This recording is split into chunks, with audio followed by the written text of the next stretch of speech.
Akatsuki is inarguably the most prolific anime villain group in the history of the medium. And over my years as a Naruto YouTuber, I have talked about everything you could possibly ever want to know about the Akatsuki. The motivations and backstories of every single one of its members, the symbols that each one of these members represent within the confines of the greater group, their powers not only as a group but also as individuals, and how those powers would stack up against other iconic villain groups, and so much more. But in order to honor the Akatsuki as the greatest villain group ever brought together, today we wanted to compile every single video I've ever made about the Akatsuki, that being either the group or the individuals, to give you truly an encyclopedia of everything that you would ever need to know about this iconic villain group. So whether you have a current hyperfixation on Naruto, or you're just trying to find a video to fall asleep to tonight, I gotcha. So sit back, relax, or bust out your notepads and get ready for 5 hours of Akatsuki lore.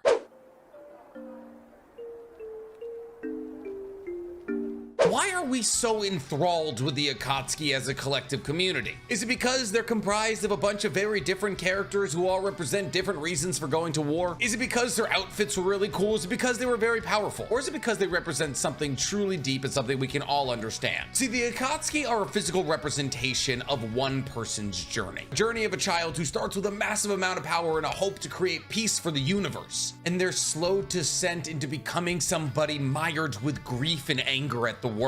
The person, of course, we're talking about is Nagato. Because without Nagato, the Akatsuki most likely never would have formed. Was it truly his fault that the Akatsuki formed into the Akatsuki that we all know and love? Or was he genuinely pushed into it by others? Was his want to spread pain across the world to equalize everybody's emotions warranted? Or was he simply a man trying to get revenge on a world that dashed his dreams? How did he go from a child living in the Hidden Rain to the leader of the Akatsuki? And along that journey, who did he truly become and what did he represent? You see, while most people understand the base concepts that Nagato stands for, pain, equalizing the world through shared grief, a lot of people miss the greater and deeper concepts that he stands for and what his role in the Akatsuki is meant to represent. But that's my job, so let's start these videos off in the way that we usually start these videos off, at the beginning. Fortunately for us, Nagato is one of the only characters in the Akatsuki that we know the childhood of, and that's because his childhood is literally devastating. You see, Nagato was born in the Hidden Rain village, specifically in a small village outside of the main cityscape, and he was born to two parents, Fuso and Issei. Now we know that Fuso was an Uzumaki because she had red hair, but we're not entirely sure that Issei was an Uzumaki because he had black hair. Nagato's parents were the rare kind of incredibly good people. Fuso, Nagato's mother, was a nurse, and Issei, Nagato's father, was a doctor. And since their country was the battlefield for the entirety of the Second Great Shinobi World's War, Fuso and Issei were providing humanitarian relief to the battlefields. That is to say that they're providing aid for both civilians and shinobi. In the middle of a war that was ravaging not only their entire nation, but their own little village, they were making sure those affected by the war were helped. That is until one night, a couple of Konoha ninja broke into their battle-damaged house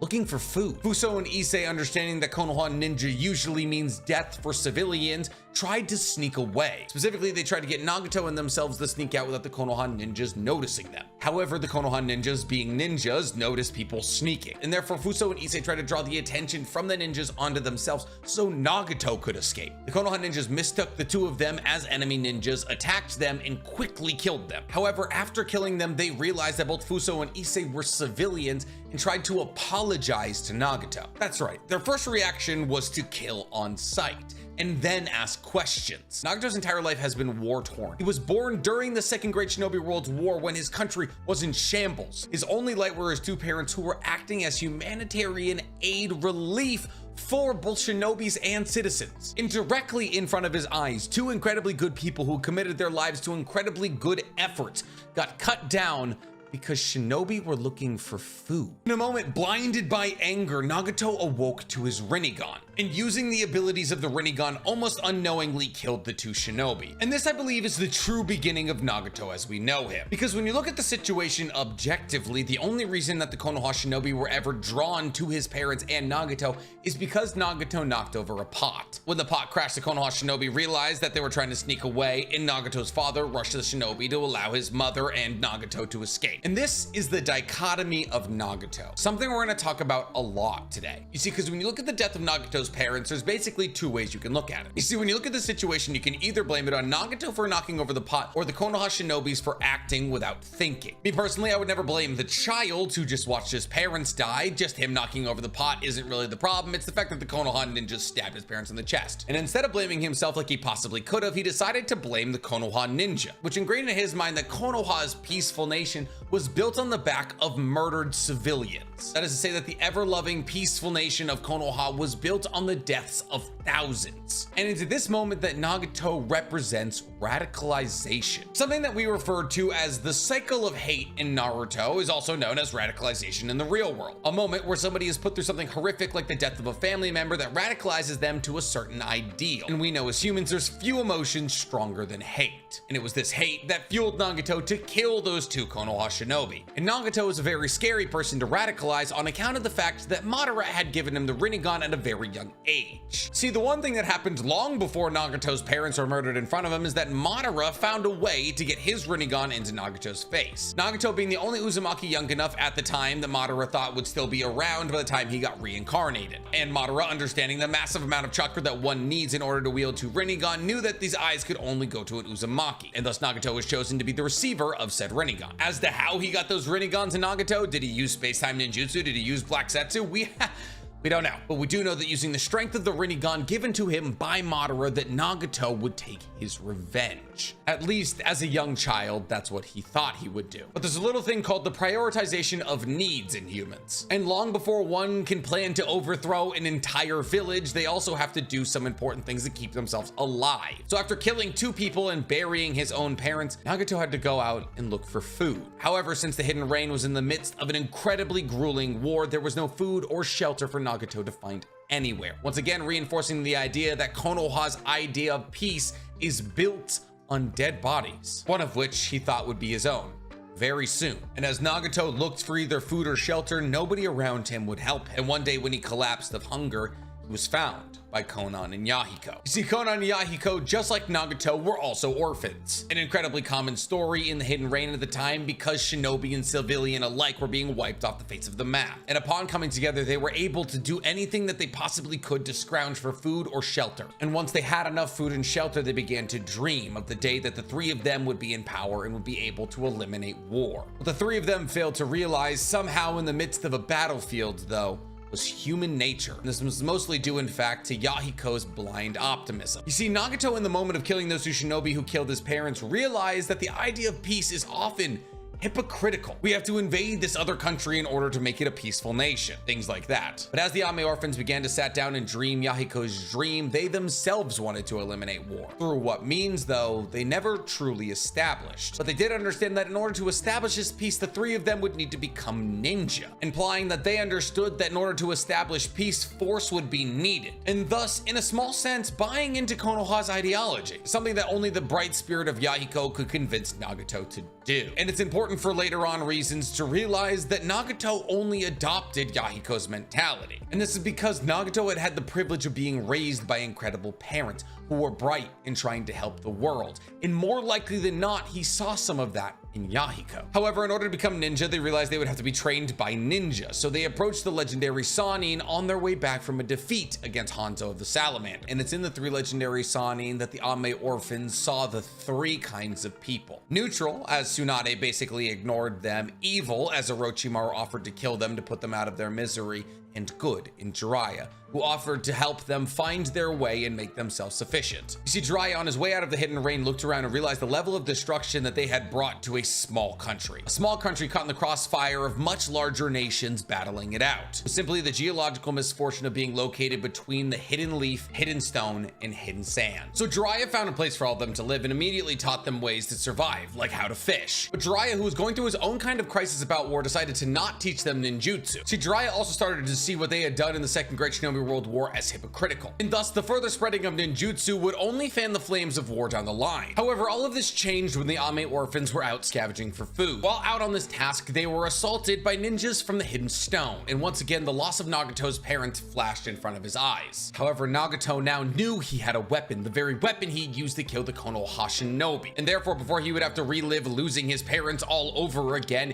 he killed the Iwa Shinobi. See, this represents a large step forward for Nagato. Not necessarily towards the good, but forward nonetheless. You see, Nagato had been the victim of war, and he had lost ones he loved, and he wasn't about to do it again. Therefore, he activated his Rinnegan before he became a victim again and stepped ahead of the conflict, setting the idea in his head that killing those that want to kill him is the way to keep those you love safe, planting the tiniest seed of a thought that maybe peace as he understands it is built on the bodies of others. And after Nagato had killed the Iwa Shinobi, Jiraiya showed up. And upon seeing the scene and seeing Nagato's Rinnegan and being reminded that Hagoromo also held the Rinnegan, he decided to teach them ninjutsu. I wish I could say that Jiraiya changed his mind because he realized that the best way for them to protect themselves in a world mired with war is ninjutsu, and thus Jiraiya also got over his conflict of the hypocritical nature of peace. But it was mostly because he saw the Rinnegan and thought, oh, Hagoromo. And after the adrenaline had died down, Nagato felt remorse over killing the Iwa Shinobi. But it was at this point that Jiraiya instilled in him that sometimes you have to spill blood to protect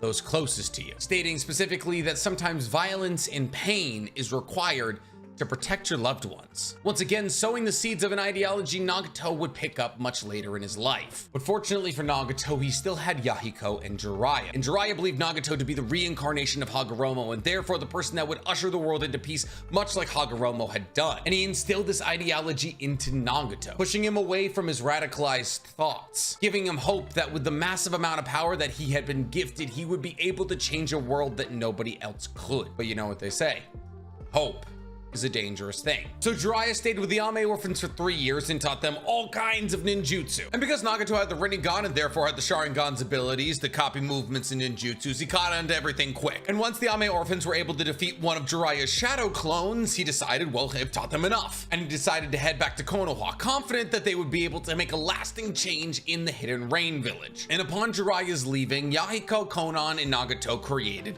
the Akatsuki. And as the Akatsuki, they began to advocate for the ending of war. And because they were doing this in a village that had recently just been basically destroyed by war, they gained a bunch of followers. The problem was, in order to advocate for war, the Akatsuki also had to be hired out as mercenaries, meaning that they were basically partaking in wars for money to advocate for their campaign to end war. And thus, the problems with the Akatsuki somewhat began to arise. As the Akatsuki began to grow more and more, they became famous, and eventually Obito reached out to them, offering to help them in their pursuits to end war and help Nagato master the Rinnegan. You see, because Obito's entire intention was to get Nagato on his side because he needed Nagato's Rinnegan in order to A, control the Ten Tails Husk, aka the Ghetto statue, and B, bring Madara back to life. However, Yahiko refused Obito, believing that he was trying to use the Akatsuki to further his own goals, which he was. But here's the thing, and this is a common misconception about the early days of the Akatsuki, and therefore it's a common misconception about the early days of Nagato. The Akatsuki, while advocating for peace, were essentially doing nothing different from any of the other major ninja villages. Major ninja villages are heavily reliant on ninja work, sending out ninjas to smaller villages so they can make money and bring that back to the village. In a sense, every major village hires out their ninjas as mercenaries, and Konoha is no exception to this rule. However, Konoha has had a long track record of trying to advocate for peace. Hashirama did it, Tobirama did it,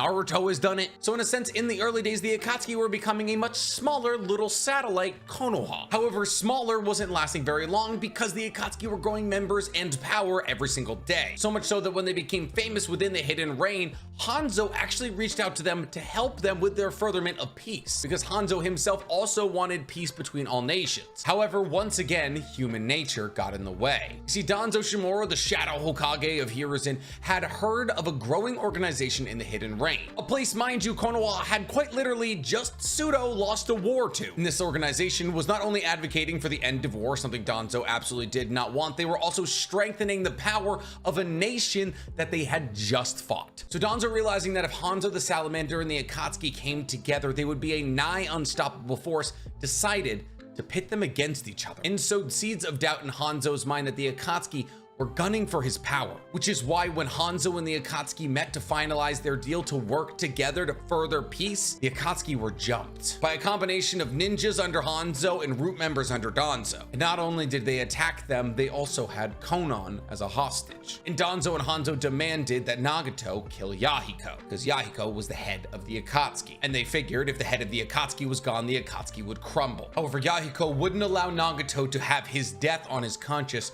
So Yahiko threw himself onto Nagato's kunai, and once again Nagato is transported to one of his earliest memories, the loss of his parents. In almost the exact same situation, people thriving to change the world from the inside out, just like his parents did, are killed by Konoha Shinobi, or at least are put in a situation where they end up dead by Konoha Shinobi. And just like with the moment of his parents' death, Nagato flies into a rage, summons the Geto statue with the power of his Rinnegan, and kills everyone present except for Hanzo and Danzo. Twice now in Nagato's life, he had met people who were committed to keeping him alive, people who loved him, people who were striving for a better world, and the world had strucken them down for it. Twice now, Nagato got caught in the crossfires of bigger powers than himself, battling it out. And as Nagato laid on a field of freshly laid corpses, one of which was Yahiko's, he realized something. That the sentimentality that he felt on the night he murdered his parents' murderers was the correct one all along. The hatred that he felt for the hypocritical nature of trying to establish peace through war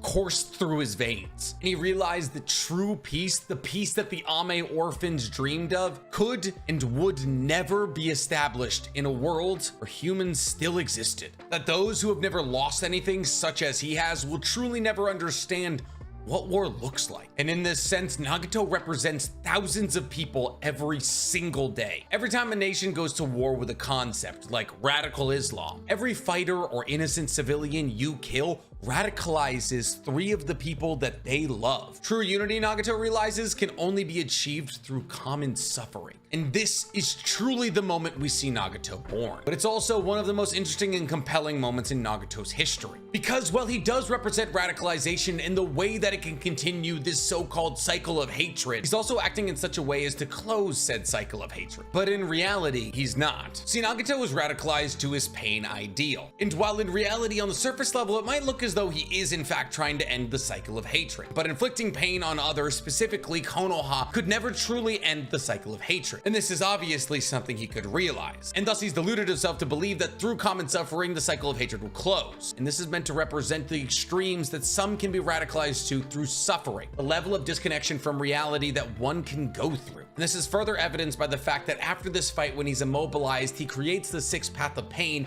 and for the first path, the Deva path, he uses Yahiko's corpse. He does this because he still wants Yahiko to lead the Akatsuki, and thus he's metaphorically forcing his friend who wouldn't have believed in the mission that Nagato was moving towards to lead the Akatsuki. His grief towards his loss directed him in a direction that those who he lost would never want him to go, especially when he used Yahiko's body to meet with Obito and accept his offer. And it was at this point that the Akatsuki began to fill itself up with S-ranked missing ninja, and began to, on a grand and much more sinister scale, take mercenary work that would fund their future dreams. The Eye of the Moon plan. See, Nagato liked the Eye of the Moon plan because it meant peace for the entire world. However, what's always confused me about Nagato's involvement in the Eye of the Moon plan is the fact that if the Eye of the Moon plan worked, that pain wouldn't be spread universally. In fact, everybody would live in their own little version of heaven, which I feel as though more aligns with the ideologies of Yahiko than this new reformed Nagato. Now, that's not me saying that Yahiko would have taken the Eye of the Moon plan. He literally already shut down the offer. But we're talking about a heaven here with no suffering, not something the 6 paths of pain were necessarily interested in. And after Nagato headed down this dark path and led the Akatsuki for a number of years, he still had some revenge he needed to take. In this moment, I feel truly solidifies what Nagato stood for. Not the ending of the cycle of hatred, not even trying to find peace, simply getting even. Because somewhere down the line after the formation of this new Akatsuki, Nagato staged a civil war in the Hidden Rain, and him and Konan led this civil war against Hanzo the Salamander. However, Hanzo had spent years after the murder of Yahiko sheltered in his room, worried about losing his power, and he had lost the majority of his fighting prowess. Because Hanzo had shut himself in and lost his power in the respective Ame, the majority of them riled behind Nagato and Konan. And with this power and the power of Nagato and the 6 paths of pain, eventually Hanzo was cornered. And as Hanzo quivered in fear of the much stronger foe that he was facing, Nagato used the Deva path, aka Yahiko, to kill him. And thus in that moment, Nagato took revenge for Yahiko. And with Hanzo's death, Nagato controlled the Hidden Rain. However, Nagato was afraid that somebody would try to overthrow him. So Nagato decided to kill anybody even remotely related to Hanzo. We're talking friends, family, people he met once or twice. If you knew Hanzo, you were murdered. And once again, through an expression of guilt, Nagato has gotten even. But one could argue anybody who lived in the Hidden Reign during the Second Great Shinobi World War, i.e. all of the people that he just killed, had already known their fair share of pain. And while obviously in the last couple of years Hanzo had become the shell of the man he was, did not mean that everybody he ever knew needed to die. Because at the end of the day, those were civilians loyal to the Hidden Reign, something that Nagato had took a lot of pride in. And as the villagers quivered in fear of this new god that had just taken over the regime of leading the Hidden Reign, he reveled in the power and the worship that they gave him. Nagato enjoyed the fear of others, and not even just the fear from Konoha, the fear from citizens who had backed him in a civil war that he had won. Nagato didn't care about ending the cycle of hatred. Nagato cared about killing the people who hurt him. Nagato cared about making sure that nobody ever stood up to him again. Nagato cared about becoming a god. You see, Nagato heard in his mind what Jiraiya had told him a long time ago. How he believed he was the reincarnation of Hagoromo, the sage of six paths, the god that unified the entire earth. But somewhere along the line, the idea of Hagoromo got bastardized in Nagato's mind, and he mistook fear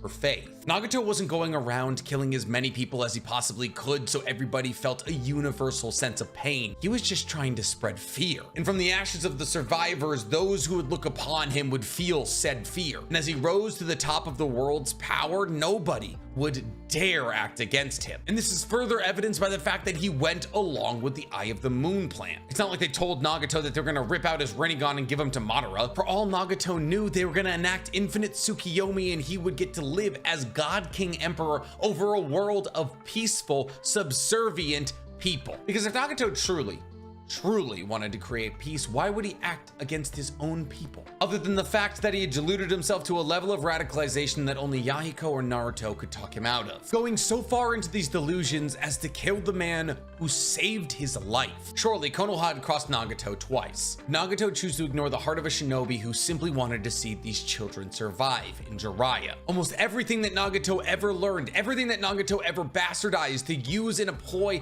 to gain godship control over the entire world was taught to him by Jiraiya. And yet, as Nagato drove the final chakra rod into Jiraiya's back, he barely batted an eye. But why did Nagato feel no emotion towards Jiraiya? Well, it's because Nagato felt as though Jiraiya abandoned the Ame orphans. See, after Jiraiya had seen that the Ame orphans could defeat his shadow clone, he basically disappeared without a word. See, Jiraiya didn't want the Ame orphans to be relying on him and wanted them to set upon the world to change it as he thought they could. So he left without saying goodbye. At least this is what most people say. However, many times during the early days of the Akatsuki, we see the Ame orphans talking about how they would like to meet Jiraiya once again, claiming that he would be proud of them and how they want to show him their progress, implying that in the moment, at least before the death of Yahiko, that none of them felt hatred towards Jiraiya for his leaving. And it wasn't until Nagato and then therefore Konan were radicalized, they began to have hate for Jiraiya. So what true reason could they have to hate Jiraiya outside of the fact that he was from Konoha and thus represented everything that they believe had gone wrong in their lives? I truly believe that this is why Nagato decided to kill Jiraiya. Jiraiya's time in the Hidden Reign had changed in its meaning to Nagato over the years. While he was young, Jiraiya represented the person who taught them how to live, taught them ninjutsu, taught them everything that they need to know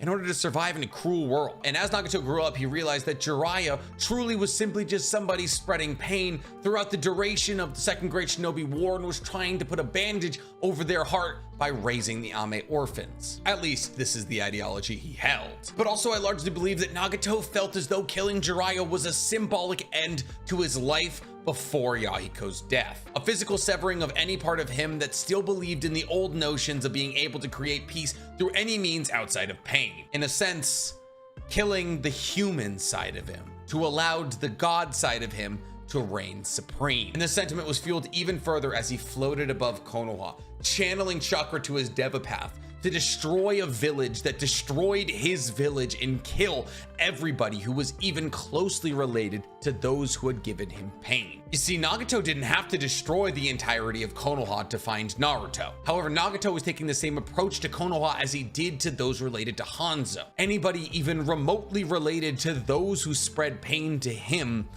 would be cut down. Because here's the thing, wiping Konoha off the map doesn't leave anybody left to feel pain. But what it does do is sow fear in the minds of anybody who would ever think to go against you. But after everything's said and done and the fighting is settled between Naruto and Nagato, people are so upset about the fact that Naruto was able to talk Nagato out of his ideals. Essentially, people make fun of the situation because they say that Naruto is just like, I was also sad, and Nagato is like, bet, and brings everyone back to life. But if you look at the situation at that base of a level, of course, it's not going to make that much sense to you. It isn't until you realize that Nagato didn't even truly believe in the ideals that he was spouting that it begins to make sense that Naruto could turn him from said ideals. See, Naruto didn't make Nagato realize that spreading pain across the world wasn't a good idea. Naruto made Nagato realize that Nagato wasn't even truly reaching for his own ideals. Naruto made Nagato realize that he was doing more to continue the cycle of hatred than he would ever do to stop it. That his bloodlust and need for revenge was the actual representation of the cycle he was trying to close. And that Nagato had strayed so far from the ideals of those he loved and the humanitarian efforts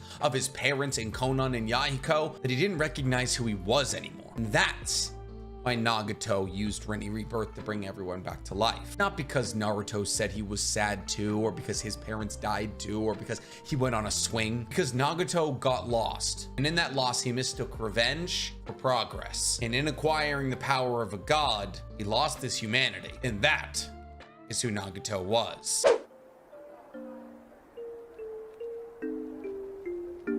In Naruto, there's a lot of characters that we as a fandom are attracted to because they're so interesting. Characters that grow cult-like followings even though there's not a whole lot of information about them. And in no organization or part of Naruto is that more true than in the Akatsuki. It feels as though every single member of the Akatsuki does have a cult-like following to some degree. And that's because every member of the Akatsuki was painted out to be these ridiculously cool, very powerful characters. And the subject of today's video is no exception to that rule. That's because today, we're talking about Konan. You see, Konan is much more than just a member of the Akatsuki. She's one of the founding members of the Akatsuki. But she's even more than just one of the founding members of the Akatsuki. She was the only member of the Akatsuki who called Nagato by his name. On top of that, after Nagato's death, she became the leader of the Hidden Rain Village. She pushed Obito into quite literally having to cheat to stay alive in their fight. She is one of the most interesting, most underexplained people in not only Naruto, just anime as a whole. So today, we're doing a you know nothing about her. So Konan, as we said, one of the most interesting members of not only the Akatsuki, just all of Naruto as a whole. But her story is a relatively long one, so let's start these videos as we usually do, at the beginning. First thing we know about Konan is that her family was killed during the Second Great Shinobi World War, a conflict between Konoha and the Hidden Rain Village. But it wasn't even just Konoha that the Hidden Rain Village was fighting. Unfortunately for the Rain Village, almost every single village was falling into a conflict with them. We know this because Hanzo fought people like Granny Chiyu and Mifune, the head samurai of the Land of Iron,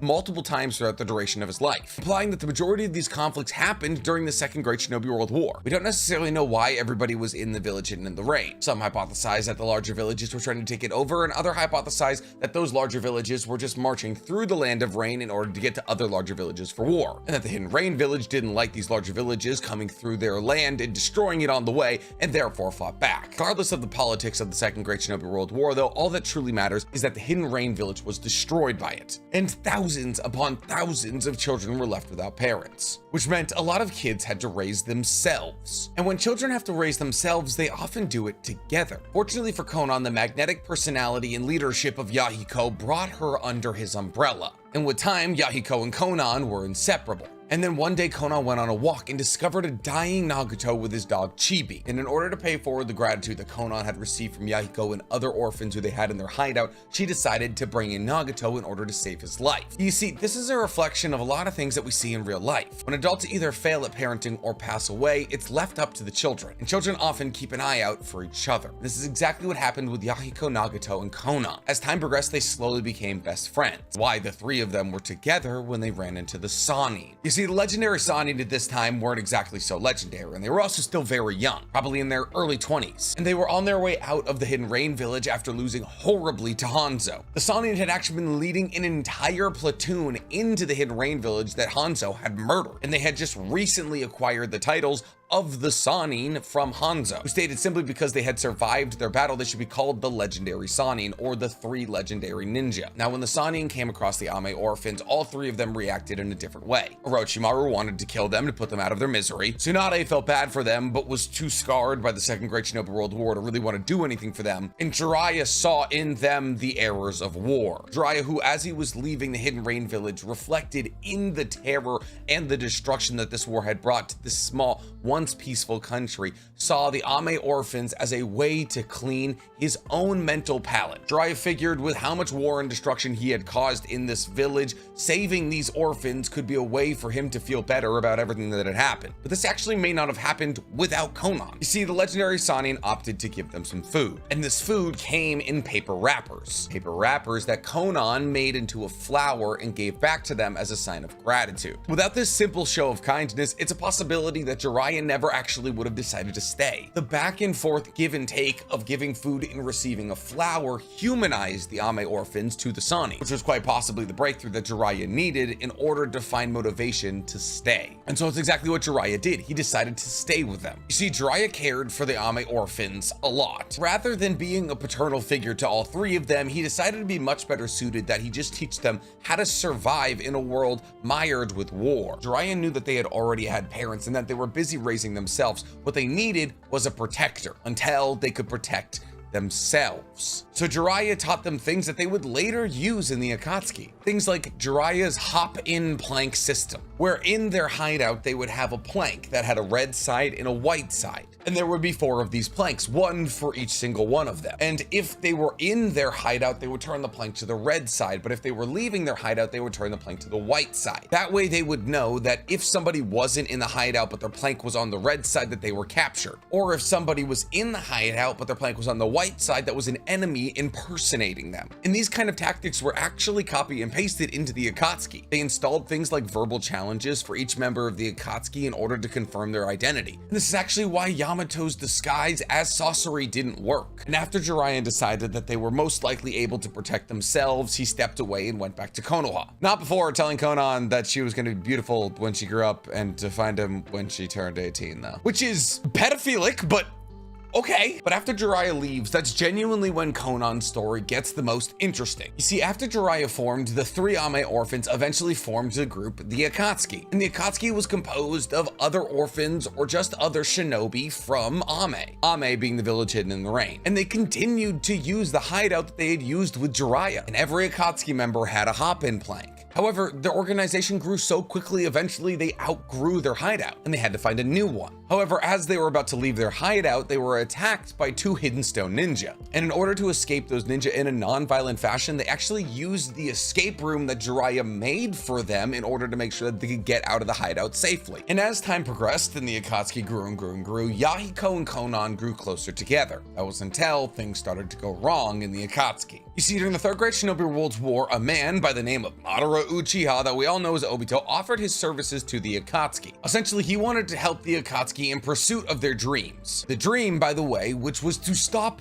all wars. You see, that's what I truly believe that we need to establish about the Akatsuki, and specifically about Konan. It was started by a group of orphans who were made orphans by war. From the start of their lives, they were mired with the worst of humanity. And truly, all they wanted in the beginning was to make a peaceful world. They understood that in order to get peace, you would have to get rid of some of the worst of humanity, but still, peace was the goal. Yahiko, being the cool figurehead of the Akatsuki, understood that Madara Uchiha was most likely just trying to use the Akatsuki to further his own goals. And unfortunately, he was the only member of the Akatsuki who saw that. Unfortunately, with a group that wants peace but also has an incredibly large force and is known all throughout the world, people are going to start to turn their head. And this is exactly what happened within the Hidden Rain. Hanzo, the leader of the Hidden Rain, actually wanted a very similar goal to the Akatsuki. Hanzo, just like the Ame orphans, hated war, because he saw the destruction of his nation as a result of said war. And while he did revel in battle, he didn't want it to destroy his village. So when he identified that the Akatsuki might actually be threatening his rule as leader of Ame, he reached out to them. He wanted both Ame leadership and the Akatsuki to work together in the goal of creating a peaceful world, or at the very least, creating a peaceful Hidden Rain. However, unfortunately, Hanzo had somebody else whispering in his ear, and that was Danzo. Danzo was manipulating Hanzo into believing that the Akatsuki were a violent organization out for his power, something that Hanzo was getting more and more protective of by the day. So quite literally, the next day after he offers the Akatsuki to work with him,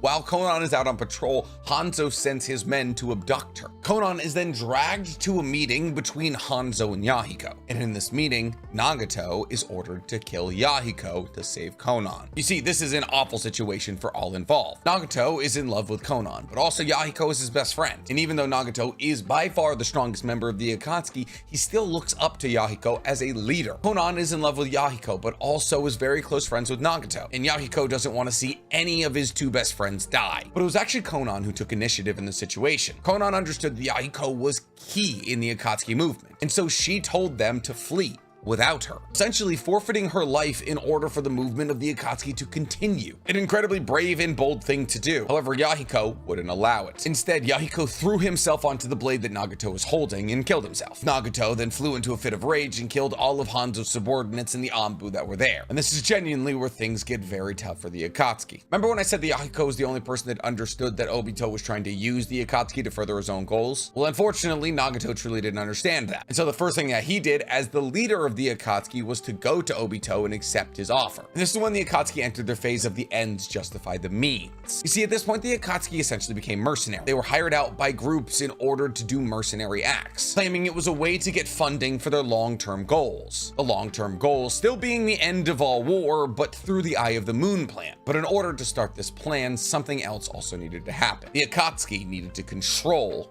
Ame. So Nagato started a civil war in the Hidden Rain village in order to overthrow the Ame leadership, specifically Hanzo, and he used Konan as his messenger for this. Essentially, Konan was sent out into the village to spread the message to all of the villagers of Ame that peace was coming through Nagato, not only for Ame, but the entire world. And with the power of the Akatsuki and Nagato himself, Nagato killed Hanzo. But Nagato and Konan didn't want all of Ame falling into chaos with the death of their longtime leader. So Konan actually assumed his identity and led Ame as Hanzo for many years, making a large majority of the decisions as they pertain to Ame's leadership. She was essentially a Kage for the rest of her life. And this is the thing that a lot of people don't understand about Konan. A lot of people assume that she was a puppet to Nagato and Yahiko, when she was the kind of level-headed person who would take the initiative to save both Yahiko and Nagato when they were frozen with fear by Hanzo, and the kind of person who cared so deeply for the furtherment of peace and the establishment of peace within Ame that she would lead it under the guise of Hanzo, essentially trying to accomplish what Hanzo wanted many years ago before he became so power hungry. And this is actually why we see so little of Konan throughout the duration of the Akatsuki arc. Her primary goals almost always lie with Ame, not the Akatsuki, and that's kind of always been the truth for her. And this is reflected even further later on in the story after Nagato's death, but we'll get there later. Truly, one of the only things we ever see her do within the Akatsuki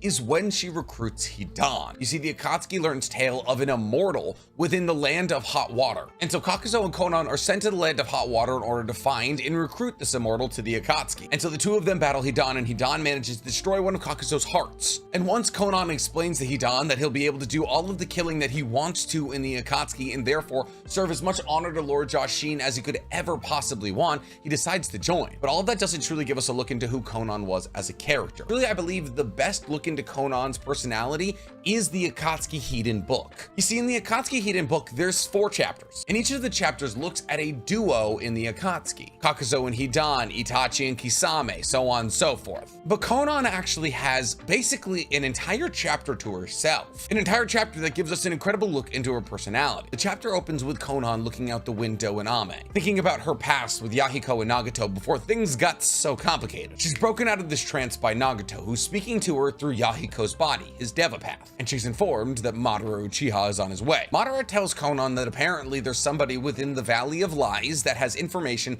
about Iwa's Jinchuriki, Iwa being the hidden stone. And because the identity of Jinchurikis is usually relatively suppressed, and especially nowadays that they're being hunted down, this information is as good as gold. Nagato and Madara agree that this informant need to be interrogated and agreed to send Konan. However, when they try to send Konan, she says, no, I'm not going. I have duties to Ame and I need to stay with Nagato. And instead, she suggested that they send Hidan and Kakuzo because they were literally just there. In fact, they had destroyed the village and the informant had just barely gotten away with his life. This kind of disagreement with the two people at the top of the leadership of the Akatsuki gives us a really good look into who Konan was as a person. You see, Konan was a part of the Akatsuki. Konan genuinely genuinely never really bought into this new wave of the Akatsuki. You see, Konan had originally joined the Akatsuki because she respected and loved Yahiko and Nagato so much. However, because she respected and knew Yahiko so well, she would understand exactly what he would want. And even though Yahiko was the only person who knew that Obito was trying to use the Akatsuki to service his greater goals, Konan still knew that the current form of the Akatsuki was not what Yahiko wanted. And therefore, she readjusted her values to focusing more centrally on Ame and keeping Nagato alive. Because those are two things that Yahiko very much would want. In this sense, she shows much greater emotional security and intelligence than Nagato. But Madara cut her off and said, as a member of the Akatsuki, you have to contribute sometimes, which implies that even at the top level, Obito understands that Konan is not tapped into the Akatsuki. She actively tries to not work for it because it just simply doesn't align with her core values. Konan is a bit like a soldier who doesn't agree with the war they're in, but they continue to soldier on in order to protect the people they're in the war with. Do they necessarily disagree with the enemy? No, but they understand that if they don't soldier on in a way that's sufficient, it might affect those around them. And therefore, Konan was forced to go on the trip. And while Konan is packing for this trip, she thinks about how it's going to be a 10-day trip, and that's 10 days she'll be away from Nagato. And even though Nagato assured her that he would be fine while she was away, she heard Yahiko in her brain talking about how Nagato was so central in their plan to make everlasting peace. This was a large reason as to why Konan wanted to stay with Nagato, because he was so important to Yahiko's plan. And as she's packing, she pulls out a yellowing piece of paper from its age. It's really old. And on this piece of paper, there's a pressed flower. In the old times, people used to press flowers under rocks in order to preserve them. As she looked at this yellowing piece of paper and this flower, she sniffed it and then returned it to its hiding place. She then met with Zetsu, who was leading her to the Valley of the Lies, said goodbye to Nagato's Deva path, and headed out. And on their way from Ame to the Valley of the Lies, Konan saw a grouping of white flowers that looked a lot like the ones that she makes. And she sniffed the flowers, and their sweet scent reminded her of Yahiko. Basically, this entire chapter shows us that Yahiko is almost constantly on Konan's mind, and that to this day she still acts in what she believes would be his greatest interests. And the sweet scent of these flowers actually brought her back to a memory she had with Yahiko. The memory that they had was Konan and Yahiko heading to a village near the border of the Land of Fire. They had gone to this village in order to obtain supplies. However, this village primarily sold to Konoha ninja, who amongst ninja are incredibly rich. So all of the objects there were way too expensive for Yahiko and Konan. And as they were about to leave, Yahiko told Konan to turn around. And at this point, the Yahiko ran back to the seller. You see, the seller was selling white flowers. However, they were heavily damaged, so damaged that the seller was about to throw them out. And because he was about to throw them out, Yahiko convinced the seller to give them to him for free. Yahiko then sprinted back to Konan and presented her the white flower, telling her that it reminded him of her hair ornament, and that he wanted to give it to her because flowers were so hard to come by at Ame because of the heavy rain. It was at this point that Konan began to blush, and she accepted it. However, she was snapped out of this memory by Zetsu, who realized that she was being entranced by these flowers, so it grabbed a bouquet of them roughly and shoved it to her. Konan took the flowers and put it against her chest, right next to where her hidden pressed flower was. It's at this point that Zetsu gave her instructions on how to get to the Valley of the Lies, said he would meet her there, and then basically split. And after Zetsu leaves, she once again smells the flowers that she's put right here. And the flower's scent reminds her how after a couple of days after receiving Yahiko's flower, she decided to press it with a stone in order to preserve it, and how it hadn't come out perfect, but she still loved it. And that was the flower that she still carries with her to this day. She was then remembering, as she was admiring this freshly pressed flower in the hideout, Nagato came in. Nagato had just returned from a successful mission with Yahiko for the Akatsuki. In order to celebrate the successful mission, they were making a meal. And as they were working to make this meal, Nagato mentioned that he wanted to see Jiraiya-sensei, but only after they had accomplished their goal of ending all war, to which Konan very much agreed. She also wanted to see Jiraiya again. However, it was at this point that Nagato said something really interesting. Nagato said after all wars are ended, he wanted to have more people who were precious to him. And he said that finding more people who are precious to him is only something that Konan could accomplish, saying the line that sometimes flowers bear fruit. Essentially, what Nagato was telling Konan here is he wanted one day for them to have kids. However, at the moment, Konan didn't understand what he was talking about. But now, as she's remembering these memories, she finally understands what Nagato means. And the weight of what he said in that moment actually stops her in her tracks. Not because she's excited, but because she's hurt. Because she knew she was a flower, couldn't bear fruit. Konan, because of the kinjutsu that she used to make her body entirely made of flower, was infertile. And she realized that Nagato's end goal after the war was to share a life with her, and that unfortunately wouldn't be something that she could give him. But this is devastating. Obviously, the service of the greater goal is to stop all wars, right? But Yahiko and Nagato and Konan were still making plans for what was going to happen after they accomplished this goal. And those plans were so human, so simple. They simply wanted to bring kids into the new world that they created so that those kids would never have to experience what they experienced as children. But on top of the fact that Konan was now watching the Akatsuki become something that she knew Yahiko would never want it to be, she knew that her and Nagato would never have the life that he wanted. And that night, she fell asleep devastated. The next morning, she woke up and she smelled the flowers again, evoking even more memories, but this time, not as good memories. See, she remembered the day that Yahiko died, when she was taken by Hanzo. And even though she pled with Yahiko and Nagato to run away, they didn't. And because of that, Yahiko was killed. But as Konan sits there, she thinks that maybe also Nagato died that day. Because prior to that day, he was kind and sensitive, the kind of person who would talk about wanting kids with her in the future. But after that day, he became ruthless and uncompromising. Worst of all, was willing to work with Madara, who was distorting the Akatsuki into something that Yahiko wouldn't even recognize. And in this sense, you could almost see a level of disgust from Konan to Nagato. Obviously, she still loves him, but she understands that he's no longer the person that she grew up with, going so far as to say that the Nagato that she knows is gone. And as she continues upon her travels, she comes upon a field of white flowers. And this field of white flowers invokes so many memories that she actually sees Yahiko standing next to her, to which she admits all of her guilt. She tells Yahiko that she believes if she was the one to die, him and Nagato would have gone on to create a world of peace, and they wouldn't have been cast into this dark version of the Akatsuki they're currently living in. Konan goes on to tell Yahiko's image that after they completed their goal of world peace, they would have gone on to see Jiraiya again, and they would have mentioned her fondly and lived happily ever after. She tells Yahiko that she believes that he would have been able to steer Nagato out of this path of darkness. And it's at this point that Yahiko's image actually tells Konan that she should abandon the Akatsuki and save herself from Nagato's corruption. This couple of pages gives us the best look into Konan's personality and psyche out of anything in the entirety of Naruto lore. We understand that yes, Konan might have survived the encounter with Hanzo, but every single day she lives with survivor's guilt. She lived so that the leader of the Akatsuki and the person she loved more than anything on earth could die. Not only does she have to live with that on a personal level, she has to live with it on a professional level, fully coming to grips with the fact that Yahiko was better suited to lead the Akatsuki, and yet her being captured is the reason he's no longer around. And now, with him gone, Nagato has been cast into a dark version of himself that she doesn't even recognize, something that she feels that Yahiko would have also been able to stop. But she also understands that Yahiko would probably never tell her to abandon Nagato. Because of this, she becomes leery and realizes she's under genjutsu. And as she breaks herself out of this genjutsu, she realizes she was simply a couple of steps away from walking off a cliff. And that makes her realize she's made it to the Valley of Lies, which is protected by a large genjutsu. That's why nobody's ever found it. But when she breaks out of the genjutsu, the informant attacks her. Not being ready to fight, she flees to find a better terrain, but Yahiko's image continues to follow her. She realized that the genjutsu's ability comes from the scent of the flowers, so she casts out the flowers from her cloak. Yahiko's image still follows her, faded now. She realizes that the scent has soaked into the cloak itself, so she has to abandon that cloak as well. And still, even though her cloak was gone and the image of Yahiko was gone, his voice still followed her. So as a last resort, she took out her pressed flower, made it into a paper shuriken, and threw it at the informant. And just like that, his genjutsu was dispelled. With the genjutsu dispelled, she descended upon the informant and encased him in paper.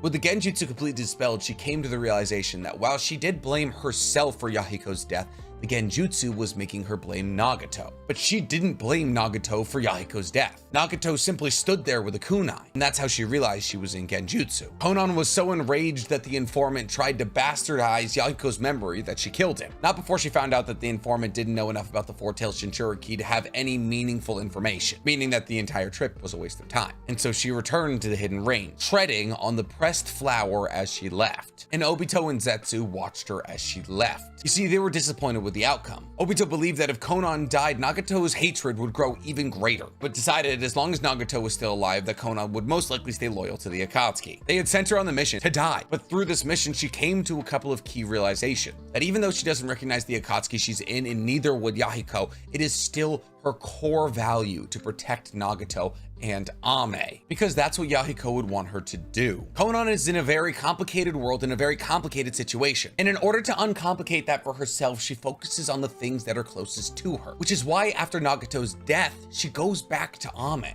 and becomes its de facto leader. Also, after Nagato's death, she leaves the Akatsuki because the only thing truly keeping her in the Akatsuki was the fact that she had to protect Nagato. She was much more loyal to her role as the leader of the Hidden Rain in Nagato than she ever was to the greater concept of the Akatsuki, and this made her dangerous to Obito, which is why she was almost able to kill him. Now that you're at the end of this video, think about Konan's true motivations. Think about how often she's actually had the ability to fight for those true motivations. She wanted to help build the world that Yahiko and Nagato wanted, but after Yahiko's death, she no longer could fight for that cause. So all she could fight for was to protect Nagato, because that's what Yahiko would want. But once Nagato was gone, the only thing she had left was to protect Ame, and that was something that Obito was threatening, which is why she put her all into the fight. It's why she split the ocean with paper bombs. Konan's entire life, the most important things have been taken from her. She was the last surviving member of the Ame Orphan. Yahiko's death hit her harder than it hit Nagato, because she was in love with Yahiko, and yet she never lost herself after his death. She never lost herself after Nagato's death. To the very end of her life, she fought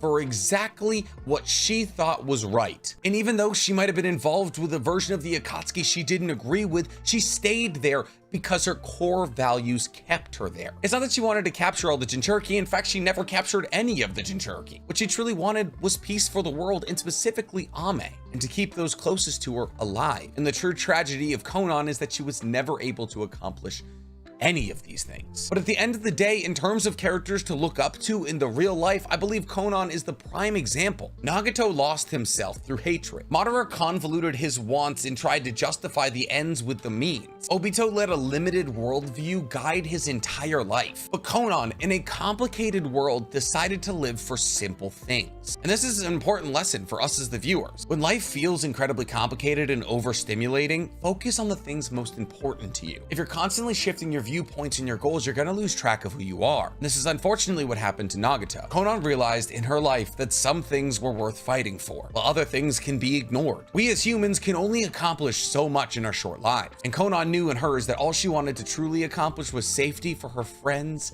and her city. Because of that, I truly believe that she's one of the most realistic and lovable characters in the entirety of Naruto. Her story tells us to not give up on those in our lives. Never give up on the things we find most important.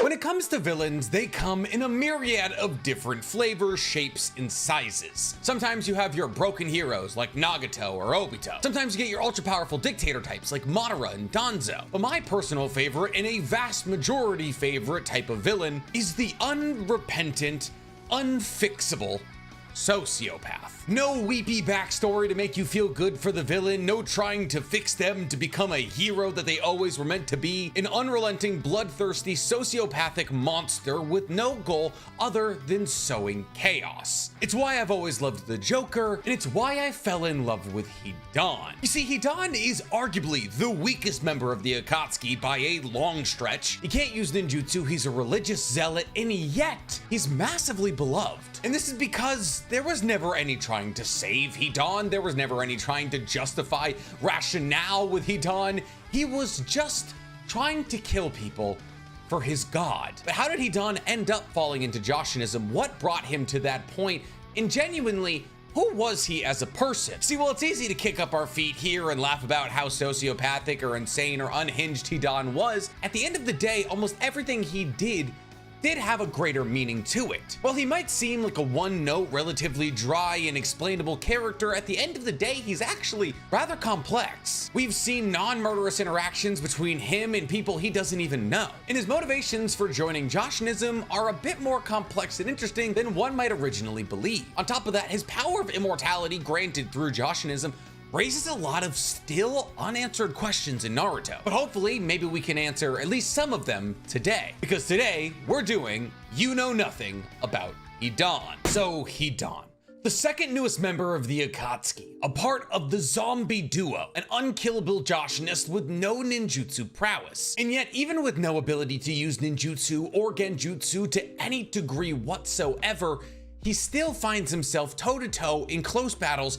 against complete Jinchuriki. With simply devotion and strength of will towards his lord, Lord Jashin, he has found a way to be talked about as one of the stronger members in the Naruto universe. And while when it boils down to it, the only member of the Akatsuki weaker than him is probably Black Zetsu, the fact that it took Kakashi and Inashika Cho to defeat him does say a little bit towards his power. But who was Hidan? How did he start down the path of Jashinism, and how did he end up in the Akatsuki? Well, let's start this video off in the way that we tend to start these videos off, at the beginning. The first thing we know about Hidan is that he grew up in the Land of Hot Water. Now, the Land of Hot Water is a small country that resides on the northeast corner of Konoha's border. And as it resides between Konoha and the Hidden Cloud, it can be assumed that just like with the Hidden Rain, it was often a battlefield for these two much larger countries. However, proximity to the two strongest ninja villages also has some perks, as the village hidden in Hot Water, which was originally a ninja village, just like how every other small country does have a hidden village, eventually decided that they didn't need a hidden village anymore. They realized any ninja work that they would need could simply be hired out from Konoha or the Hidden Cloud for arguably cheaper than it would be to train their own ninja. And since Konoha and the Hidden Cloud were so close, acquiring these ninja really wouldn't take that much time. Tie this into the fact that the Land of Hot Water was named the Land of Hot Water because they had a ton of natural hot springs, and the Land of Hot Water dissolving its own ninja village starts to make sense. Because instead of needing a ninja village, the Land of Hot Water's ninja village was actually converted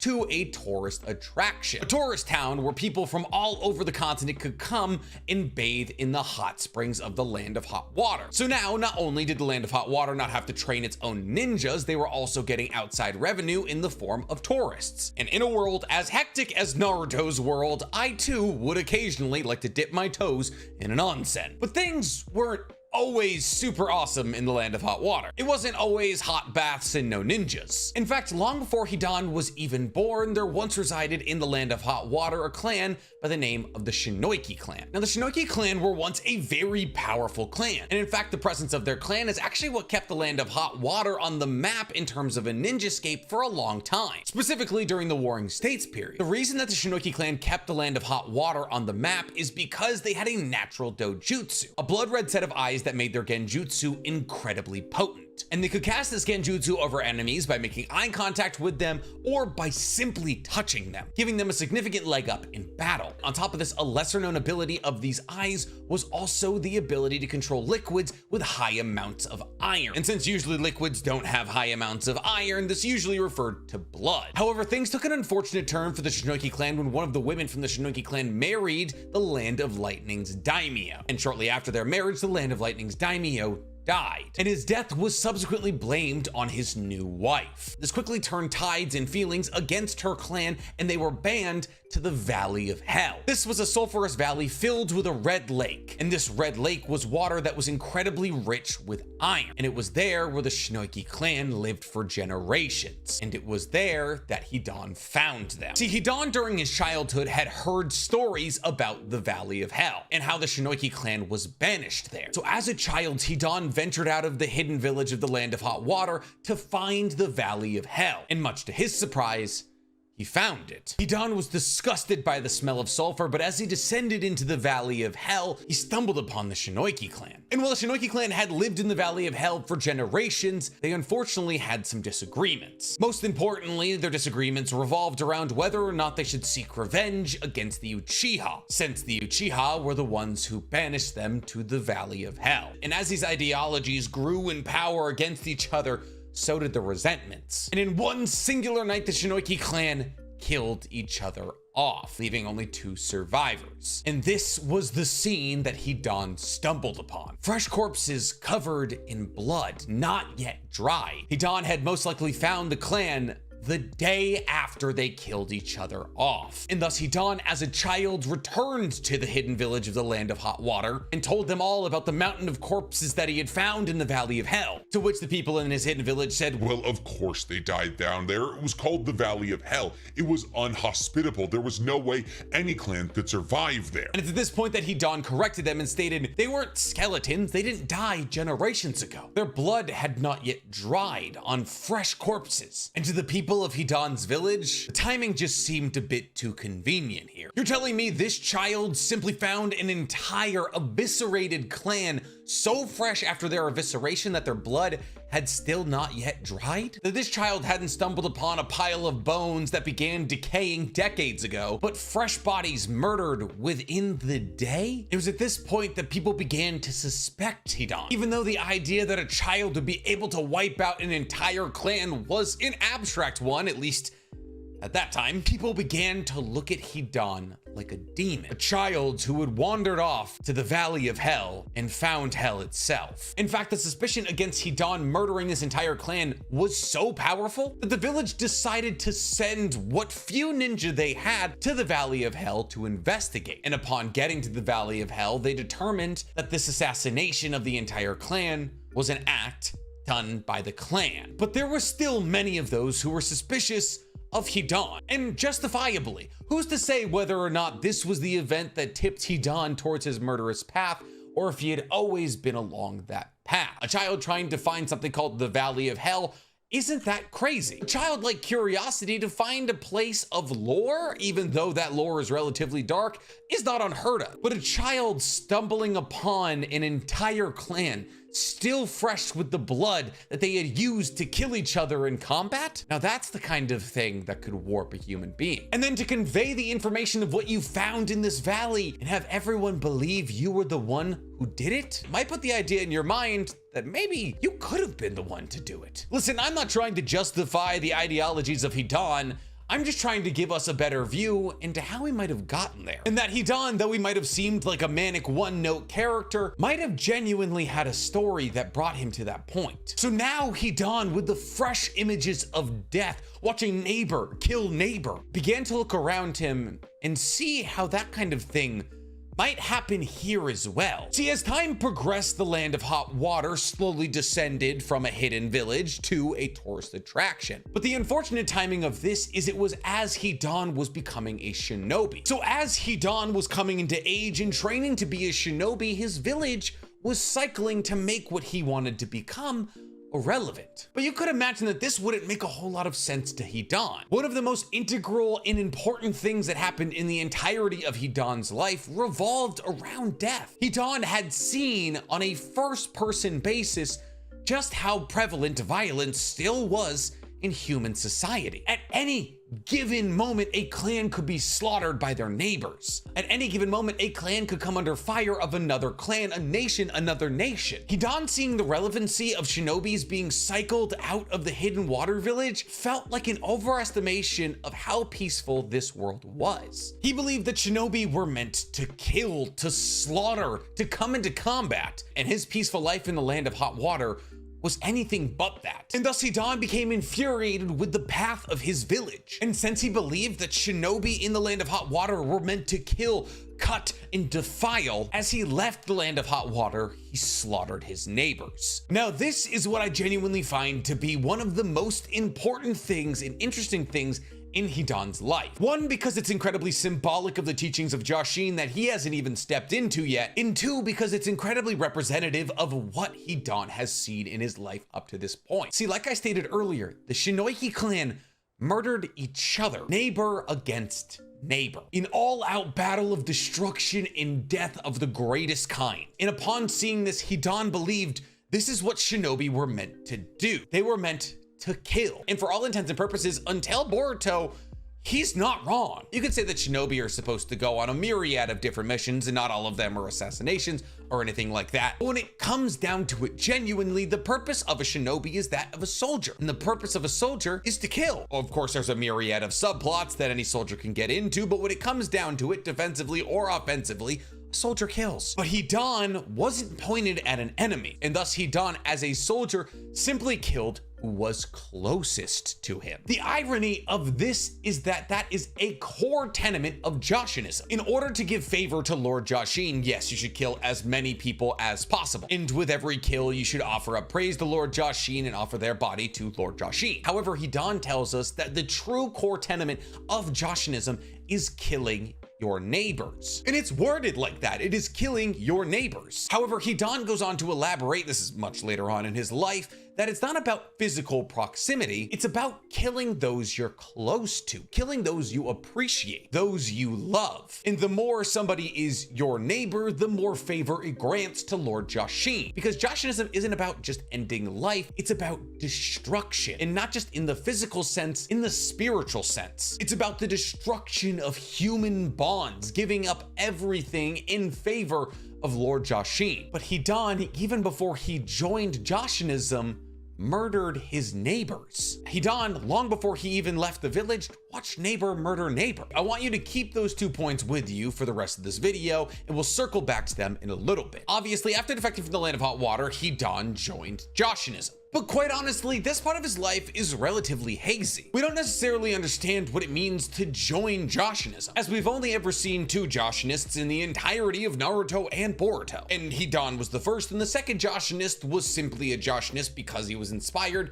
by Hidan. So we don't know if there was some cult or some sect that Hidan joined of other Jashinists, and if there's other Jashinists out there or other immortal people who maybe just weren't as powerful as Hidan, or if nobody was ever able to accomplish immortality like Hidan because Hidan could kill many more people than anybody else. Or if Jashinism doesn't actually exist. Once again, we're gonna keep that one for a little bit later. What we do understand about this time period were the tenets of Jashinism, where in essence you have to destroy everything in your life, and anything less than utter destruction is an egregious sin. But just because Hidan had defected from the Land of Hot Water didn't necessarily mean he had left the Land of Hot Water. He was just no longer a ninja for the Hidden Village. However, this was really bad timing for the Land of Hot Water because Hidan was like their only strong shinobi. In fact, as we talked on earlier, the Land of Hot Water was currently basically eliminating all of their shinobi, so they had no shinobi to go take out their now defect shinobi. And so in the anime at least, the Land of Hot Water hires the Akatsuki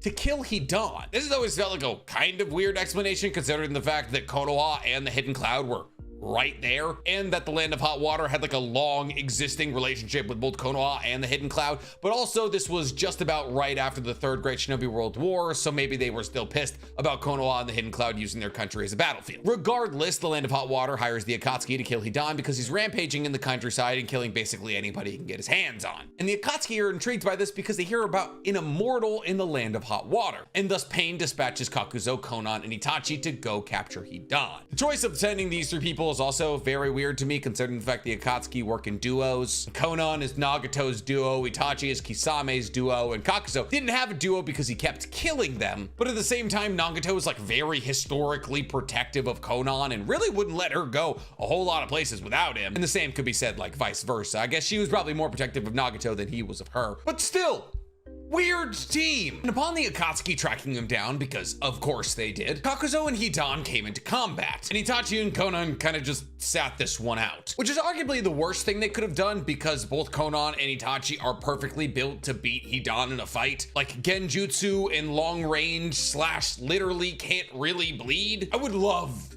to see how short a battle between Hidan and Itachi would have been. It would have been fantastic. But regardless, Kakuzo and Hidan are fighting, and Hidan actually manages to destroy one of Kakuzo's hearts. As we all know, he has 4, so it's really not like the biggest deal. Upon seeing that Hidan has some legitimate power and that his questionable morals would actually serve the Akatsuki pretty well, Konan, who was the real leader of the Akatsuki, if we're being real, offers him a spot in the Akatsuki. Hidan, understanding that in the Akatsuki he would probably have even more chances to murder as many people as possible, says yes, but also because he's intrigued by Kakuzu. See, to Hidan, Kakuzu was a pioneer in immortality, one of the first people to ever figure out how to live forever, which is interesting. Hidan taking an interest in other people with immortality around him raises red flags in my head, and I don't necessarily know how to place those flags quite yet. But after joining the Akatsuki, Hidan and Kakuzo's first mission is to hunt down the Two-Tails Jinchuriki. The Two-Tails being Matatabi and the current Jinchuriki of Matatabi living in the Hidden Cloud, which was kind of perfect when you consider the fact that they were already in the Land of Hot Water and the Land of Lightning is like literally right there. And Hidan and Kakuzo capture the Two-Tails Jinchuriki with no real issues. But that being said, her only real ability was the ability to shoot out hairballs made of fire, so wasn't the world's hardest capture. From here on out, obviously, Hidan spent a couple of years in the Akatsuki, and him and Kakuzo continued to be partners because Kakuzo literally could could not kill him,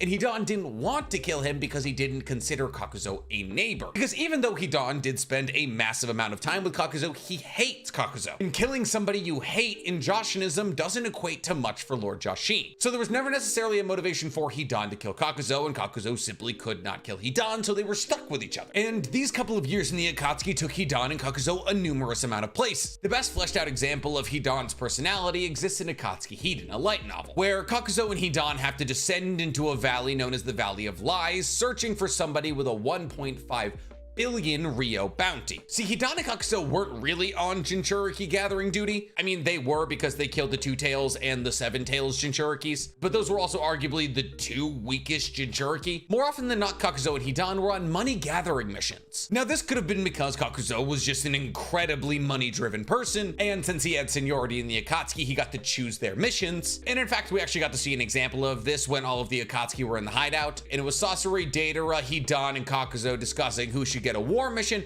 and who should get a money gathering mission. To which, after seeing that Sasori and Deidara had no interest in the money collecting mission, Kakuzo said that the zombie duo would go do it. Now, this obviously upset Deidara because a war mission includes significantly more kills, and actually once again gives us a peek behind the rationale of Hidan while out on missions. See, for better or worse, Kakuzo and Hidan were essentially bounty hunters. They were trying to find people with large bounties in underground markets. They were, in essence, the two that kept the Akatsuki funded for the entirety of its life. And there is no better example of them keeping the Akatsuki funded than their chapter in the light novel Akatsuki Hiden. And this chapter opens with Hidan and Kakuzo trudging through the woods looking for this Valley of Lies. And Hidan tells Kakuzo he hasn't been able to kill anybody in days, a sin in the eyes of his Lord Joshin. However, it's at that point that Hidan and Kakuzo spot the man whose bounty they're looking for. And Hidan closes in like a dog to a treat and gets his blood on his sight. And it's at this point that Hidan starts using his curse technique, dead blood controlling technique. And upon completing the circle around his body and stabbing himself through the heart, the man whose bounty they were looking to collect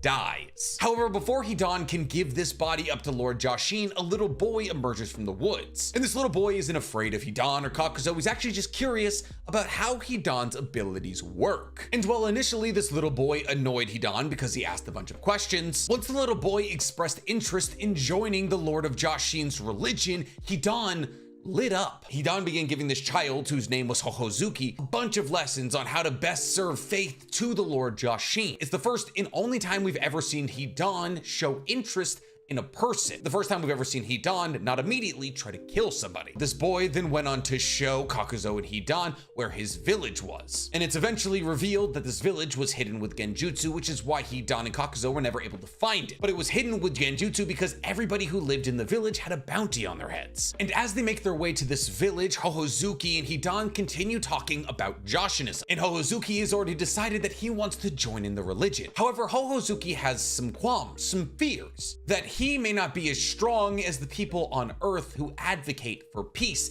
and thus will be killed before he can give his full worship to the Lord Joshin. However, Hidan, in a very interesting moment of character development for Hidan, tells Hohozuki that people who advocate for peace don't exist, saying that when Hidan was leaving the village and he was trying to kill his neighbors for being peaceful, the shinobi of the village tried to kill him first, stating that if these shinobi truly loved peace, they would have let themselves die, which is backwards logic, but if you get into the meat of it, it kind of makes a little bit of sense. In essence, what Hidan is saying, that anybody who truly believes in peace above all should never come into conflict, even if it means their own life. In essence, Hidan is saying a twisted version of Naruto trying to break the cycle of hatred. By responding to violence with other greater violence, you are in essence spitting in the face of peace. If you look at it from a sense of morality, it's actually a rather interesting argument. In a more nihilistic vein, the grander schemes of what happens on Earth have no true sense of morality. Who's to say one action is inherently worse than the other in the grand scheme of the universe? And while we as humans are emotional beings and therefore tie meaning to life, we will give up the notion of peacefulness if it means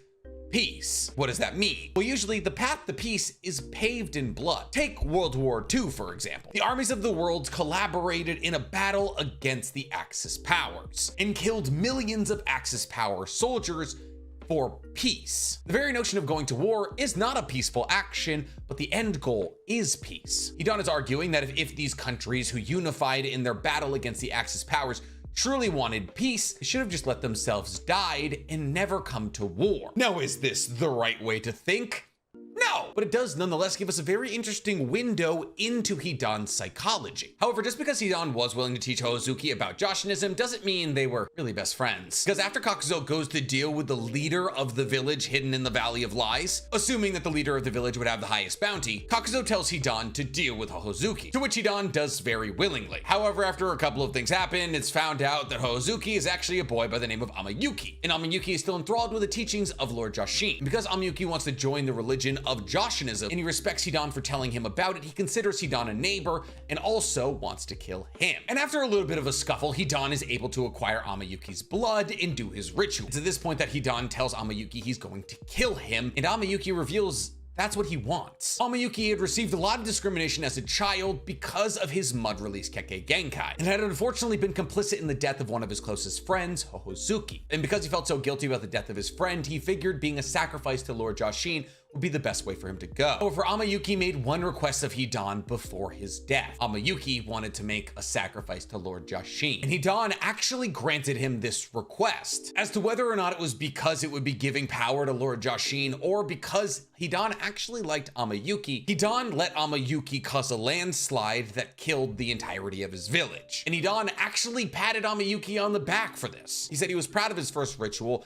and that he should be happy with himself. And then Hidan stabbed himself through the heart and gave Amayuki exactly what he wanted. It was at this point that Kakuzo rushed back to Hidan and told Hidan that he needed help collecting all of these bodies for bounties, telling Hidan to rush his post-killing ritual. But Hidan doesn't rush the ritual. In fact, he tells Kakuzo he's gonna take longer than usual to do this ritual, because he wasn't just doing this ritual on any old body, he was doing this ritual on a martyr. In a short amount of time, because somebody had expressed interest in Lord Jashin, Hidan grew a profound amount of respect for them. And the thing is, Hidan killing Amayuki is genuinely, in Hidan's mind, one of the kindest thing Hidan could do for him. Obviously, there is the fact that Amayuki wanted to die because of his complicity in his best friend's death. But you also have to look at this from Hidan's perspective. Hidan believes that when he kills somebody, he's giving them to God, and that the destruction of physical and emotional humanity, Jashin is getting more power, and he's making the earth a better place. Hidan, maybe for the first time in his life, found a compatriot and showed real compassion and restraint towards that compatriot. While to many, Hidan might seem like an irrational sociopath, when he found a common interest with somebody, he opened up.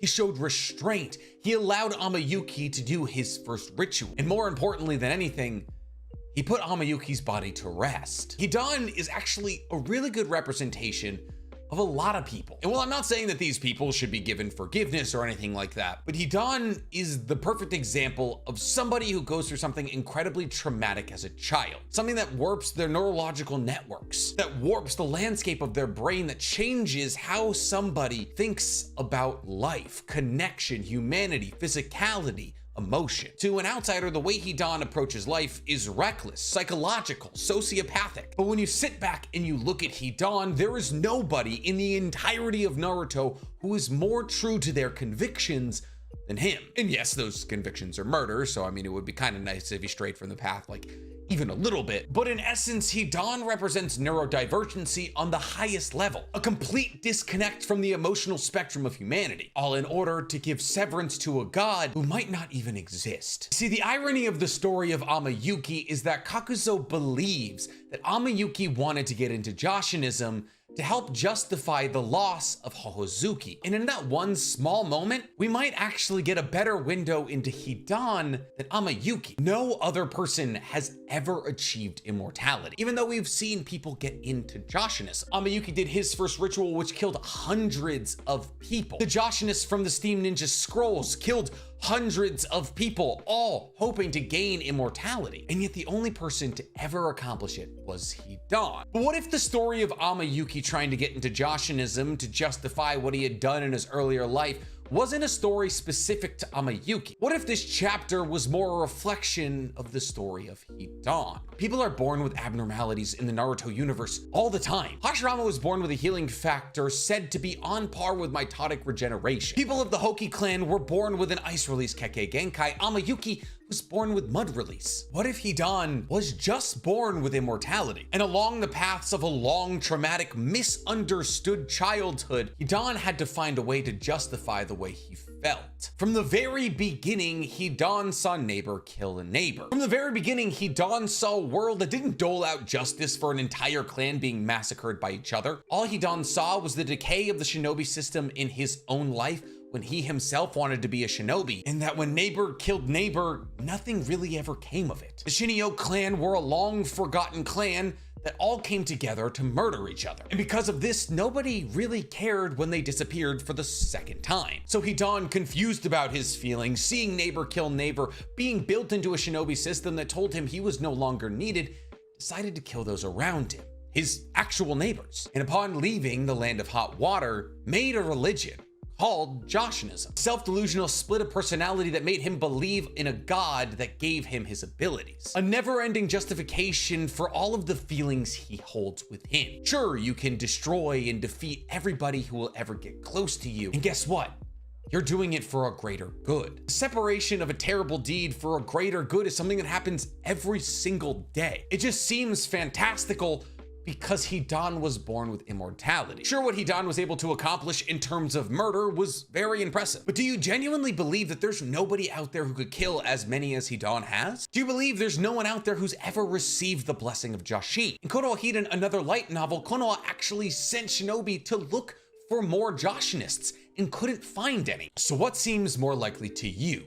A boy born with immortality thrust into a world that didn't understand him, or a man who found a god that nobody else can find? For me, the mountain of evidence seems to fall on the misunderstood boy, because God knows we see that story every single day. And just like with that story we see every single day, the system didn't try to fix or help Hidan.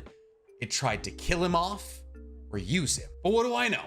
There's no way to know if there's actually a Lord Joshin out there. I mean, in the Boruto manga, we just got introduced to a quite literal Otsutsuki god who might have been able to confer immortality to others. So in actuality, did Hidan just happen to bump into Shibai Otsutsuki? Who knows?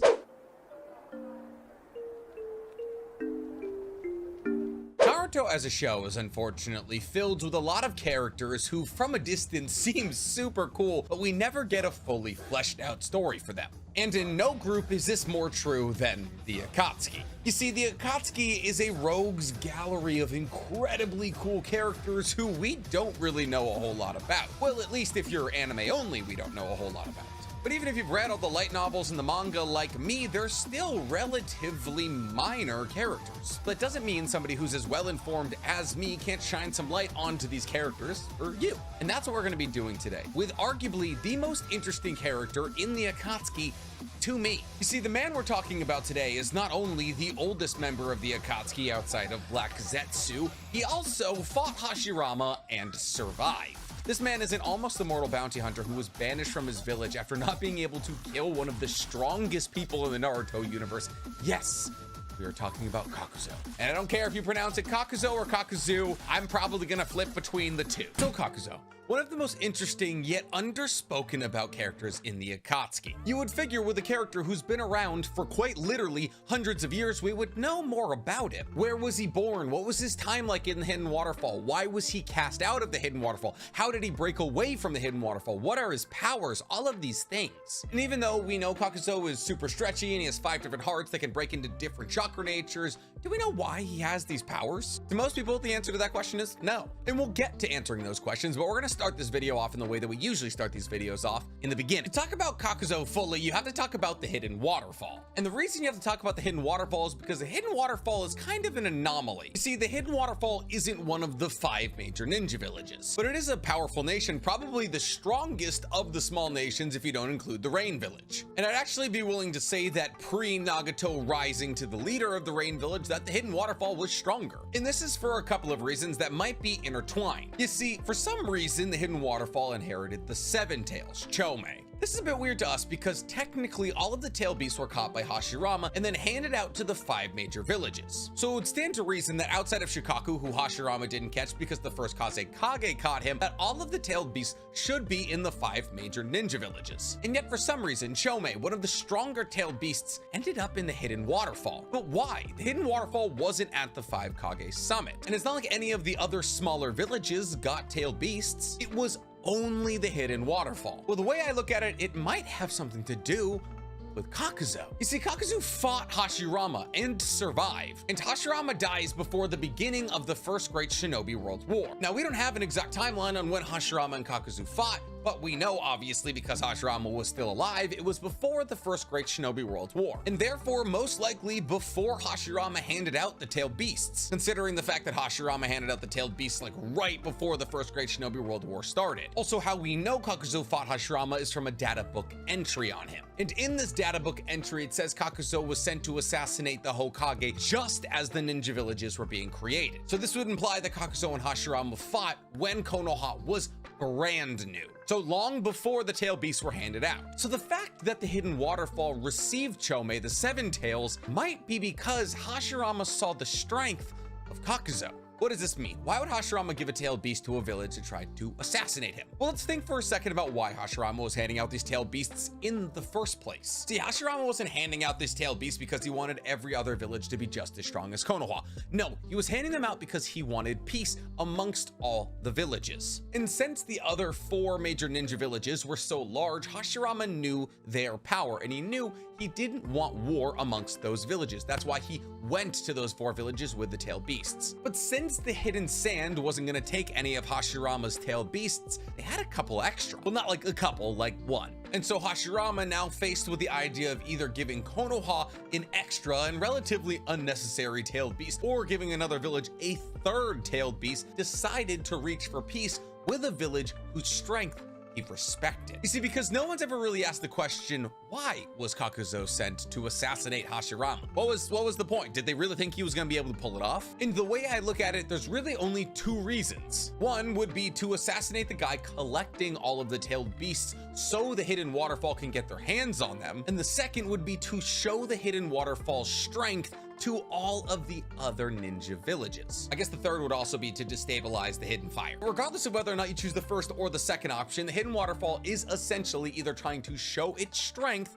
or to get a tailed beast. So somehow the logical thing for Hashirama to do here would actually be to acknowledge their strength by giving them a tailed beast. That is, if you are ardently trying to avoid war, which is exactly what Hashirama was trying to do. On top of this theory is actually corroborated by even more evidence. You see, in a Naruto OVA called The Lost Story Mission Protect the Hidden Waterfall, we actually got to go to the Hidden Waterfall village. And in this 40-minute OVA, we got a full view of what the Hidden Waterfall looks like. And in this 40-minute OVA, we learned about something called Hero's Water. You see, in this OVA, the leader of the Hidden Waterfall admits that the Hidden Waterfall isn't that strong in terms of shinobi power, but they are able to take water from the waterfall that protects them, and if they drink it, it increases their chakra tens of times over. This chakra increase is different for different people. For somebody, it could be 10x, for somebody, it could be 30x. It was with the use of this Hero's Water that the Hidden Waterfall was able to fight back against the major nations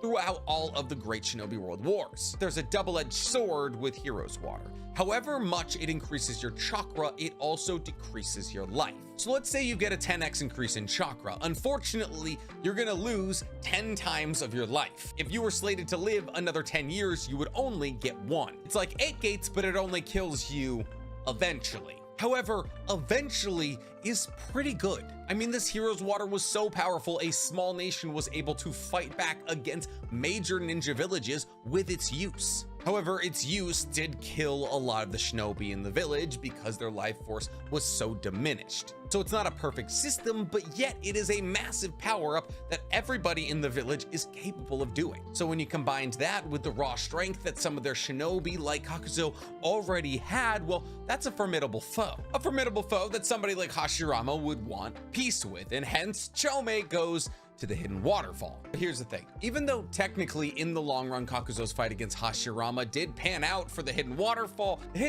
didn't see it that way. You see, the hidden waterfall believed that Kakuzo, who was one of their elite ninjas, should have been able to kill Hashirama the Hokage, even though he was quite literally referred to as the god of Shinobi. But here's the thing, Kakuzo had never failed a mission before, so when he returned back from his mission, barely alive and also failing to kill Hashirama, he wasn't met with a pat on the back and a good try.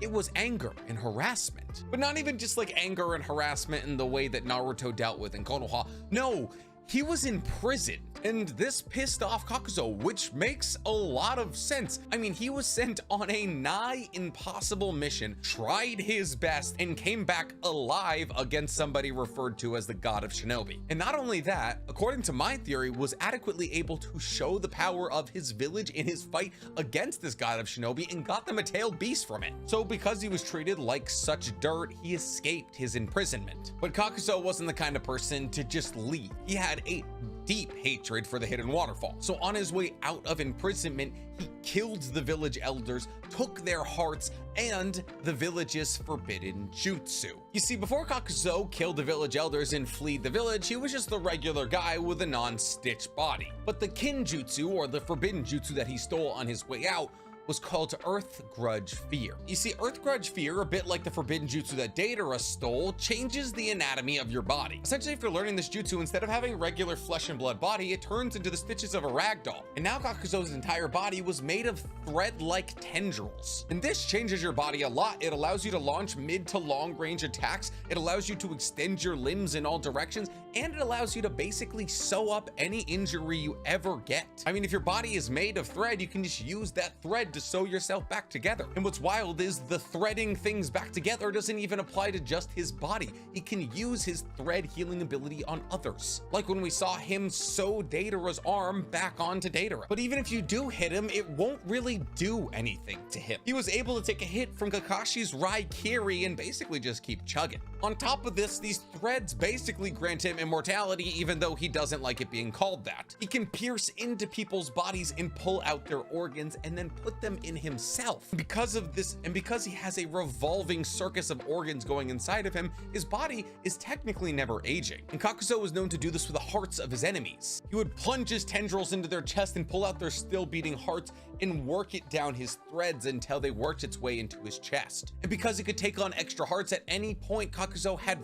5 hearts, meaning you had to kill him 5 times to guarantee he stayed down. Unless, of course, he pushed 4 of those hearts into his respective limbs and then had them become their own people. The arm or the leg becomes wrapped in a vast blanket of threads that make it a monster. And this monster has a mask that they can use to release their own elemental release. Each of the own individual monsters have one chakra release they can use. But while in this form, if Kakuzo should have that heart destroyed, one of the monsters can just sacrifice itself by putting their heart into Kakuzo. And just like that, he's back. And then Kakuzo's main body uses Earth Release. And Kakuzo can do this to his entire body, making his entire body hard as diamonds. Because now your hand is no longer just a hand, it is a diamond moving at high speeds. Not to mention this has very little effect on his movement speed, making it basically the perfect mix of an offensive and defensive jutsu. And using this jutsu, he's able to tank what are usually fatal jutsus like Choji's Spike Boulder jutsu. Once Kakuzo became, I guess, whatever he is now, a zombie according to the rest of the Akatsuki. But I mean, technically Kakuzo could use a Kikagenkai. See, Kakuzo is well known for being miserly and stingy with money. He would even prioritize things based on how much he had to gain from it monetarily. But I think there's actually something really interesting here that gives us a better insight into who Kakuzo was as a character. Because Kakuzo was once quoted saying that money is the only dependable thing on Earth. He was a fiercely loyal elite shinobi for a small village. I say he was fiercely loyal because he took a mission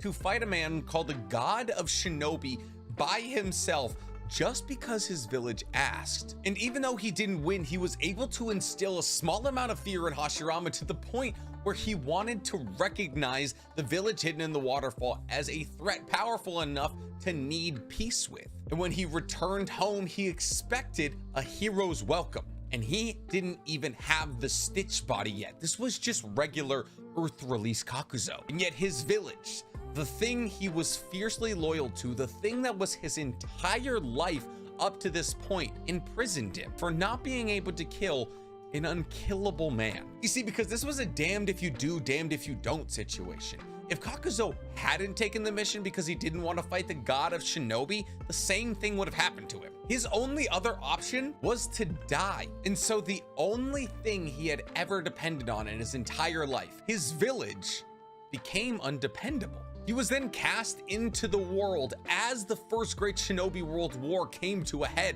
And I've covered the First Great Shinobi World War, and there's something really important about it. If you haven't seen that video, it's right here. There's a reason Konoha came out on top. Money. You see, Hashirama, when he collected all of the tailed beasts, he wanted to give them out to the individual villages for free as a peace offering. But Tobirama made Hashirama get paid for those tailed beasts. And so as the First Great Shinobi World War started, Konoha was flush with a lot of cash. And that cash paid for Konoha to get through the First Great Shinobi World War, while every other village which had just emptied their coffers to buy those tailed beasts was now going into debt. Because of this, after the conclusion of the First Great Shinobi World War, Konoha was totally fine while the rest of the world was crumbling. And just like that, Kakuzo was watching as the man who got him kicked out of his village was using money to keep his village the most powerful in the world. And in that moment, Kakuzo realized money is power. And as long as you got it, you make the rules. Kakuzo realized that he was an immensely powerful elite shinobi, now with a forbidden jutsu that made him all but immortal. And he's seeing on the world stage, you need money to be relevant. He's also technically a rogue ninja that appears in bingo books. So there's really only one option for him: become a bounty hunter. This could have been a realization he had when he heard his own bounty in the bingo book, or just something he figured out on his own. Regardless, his bounties took him all over the nation, even to one point where he might have possibly fought Kinkaku and Ginkaku. You see, we don't know if Kakuzo fought Ginkaku and Kinkaku, but we do know that he knew Kinkaku and Ginkaku, because in chapter 528, page 17 of the manga, when Ginkaku is sealed inside of the gourd by Darui, Kinkaku undergoes the Nine Tails transformation, because remember, Kinkaku and Ginkaku are also Nine Tails Jinchuriki, capable of entering the second form of the Jinchuriki transformation. So Kinkaku, upset about Ginkaku being sealed inside of the Sage of Six Paths gourd, undergoes said transformation. And it's at this point that Kakuzo says, I can't remember the last time I saw Kinkaku make this transformation. Somebody must have taken out Ginkaku. So not only does that mean Kakuzo has seen Kinkaku undergo this transformation before, it means he's probably seen it several times. Saying, I can't remember the last time I saw him undergo this transformation, to me implies he's seen it more than once. The question is, why has Kakuzo seen this transformation? Well, it actually seems fairly obvious when you think about the Gold and Silver Brothers. You see, the Gold and Silver Brothers are rogue ninja. When they attacked Tobirama when he went to the Hidden Cloud to sign a peace treaty to end the First Great Shinobi World War, they were exiled from the Hidden Cloud. Effectively, them and their entire squad was cast out of the village. So there's really two ways that Kakuzo could have met them. One is in battle, because they most likely have bounties on their heads. Incredibly high bounties considering the fact that they killed a Hokage. So Kakuzo, who was prioritizing those with very high bounties, fought them several times trying to collect on their heads. The other theory is that because they were rogue ninjas just like Kakuzo, they operated in the same circles. You see, the bounties we've seen Kakuzo collect on is usually underworld bounties. Bounties on the good guys posted by the bad guys. This is because Kakuzo as a rogue ninja couldn't necessarily stroll into Konoha with Kinkaku and Ginkaku over his shoulders and say, look, I got your baddies. Well, Kakuzo wouldn't be the biggest of concerns for Konoha as long as he collected Kinkaku and Ginkaku, who killed Tobirama, so it could really go either way. All we really know about this era is that Kakuzo was a bounty hunter for a while until the Akatsuki sought him out for his talents. And once Kakuzo saw that there would be a large amount of money in taking over the entire world, well, he joined up. But Kakuzo kind of had a checkered past with the Akatsuki. You see, Kakuzo is not what you would call a nice guy or a good partner. He's surly, mean, miserly, and old. So every partner the Akatsuki gave to Kakuzo, he killed, and this happened 4 times in a row. And from each one of these partners, he ripped out their beating hearts and made it one of his masks. These are the 4 masks we see him use against Kakashi and all of them. After killing his 4th partner, he talked to Pain about getting a new partner, and Pain said, well, we're gonna need a minute. That is until Kakuzo, Itachi, and Konan are sent to the village of Hot Water. Apparently, in the village of Hot Water, there was an immortal, and these are the kinds of things the Akatsuki takes interest in. Konan goes into the village of Hot Water as a decoy, and then Itachi and Kakuzo jump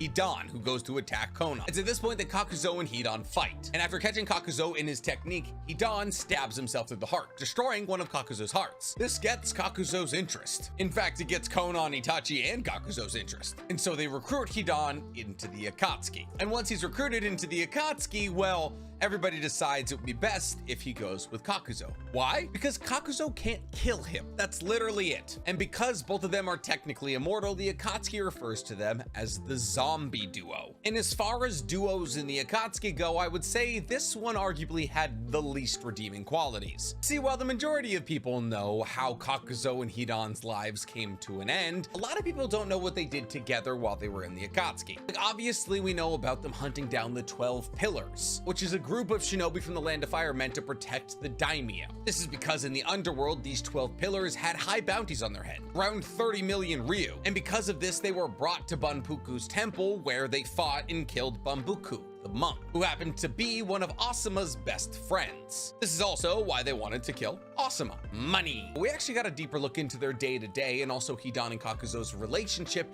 in Akatsuki Hiden Chapter 2. You see, Hidan and Kakuzo didn't really go out on Akatsuki missions. They did look for tailed beasts when it really came down to it, but usually they were just bounty hunting. And in this chapter, both Kakuzo and Hidan are wandering through a place called the Valley of Lies, looking for somebody with a 1.5 billion Ryu bounty on their head. But they walked through this valley for days and didn't see anybody, and therefore Hidan wasn't able to kill anybody for multiple days, which is considered a sin in Joshinism. This, combined with the constant walking, made him demand to Kakuzo that they give up this quest for this man. But just as they were about to turn around, a man appeared from a bush, who Kakuzo recognized as the man with the bounty on his head. Hidan, excited about the possibility that he gets to kill somebody, and maybe even the bounty a little bit, lunged at the man with his scythe, got a little bit of his blood, drew his circle, and stabbed himself through the heart. This caused the man to cough up blood and die. And it was at this point that Hidan offered up the man to Lord Yashin. However, Kakuzo and Hidan were not alone when they murdered this man. There was a little boy watching from a distance, and this little boy emerged from the bushes just like that man has and asked Hidan about how his ability worked. The boy pestered Hidan with questions, and this actually made Hidan a little upset. He looked at Kakuzo and said there must be something wrong with this kid, and it was at that point that he told Hidan he wanted to join Joshinism, which made Kakuzo agree with Hidan that there was something wrong with this kid. The boy introduced himself as Hohozuki and then allowed Hidan to finish the ritual to offer the man up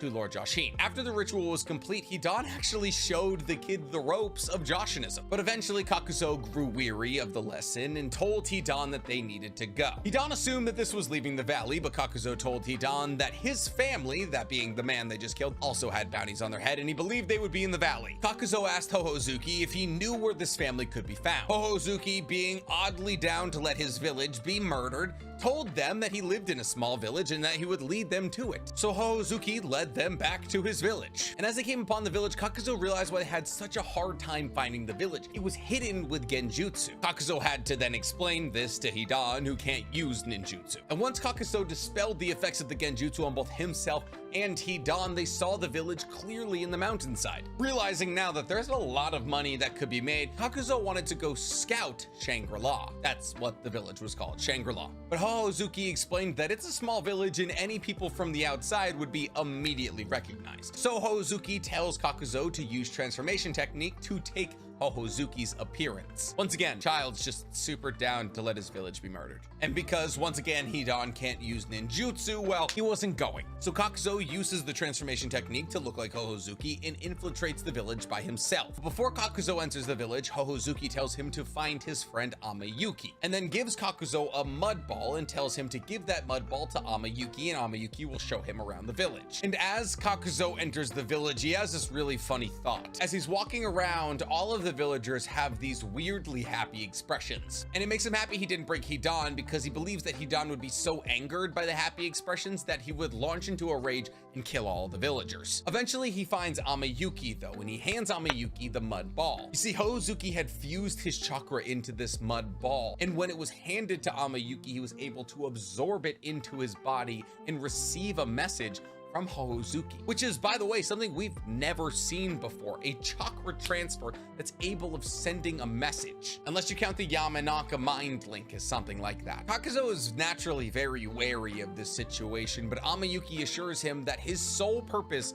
is to help Hohozuki. Meanwhile, back up on the cliffside, Hidan is telling Hohozuki all about Lord Joshin, and Hohozuki has actually already decided to join Joshinism and kill in the name of Lord Joshin. But Hohozuki is concerned because he doesn't think he's strong enough to kill the people that vouch for peace. He believes once he starts to kill for Lord Joshin, he'll be killed by those who look for peace. But this is kind of a cool moment for Hidan. He tells Hohozuki that there's no such thing as a person who believes in peace. He tells Hohozuki about when he started killing in the land of hot water, and how those who wanted peace went out to kill him first so he wouldn't kill anymore. Essentially, Hidan wanted to kill his fellow villagers for being peaceful, but they tried to kill him for doing that. And in Hidan's mind, this meant that they were the first aggressors and therefore didn't believe in peace. And if they truly loved peace and wanted to fight for it, they just would have let themselves die at Hidan's hands. But then Hozuki asked a question to Hidan that gives us a really good insight into Hidan and Kakuzo's relationship. He asked, if Joshinism requires you to kill your neighbor, and not just your physical neighbor, your emotional neighbor, like those you're close to, why haven't you killed Kakuzo? And it's at this point that Hidan tells him that he hates Kakuzo and he would never consider him his neighbor,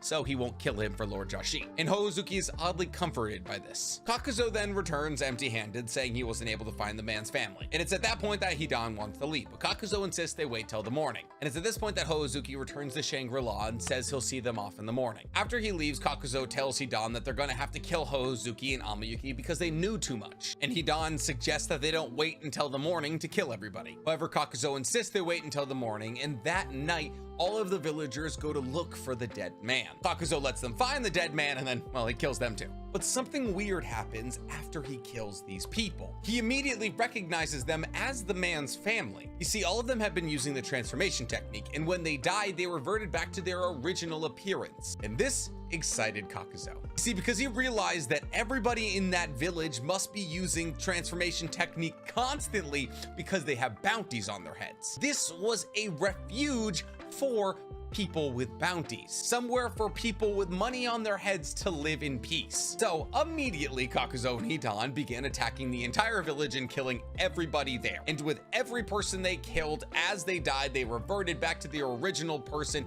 and Kakuzo identified that they did indeed have a bounty on their head. Kakuzo then realized that the leader of this village must have the biggest bounty of all and went to go find him. And he told Hidan to deal with Hohozuki and Amayuki, who had come to greet Hidan and Kakuzo, who were murdering everybody in the village. Not a great time to do it, but you know what? Who cares? You see, Hidan had just been murdering for the sake of murdering. He wasn't using his ritual on every single person he murdered. But as he turned to Hohozuki, he told him he was going to show him Lord Joshin's ritual once again, just on Amayuki. However, when he struck Amayuki, Amayuki crumbled into mud. And it was at this point that Hohozuki's transformation technique was released and the true Amayuki was shown. It was at this point that Amayuki revealed to Hidan that Hohozuki had died a long time ago, and he had taken his appearance in order to pay homage to him. And then he had created a mud clone to take his own appearance in the real world. But now that that mud clone was gone, he could be Amayuki again. It's at this point that Amayuki tells Hidan that he regards him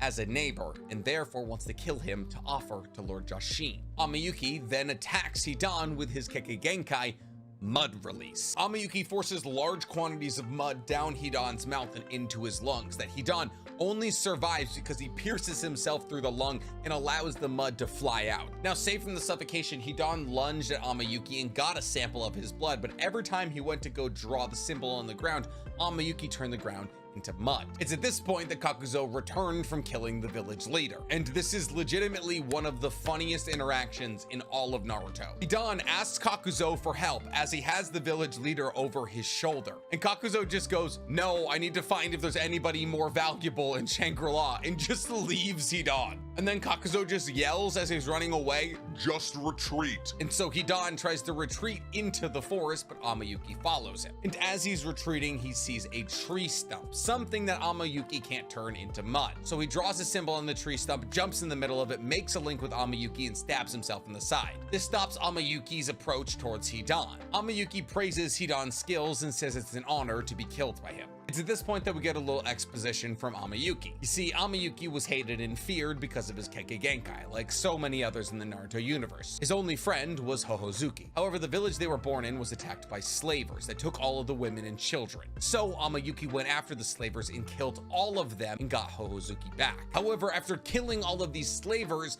Amayuki received a bounty. Rather than being grateful that Amayuki saved Hohozuki, the villagers became afraid of him even more and tried to kill Amayuki. Hohozuki, understanding what his friend did for him, made plans for them to flee to Shangri-La where they could live in peace, but since the villagers knew that Hohozuki was trying to take away Amayuki, they killed him. Amayuki was guilt-stricken by this, but decided to live on for Hohozuki. And then after this moment of beautiful exposition, we have one of the weirdest moments in Naruto history. You see, while Amayuki was excited to be an offering for Lord Jashin, he wanted to make his own sacrifice first. Essentially, he wanted to go up to Lord Jashin with a little bit of karma, and he quoted the commandment of Jashinism to kill your own neighbors. So he decided to use his mud release to create a mudslide that wiped out Shangri-La and killed everybody in the village. And this actually really impressed Hidan, and he congratulated Amayuki on his initiation to Jashinism as he stabbed himself in the heart,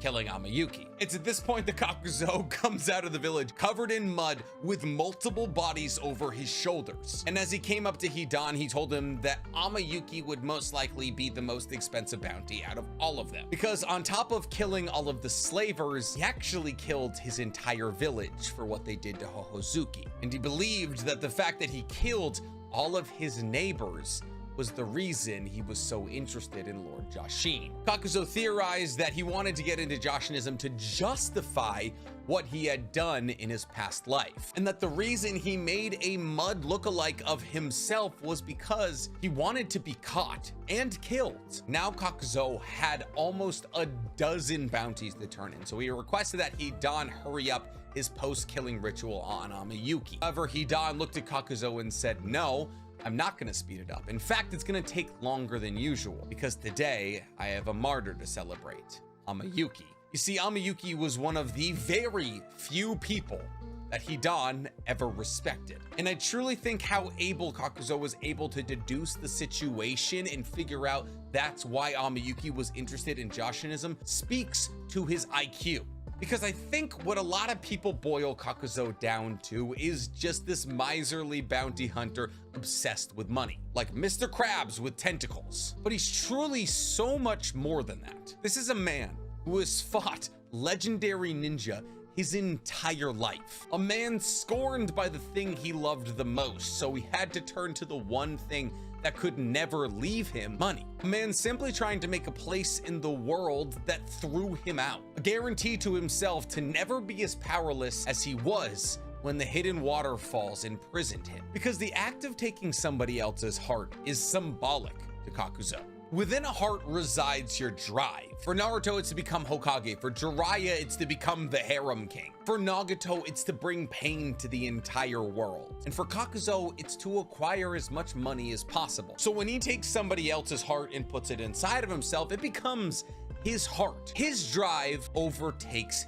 yours. So it doesn't matter what you were living for, because now you're living for money. And every time he took a heart, it became more and more clear to him that his drive was the most important out of all of them. And you know what? He was right, because at the base of all of his desires, he just wanted something or somebody to lean on.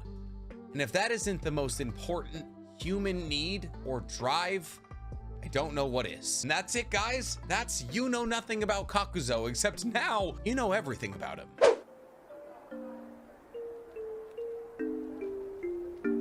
The Akatsuki. You know them, you love them, but there is some members of the Akatsuki that are more well known and more loved than others. Crowd favorites such as Nagato, Itachi, and Kisame. And while I've already covered Itachi in full length, if you want to see that video, please click right here. I've been asked a lot to cover another person on that highly esteemed list, Kisame. And the best part is, just like Itachi, you probably don't know that much about Kisame. You might think you know a lot about Kisame, and if you've watched the anime, you know a good amount about him, but there's a lot that you still have yet to learn. Let's start these videos in the way that we always start these videos, by asking the easy question. Who is Kisame? Kisame is known by many names, the monster of the hidden mist, or the tailless-tailed beast, and he deserved these names. He is an S-ranked bingo book ninja from the hidden mist. He was a part of the 7 swordsmen of the mist during their strongest ever generation. In fact, he is the strongest member of the 7 swordsmen of the mist ever, and he was the 3rd strongest member of the Akatsuki, which is saying something on account of the fact that everybody in the Akatsuki was insanely powerful. All right, I'm sorry, he was 4th. It goes Obito, Nagato, Itachi, and then Kisame. But before we get into all of his accolades and describe how he accumulated all this massive amounts of power, let's talk about his beginnings. And through describing his story, I want to paint the picture of who Kisame is to you, because his personality and his motivations are heavily misunderstood. Kisame started as a guard for the Cypher Corps in the Hidden Mist. The Cypher Corps were a bit like the Mist's Anbu, but a little bit different. Essentially, the Cypher Corps were in charge of holding all of the important intel of the Hidden Mist and bringing it to other people in order to relay it. Think of them kind of as the people who hold the nuclear codes, and if anybody else needs the nuclear codes, they can go and tell them. Kisame was assigned to protect this squad by Fuguki, I'm sorry. So who's the man with the complicated name, you ask? Well, Fuguki was a member of the 7 Swordsmen of the Mist before Kisame. He was the wielder of Samehada before Kisame, and as a member of the 7 Swordsmen of the Mist, he had incredible esteem in the Hidden Mist village. So Kisame kind of studied under him. Fuguki was essentially his sensei. Fuguki was also the only person from his generation of the 7 Swordsmen of the Mist to survive Might Die, at least in the manga. In the manga, Might Die, when he finds Might Guy and his team have been cornered by the 7 Swordsmen of the Mist, opens the 8th gate and kills 6 out of 7 of the 7 Swordsmen of the Mist. In the anime, he only kills 4 of them and 3 of them survive. But regardless, this kind of goes to show how impressively strong Fuguki was. He was able to survive an onslaught from somebody who had opened the 8th gate. Also, Samehada only chooses wielders who they find very powerful. So his sensei, that being Kisame sensei, is very powerful. Keep that logged away. For the moment, we're talking about Kisame, and now he is guarding the Cypher Corps. By the way, this feels like a good time to mention, we don't know why Kisame looks like a shark. We learned in Boruto when we saw another Hoshigaki clan member that they all have shark-like appearances, but we don't know why. There's theories that they were tested on to become the perfect soldiers in water environments, but none of those have been corroborated. Okay, back to the backstory. So as Kisame was protecting this Cypher Corps, they were cornered by Konoha Ninja, and not any Konoha Ninja. They were cornered by Ibiki. If you don't remember who Ibiki is, he's the man who is bald with all the scars on his head and is the head of interrogation for Konoha. Yeah, Konoha has a head of interrogation.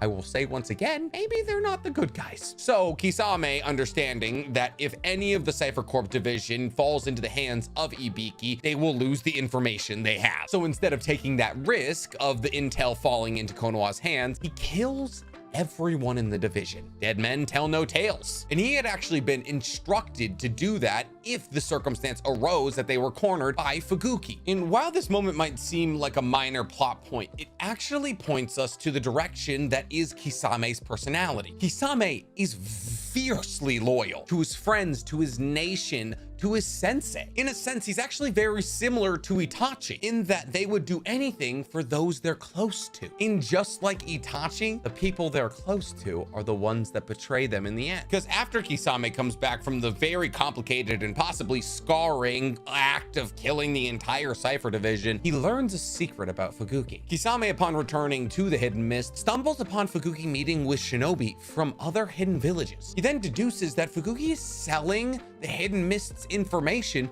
to these other shinobi. Imagine you're Kisame in this spot. You have now seen the person who told you to murder your own comrades, people who you were tasked with protecting in order to protect the hidden mist secrets, selling those very secrets to other villages. The blood of your own comrades has not even dried off your hands yet, and yet all of your effort is being invalidated by the person who gave you that command. Kisame naturally gets upset and kills Fuguki. But here's the thing. Remember what I said earlier about making sure you log away the fact of how strong Fuguki is, able to survive Might Dai's 8th gate, the only surviving member of the 7 Swordsmen of the Mist, a wielder of Samehada, and Kisame killed him with a katana, and then naturally took Samehada for himself. And the fact that Samehada didn't reject him also speaks to his power, because like I said earlier, Samehada doesn't accept weak hosts. And you would think that murdering your sensei would raise a couple of questions in the Mist Village. But the thing is, during this time, Yagura, the 4th Mizukage, was in charge. And here's the little thing about Yagura's tenure as Mizukage. Obito, who's upset because the Hidden Mist was essentially the people that backed Kakashi into a corner to kill Rin, was controlling Yagura from the shadows. Obito had a genjutsu over Yagura so powerful that Yagura and nobody around him knew he was under genjutsu. And as a sort of revenge, Obito was making Yagura be incredibly violent and have comrades kill each other. And that's how you got the Blood Mist Village. So when Yagura stumbles upon Kisame, who had now recently killed his sensei, he commended him for killing a traitor and thanked him for his loyalty to the Hidden Mist. Only problem is, it was a little too late for Kisame. Kisame watched the person he respected and trusted most on Earth betray him. And it's at that point that he realized that the world is full of lies. People betray each other for money or power or stature. And this made him heavily delusioned with the entirety of the Hidden Mist Village, which is why Kisame is so receptive to a different kind of approach on life. I say this because after Yagura leaves, Kisame is approached by a shadowy figure who refers to himself as Mamoru Uchiha. Both you and me know that that's Obito. And it's at this point that Obito explains to him the infinite Tsukiyomi plan, and he brands it as a world of truth. In a world of truth, everybody is transparent with each other. You know exactly what they're thinking and what they want. This would exist because the world would be whatever Kisame wanted the world to be. That's how infinite Tsukiyomi works. But it was too early for him to join the Akatsuki. He was now a recent addition to the 7 Swordsmen of the Mist, and he wasn't so disillusioned with the Hidden Mist Village that he was just gonna walk away. He actually wanted to change the Hidden Mist Village. Kisame loved the Hidden Mist Village. It's where his Hoshigaki clan family members live, and so he participated with the 7 Swordsmen of the Mist, and this is actually where he acquired the nickname the Monster of the Mist. But when he wasn't doing 7 Swordsmen of the Mist missions, he was actually super involved in a plot to overthrow the Hidden Mist government. Kisame was involved in multiple assassinations of the higher-ups of the Hidden Mist leadership. In fact, it's largely hypothesized that Kisame was a part of Zabuza's planned coup against the Land of Water's daimyo. So Kisame and Zabuza came together and rallied the people of the Hidden Mist in order to end the Blood Mist Village era. I mean, think about that. They were just people trying to end a tyrannical rule of a man who's under a genjutsu that trumped up his bloodlust. That's a good thing. But the coup fails and the assassinations are revealed to have been done by Kisame. So with the heat coming down on him, he has to leave the Hidden Mist Village. This right here is why Kisame is one of the most interesting members of the Akatsuki to me. He, like Itachi, had to leave the village he loved because he was trying to help it. But he wasn't leaving without Samehada, so he dipped from the Hidden Mist and eventually met up with the Akatsuki. Essentially, the Akatsuki were just kind of a fallout plan for him because Obito had pitched their idea to him years ago. It's at this point that he's partnered with somebody who he has a lot of similarities with, Itachi. And ironically, he's paired with Itachi because he has a history of killing those close to him. So Obito figured it would be best to pair him with somebody who was stronger than him. Yes, Itachi is stronger than Kisame. Kisame himself says it multiple times. And while Kisame and Itachi may come from very similar circumstances, they couldn't be more different. Kisame reveled in fighting. He liked to make his opponents suffer. He had a beast side of him, while Itachi preferred to get fights done as fast as possible because A, he didn't want to expend all his chakra, but B, because he didn't enjoy hurting other people. Because of this, when they first met, they kind of clashed heads. But ironically, they actually become very close friends. And we actually see over the course of the manga, the anime, and one light novel, Akatsuki Hiden, that Kisame kind of loved Itachi. I'm going to tell you a story from the first chapter of Akatsuki Hiden, which is all about Itachi and Kisame's relationship. Itachi and Kisame have been together for a couple of years at this point, and they're taking shelter for the night in a cave.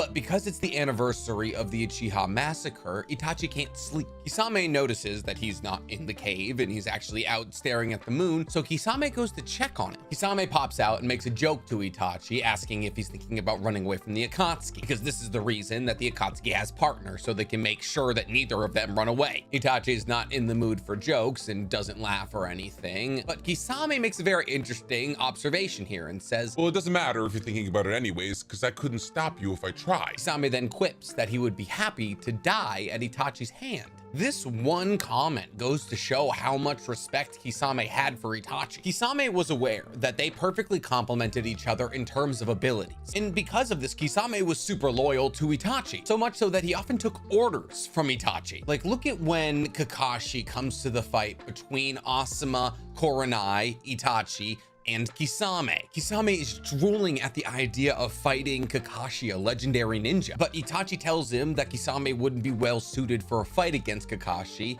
and therefore Itachi should fight him. And Kisame backs off. He listens to Itachi. And remember how I said Kisame revels in fighting? He even retreats when Itachi tells him to. This is because of the profound amount of respect he has for Itachi's intelligence and power. Like when both of them observe that Naruto is now being escorted by Jiraiya, and Kisame says that he stands no chance against Jiraiya, but that Itachi would be a good one-on-one for him. This connection is so deep that in the anime, when Kisame finds out that Itachi dies, is very visibly saddened. So much so that Zetsu worries that Kisame will abandon the Akatsuki because Itachi's no longer in it. And Itachi is the person who would stop him from fighting more often than not, because Itachi would end fights before Kisame would even get a chance. But he liked him so much that it overrid this kind of inability to allow Kisame to fight. But back to the story from Akatsuki Heated, because it's very interesting. After Kisame and Itachi spend some time staring at the moon, they're heading back to the cave. But as they head back to the cave, they realize that a wall of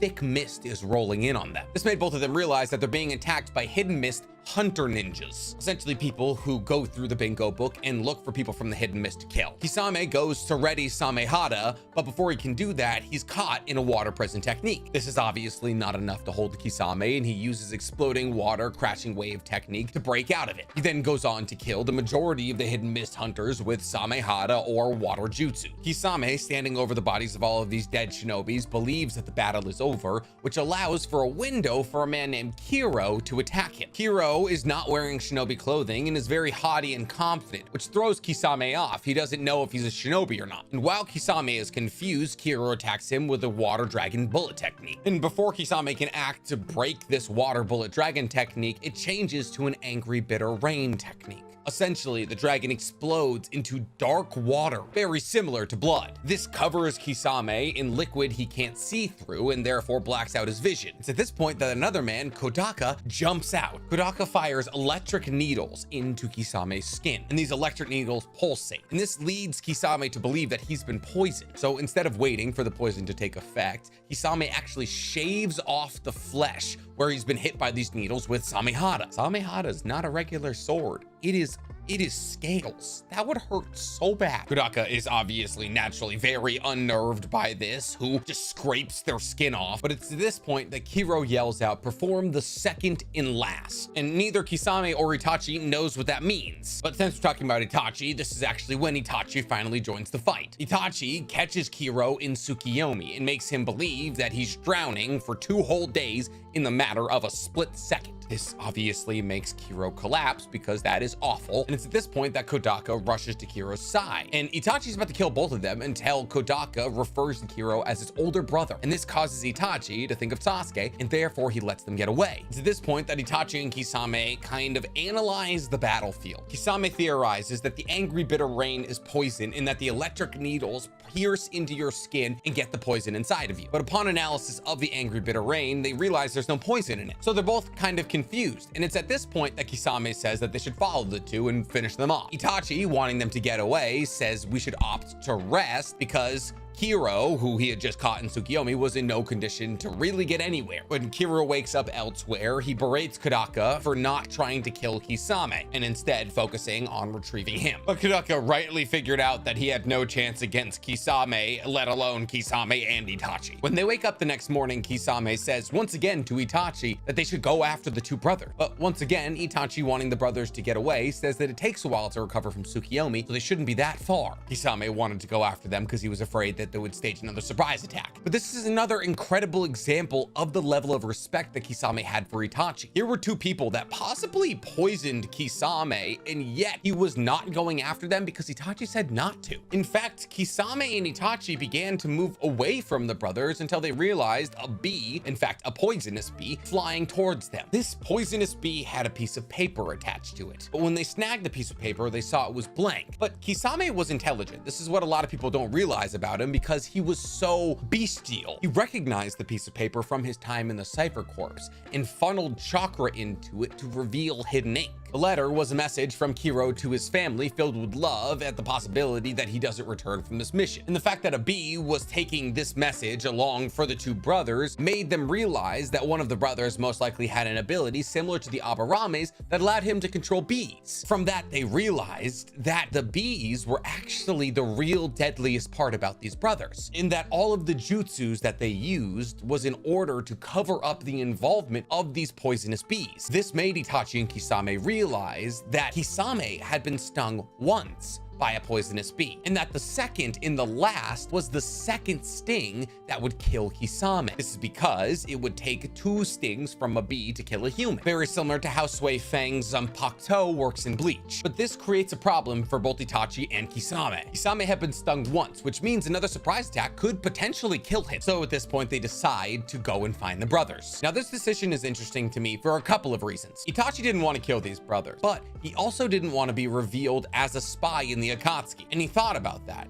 He thought if he really let these brothers go, would it kind of blow his cover? But at the same time, I wonder if he actually cared about whether or not Kisame lived, because Itachi was now kind of going against his own ideology of keeping these brothers alive in order to keep Kisame alive, which makes me believe that Itachi saw the connection and how both of them had had people close to them betray them and wanted to not be another person to betray Kisame. But what do I know? I'm speculating. So they start headed in the opposite direction that the bee came from. They walk in this opposite direction until nightfall, when they finally stumble upon the brothers. Kodaka notices him first because he is the bee user. It's at this point that Kiro uses Angry Bitter Rain, but he's still weak from the Tsukiyomi. So Kisame is able to absorb all of the Angry Bitter Rain with his Water Shark Bullet technique. Kodaka then shoots the electric needles at Kisame, but Itachi protects him with water release. In fact, he uses Starch Syrup Capturing Field. Say that 5 times fast, I dare you. But since he's caught the electric needles, he's also caught the poisonous bees that hide amongst them. It's at this point that Kodaka realizes that the jig is kind of up for them. It's very clear that amongst the needles you can see bees. So he opens his jacket, revealing an entire vest of poisonous bees. He tells Kisame and Itachi that in his clan, the firstborn is given the responsibility of harnessing these bees, and the secondborn is given the responsibility of protecting the firstborn, much like the main branch and the side branch of the Hyuga clan. But his clan weren't shinobi like the Aburame. In fact, they were honey farmers. But selling honey didn't pay the bills anymore. So Kodaka actually found a way to make his bees poisonous. That way, him and his brother could do freelance shinobi work. Once their Talk no Jutsu attempt is over, Kodaka then sends another swarm of poisonous bees at Kisame. Itachi tries to use the water starch release technique again, but the bees are able to avoid it. So Itachi instructs Kisame to put himself in a water prison jutsu, and Kisame does it like that. Kisame respects Itachi's intelligence so much that if Itachi says jump, he says how high, and this makes it so the bees that are coming at him drown before they can stab him. Itachi uses this opening to attack Kiro with a great fireball technique. Kiro, still weak from the Tsukiyomi, isn't able to defend himself, so Kodaka jumps in front of the fireball, and while the bees he's wearing minimize some of the effect of the fireball, he's still greatly burned. And with the last bit of his strength, he orders the bees to attack once again, but he didn't attack Kisame or Itachi. He attacked his own brother, Kiro. Kiro, weak from the Tsukiyomi, began to scream and flail around because he couldn't defend against the bees, and as his body began to go numb, he screamed out. Kadoka says, if we're both gonna die, I'm gonna extract vengeance on you for making us join the shinobi world. Kadoka says that beekeeping was hard, but we both loved it. And before Kiro dies from the poison of the bees, Kadoka takes a kunai and plunges it through the swarm into Kiro's heart. He then takes that same kunai and plunges it into his own heart. And as Kadoka laid there dying from this fatal wound and the burns Itachi had put on him, he confessed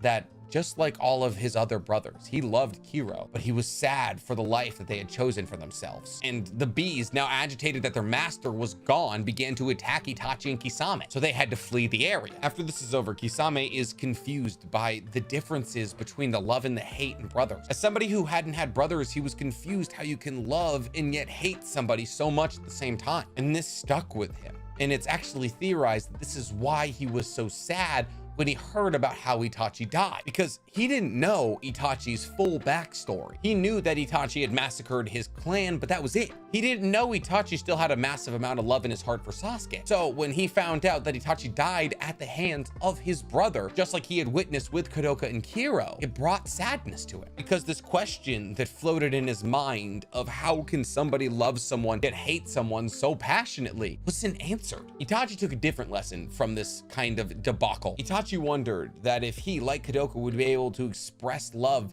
for his brother as he died, but he came to the conclusion that there's no way he would know until it happened. This experience made Kisame and Itachi much closer and actually helped them both with a problem that they felt they had in their lives. Both Kisame and Itachi felt as though they had no place in the world. This was especially true to Kisame, who, because of the missions he undertook under the pretense of a lie for the Hidden Mist to kill the members of the Cypher Division, he felt a deep guilt in his heart. Yes, Kisame felt irreparable guilt about killing the Cypher Division, and this guilt lasted until he died. And as he was dying, he reveled that he was a worthless and terrible person who had no real positive effect on anybody's life. It's a level of emotional competency that a lot of people don't understand from him. Itachi was one of the most important things in his life, and he lost it, like he lost Fuguki, like he lost his village. All he knew was loss. Even his rival, Mike Guy, couldn't remember his name. And the reason that made him so angry is because it solidified the fact that he was nothing and nobody to anyone. Imagine that. You're a person who has lost everything,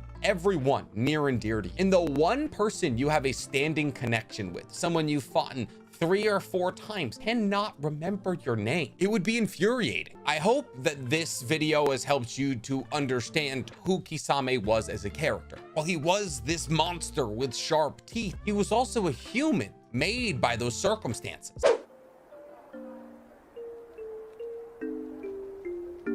When you're born into the Hidden Sand Village, you get one of 2 choices. Either be a cactus farmer or be a puppeteer. Well, I guess of course you could be the guy that got his face mask kicked off by Madara, but that's not really a popular choice. Because unfortunately, the Hidden Sand Village has the worst economy out of all of the hidden villages in Naruto. And a bad economy means less food and less people, as the Hidden Sand also has the smallest population out of any of the hidden villages in Naruto. And because the Hidden Sand Village is located in, well, a desert, farming and agriculture aren't really an option, which means that almost for the entirety of the Hidden Sand's existence, they've had to rely almost entirely on ninja work to provide their economy any stimulus. But the problem is, when your entire economy is built around ninja work, you really don't want to lose your ninjas. And therefore, the second Kazekage, Shimon, found out a way to weaponize puppets based off the puppets that he saw used for entertainment in the Hidden Sand Village. And by learning how to control anywhere from 1 to 300 puppets, all of a sudden the Hidden Sand Village no longer had a shinobi issue, as one skilled puppet master could equate to 10 shinobis on the battlefield. Experienced puppet masters could hide themselves on battlefields while controlling puppets that were doing all of the dirty work for them. And while the destruction of a puppet wasn't ideal, it wasn't the loss of a shinobi. And thus the Hidden Sand, with a revolutionary technological advancement, was able to stay relevant in the market of the Hidden Leaf villages, being able to offer their ninja work at a price that was at least competitive comparatively to the other ninja villages, which is why the Hidden Sand still exists. exists. Now, Granny Chiyo was the first truly relevant puppeteer in the Hidden Sand Village, an absolute stalwart of the community who quite honestly dragged the Hidden Sand through the second and third Great Shinobi World Wars. She went toe-to-toe with the likes of Hanzo the Salamander and Sakamo Hatake, with a myriad of different poisons being so threatening that Tsunade had to dedicate her entire war effort in the second Great Shinobi World War to counteracting said poisons. But we've already made a video about Granny Chiyo, and if we're being real, it's one of my favorite videos of all time because Granny Chiyo is one of the most important cogs in the tapestry of Naruto's timeline. But today, I don't want to talk about Granny Chiyo, no. Today, I want to talk about the only puppeteer in existence who could be considered equal to or greater than Granny Chiyo. And the only puppeteer that could ever be considered even close to or better than Granny Chiyo is her own grandson, Sasori. Yeah, that's right, we're doing a you-know-nothing. It's been a while. Today we're taking the deepest of dives into arguably the greatest puppeteer out of the Hidden Sand ever. So sit back, relax, and get your chakra strings out because today, we're learning about Sasori. So Sasori, one of the more beloved members of the Akatsuki, yet one of the most reserved. As Sasori was the first member of the Akatsuki to die, it feels as though, to those who loved him, that we didn't get nearly enough time with Sasori. And honestly, I agree with that sentiment. Sasori and Granny Chiyo's story are one of the only things that tie us to the early days of the Hidden Sand Village. And because they're really the only perspective we have for the second and third Great Shinobi World Wars, it makes the perspective of the Hidden Sand Village during this time period kind of devastating. See, the Hidden Sand Village is by far and away the weakest village, always has been. Both in manpower and tailed beasts, the Hidden Sand Village has never amounted to much, as even in the earliest days of the Hidden Sand Village's formation, sure, they were able to catch Shukaku, but because they caught Shukaku, they never had any other tailed beast given to them. And if we believe that the tailed beast strength is proportionate to the amount of tails they have, then Shukaku is the weakest. However, this never stopped the Hidden Sand from participating in world wars, and that's mostly because the Hidden Sand had to participate in these great wars in order to hopefully acquire fertile land from the other hidden villages. But unfortunately, desperation doesn't cause a huge uptick in power. And in no Great Shinobi World War was that more present for the Hidden Sand Village than the second Great Shinobi World War. See, Sasori is actually quite old, being born a couple of years before the second Great Shinobi World War, meaning at the time of his death, he's almost 40. That's not a shot at my elder millennial and Gen X fans. I'm not saying that 35 is old. I'm just saying he didn't look like a 35-year-old. Though if you're over 30, start planning your funeral now. This, however, was a very unfortunate time for Sasori to be born, as the Second Great Shinobi World War was absolutely devastating for the Hidden Sand. And unfortunately, it was devastating for the Hidden Sand because it was very successful for the Hidden Leaf. See, this is why I love taking a step out of Konoha to do deep dives on characters who weave the fabric of Naruto. Because within the confines of the first, second, and third Great Shinobi World Wars, there was really no good guys or bad guys. They were land battles. They were battling over resources. And in the second Great Shinobi World War, when the Hidden Sand was desperate for resources, Konoha crushed them. Specifically, Sakamo Hatake crushed them. You see, it was in the second Great Shinobi World War that Sakamo Hatake, Kakashi's father, gained the moniker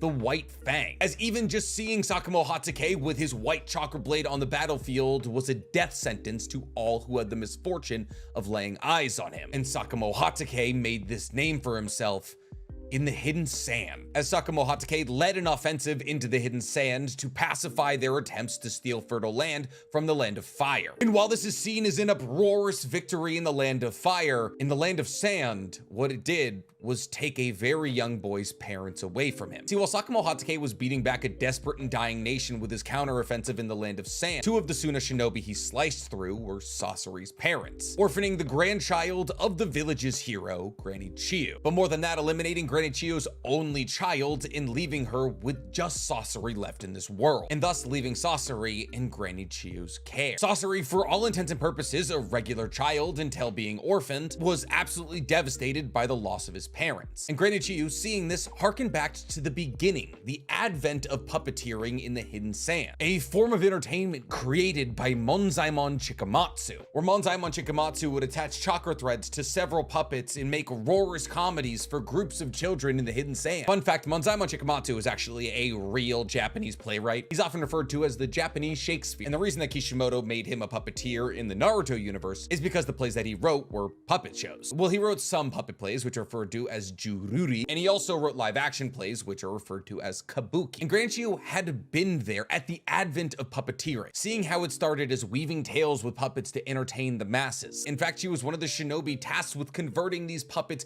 into military assets, going on to be the inheritor of the Chikamatsu collection of 10 puppets, the 10 most powerful puppets that Monzaemon Chikamatsu ever created. And Granny Chiyo, understanding these puppets' abilities to entertain and comfort, decided that the best way to comfort Sasori would be through puppeteering. But in a very different sense, it's probably all Granny Chiyo knew how to do, as at this point of her life, she was already in her mid-40s and had lived a life surrounded by puppets, trying to improve them and battling with them on the battlefield. She tried to connect to Sasori in the only way she knew how. And much to Granny Chiyo's happiness, Sasori took to it like a fish to water. Not only was Sasori able to control more puppets than any other child his age, but the intricacy he could apply to his puppets was that of a high-level Jonin. But Sasori took it one step further than simply just being an incredible puppet master. Sasori, from a very young age, began to look for ways to eliminate the weaknesses of puppet jutsu users. See, one of the biggest weaknesses of a puppet jutsu user is if they're discovered. In an ideal circumstance, a puppet jutsu user won't be seen in their battle against other shinobis. They'll find ways to cover themselves up or hide so they can control their puppets from a distance. And Sasori identified that the majority of these puppet jutsu users die upon being detected. Therefore, Sasori dedicated himself to eliminating weaknesses such as these. But Sasori was also being raised by the greatest puppeteer in history, a woman whose true strength not only came from her ability to puppet puppeteers, but also reinvent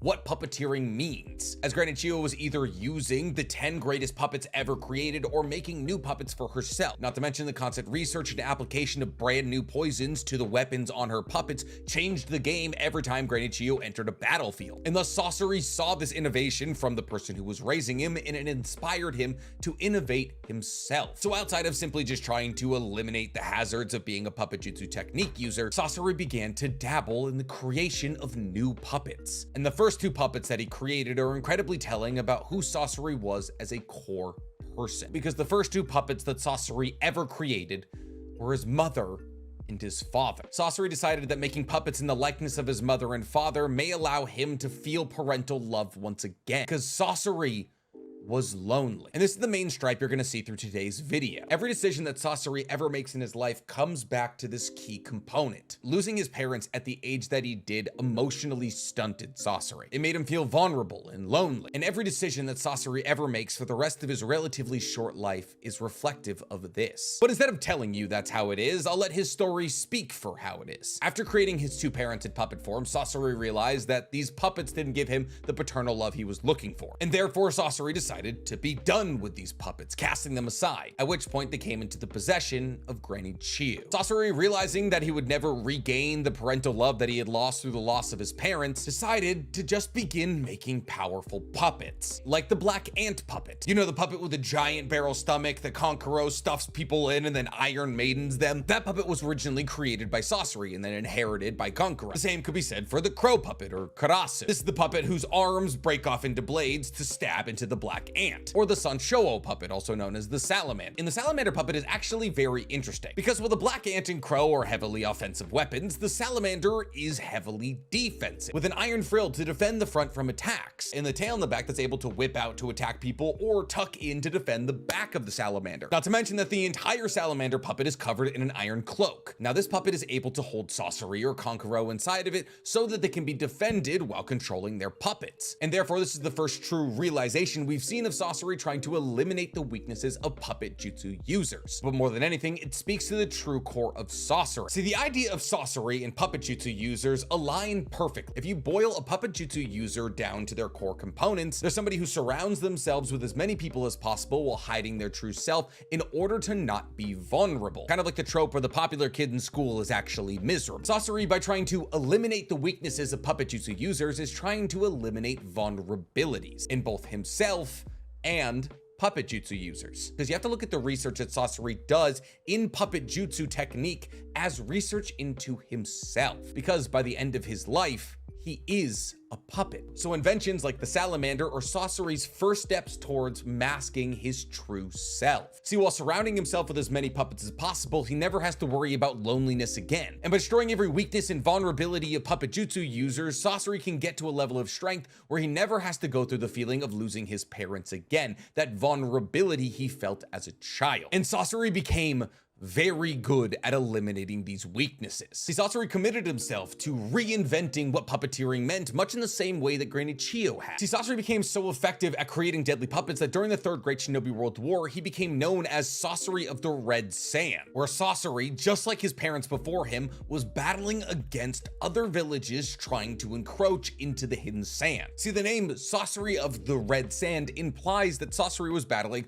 on sand. And while we don't know a huge amount about the Third Great Shinobi World War, this at least implies that Suna was fighting a defensive battle, much in the same way as Sasori's parents were fighting a defensive battle against Sakamo Hatake. And thus, for the first time in Sasori's life, he was taking active steps to redeem his parents' death. He was beginning to achieve the level of strength he would need to never feel vulnerable again. But even though strength cures vulnerability, the puppets around Sasori, much in the same way that his mother and father puppet couldn't give him paternal love, weren't curing his loneliness. And thus Sasori began experimenting with the idea of turning people into puppets. See, when a person experiences a massive amount of loneliness and they feel as though there's no way to actually fix it, unfortunately, a lot of people go for the idea of control. What if I was able to control somebody so they could never leave me? What if I was able to puppeteer this person into being by my side forever? It's word for word what serial killers like Jeffrey Dahmer have tried to accomplish, going through scientific experimentations to brainwash people into kind of a zombie state so they'll never leave them again. And what Sasori was doing was no different. Sasori understood that his puppets were strong, and therefore if he created puppets out of those close to him,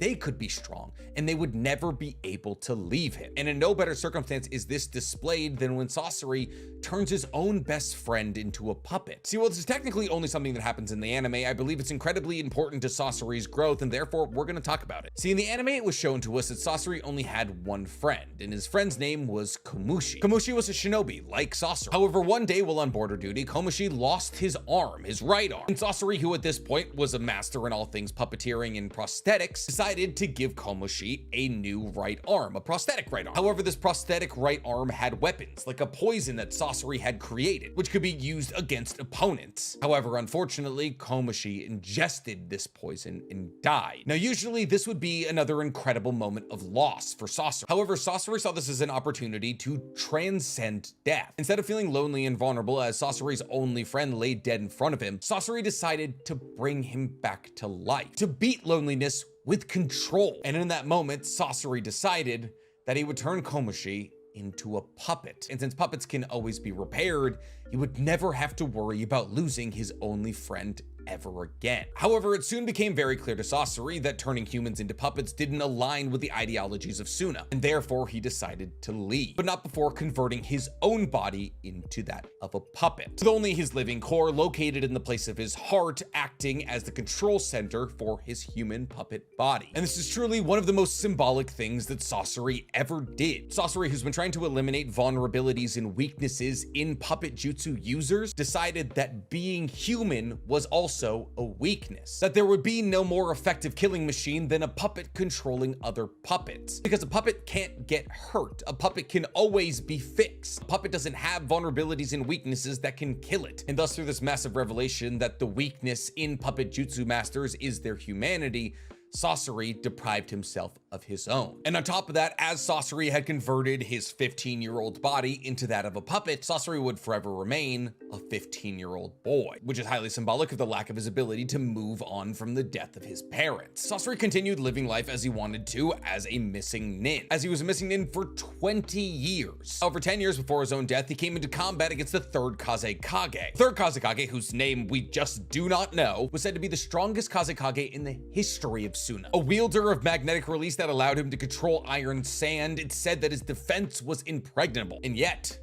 Sasori killed him. Now, Sasori does admit that the third Kazekage gave him a struggle, but struggle or not, the third Kazekage simply became another weapon in Sasori's repertoire, as Sasori in the 20 years that he was a missing nin was dedicated to one thing and one thing alone, killing and collecting as many strong ninjas as possible to surround himself with. You see, Sasori had no grander goal. He wasn't trying to see the highest form of art like Deidara. He wasn't trying to uncover the lies of the shinobi world like Kisame. He wasn't trying to crack the code of every ninjutsu like Orochimaru. Sasori was on a solitary and endless journey to surround himself with as many people that couldn't leave him as possible. See, Sasori doesn't join the Akatsuki of his own volition. Konan finds Sasori after hearing about his legendary power and tells him to join the Akatsuki, to which Sasori actually declines.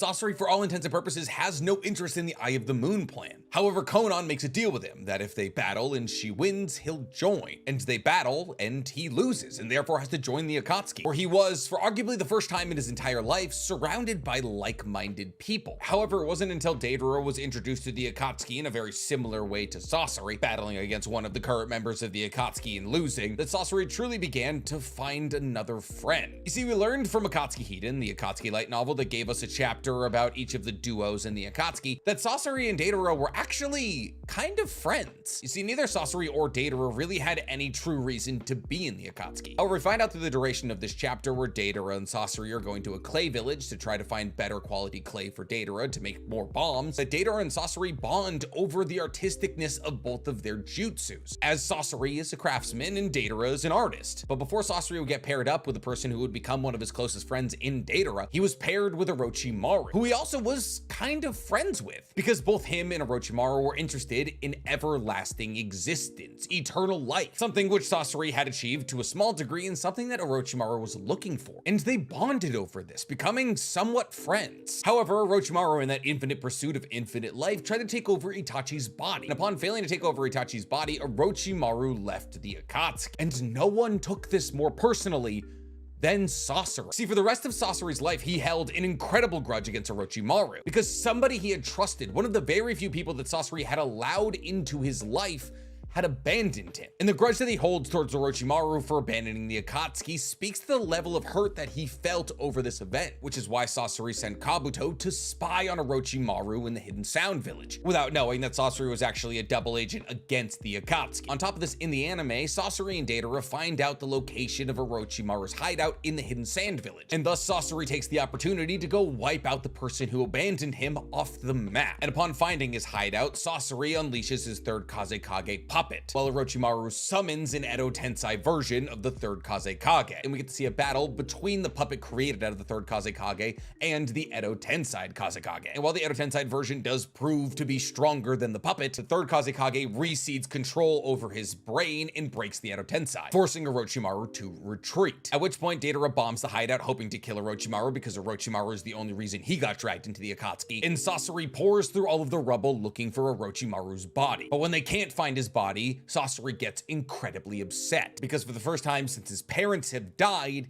he's been abandoned and there's nothing he could do about it. Somebody he trusted, somebody he related to, left his life, which the very reason that Sasori makes humans into puppets in the first place is so that they can never do that. The next real time we see Sasori is in his battle against Sakura and Granny Chiyo, which is one of the cooler and more symbolic fights in all of Naruto. A lot of people bag on this fight because they're like, Oh, Sakura's being controlled by Granny Chiyo. How did Sasori actually lose to Sakura? The true meaning behind this fight is actually kind of beautiful. See, well, on the basis of levels, you can understand that Sasori allows himself to be killed by Granny Chiyo because he doesn't want to kill his last remaining family member. Sure, that's easy enough. It's a bit like looking at an ocean and just going, blue. See, the battle between Granny Chiyo and Sasori is a battle of ideologies, and more importantly, it's a symbolic journey for Sasori. See, in the beginning of the battle, Sasori is in his scorpion puppet, and for a long time, that's what we believed Sasori looked like. However, as the battle continues, it's revealed to us that the scorpion puppet is just that, a puppet that Sasori is controlling from the inside. And just like that, Sasori has eliminated one of the biggest weaknesses of puppet jutsu users. By operating a puppet from the inside, he's able to remain close to his puppets and be on the defensive. But when this puppet is shed, it's a symbolic moment, as Sasori is losing a layer of his defense, as Sasori is taking one step closer to vulnerability. But long before you can get anywhere near Sasori, you need to get through his 300 puppets. 300 puppets that either Sasori just created out of wood and scrap, or from humans. But nonetheless, puppets that Sasori had surrounded himself with, puppets that Sasori had collected, an arsenal of strong weapons that Sasori had created to keep himself safe. Now, these 300 puppets were coming up against Granny Chiyo and her 10 Chikamatsu puppets. And while on the base level, some would argue this is a battle of quality versus quantity, it goes beyond that. The Chikamatsu puppets are built to operate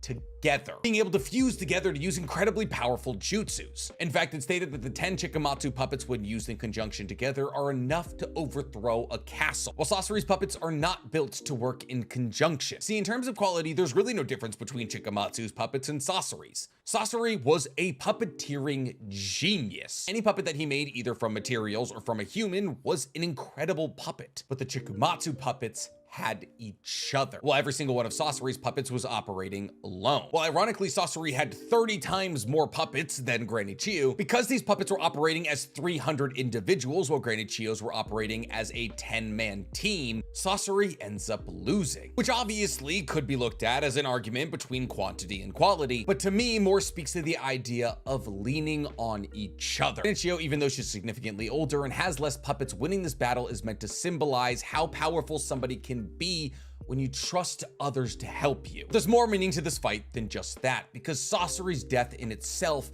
is also very symbolic. Well, there's the obvious fact that Sasori sees through Granny Chiyo's final attack and decides not to dodge, which led many to believe that Sasori didn't want to kill his last remaining family. It's actually more of a full circle moment for Sasori. See, Sasori allowing Granny Chiyo to kill him is the first time he ever leaned on somebody else. See, Sasori allowed Granny Chiyo to kill him to end his torturous existence, because Sasori his entire life felt as though he died on the same day as his parents. An endless feeling of loneliness and vulnerability that led to Sasori surrounding himself with as many people that couldn't leave him as possible. But what Sasori failed to realize is that even though he lost his parents, he still had Chiyo, and he had never once tried leaning on her. He had never once tried to absolve the endless feeling of loneliness he felt by being with her. He had never once understood the love that she held for Sasori. And thus in his final moments, by both abstaining from killing Granny Chiyo, but also allowing her to kill him, he, for the first time, acknowledged the love that she felt for him, and in that moment elected to truly die with his parents. See, when people look at Sasori as a character, it always infuriates me to see the battle between him and Chiyo boiled down to quality versus quantity. Sasori's story is a story about isolation, about loneliness, about being afraid to put yourself out into the world, about building barriers between you and everything around you that might possibly and has already hurt you. But the beauty of Sasori's story, even in the tragedy of it all, is that by the end, he finds love. And in the end, he truly doesn't die alone, as Granny Chiyo ending his suffering is truly one of the most painful acts of love somebody can put themselves through. So the next time that anybody tries to boil down Sasori's story to anything less than a very true, relatable, and gripping story, send them to this video and take a minute after this video to count the people in your life that you're grateful towards, and understand that if you're grateful to have them in your life, then they're probably grateful to have you in theirs. Take a second to think on that. Well, sometimes putting walls between you and everything that might possibly hurt you feels like the best thing you can do. Pain, recovery, and love are three of the most beautiful things that a human can go through, so don't deprive yourself from them.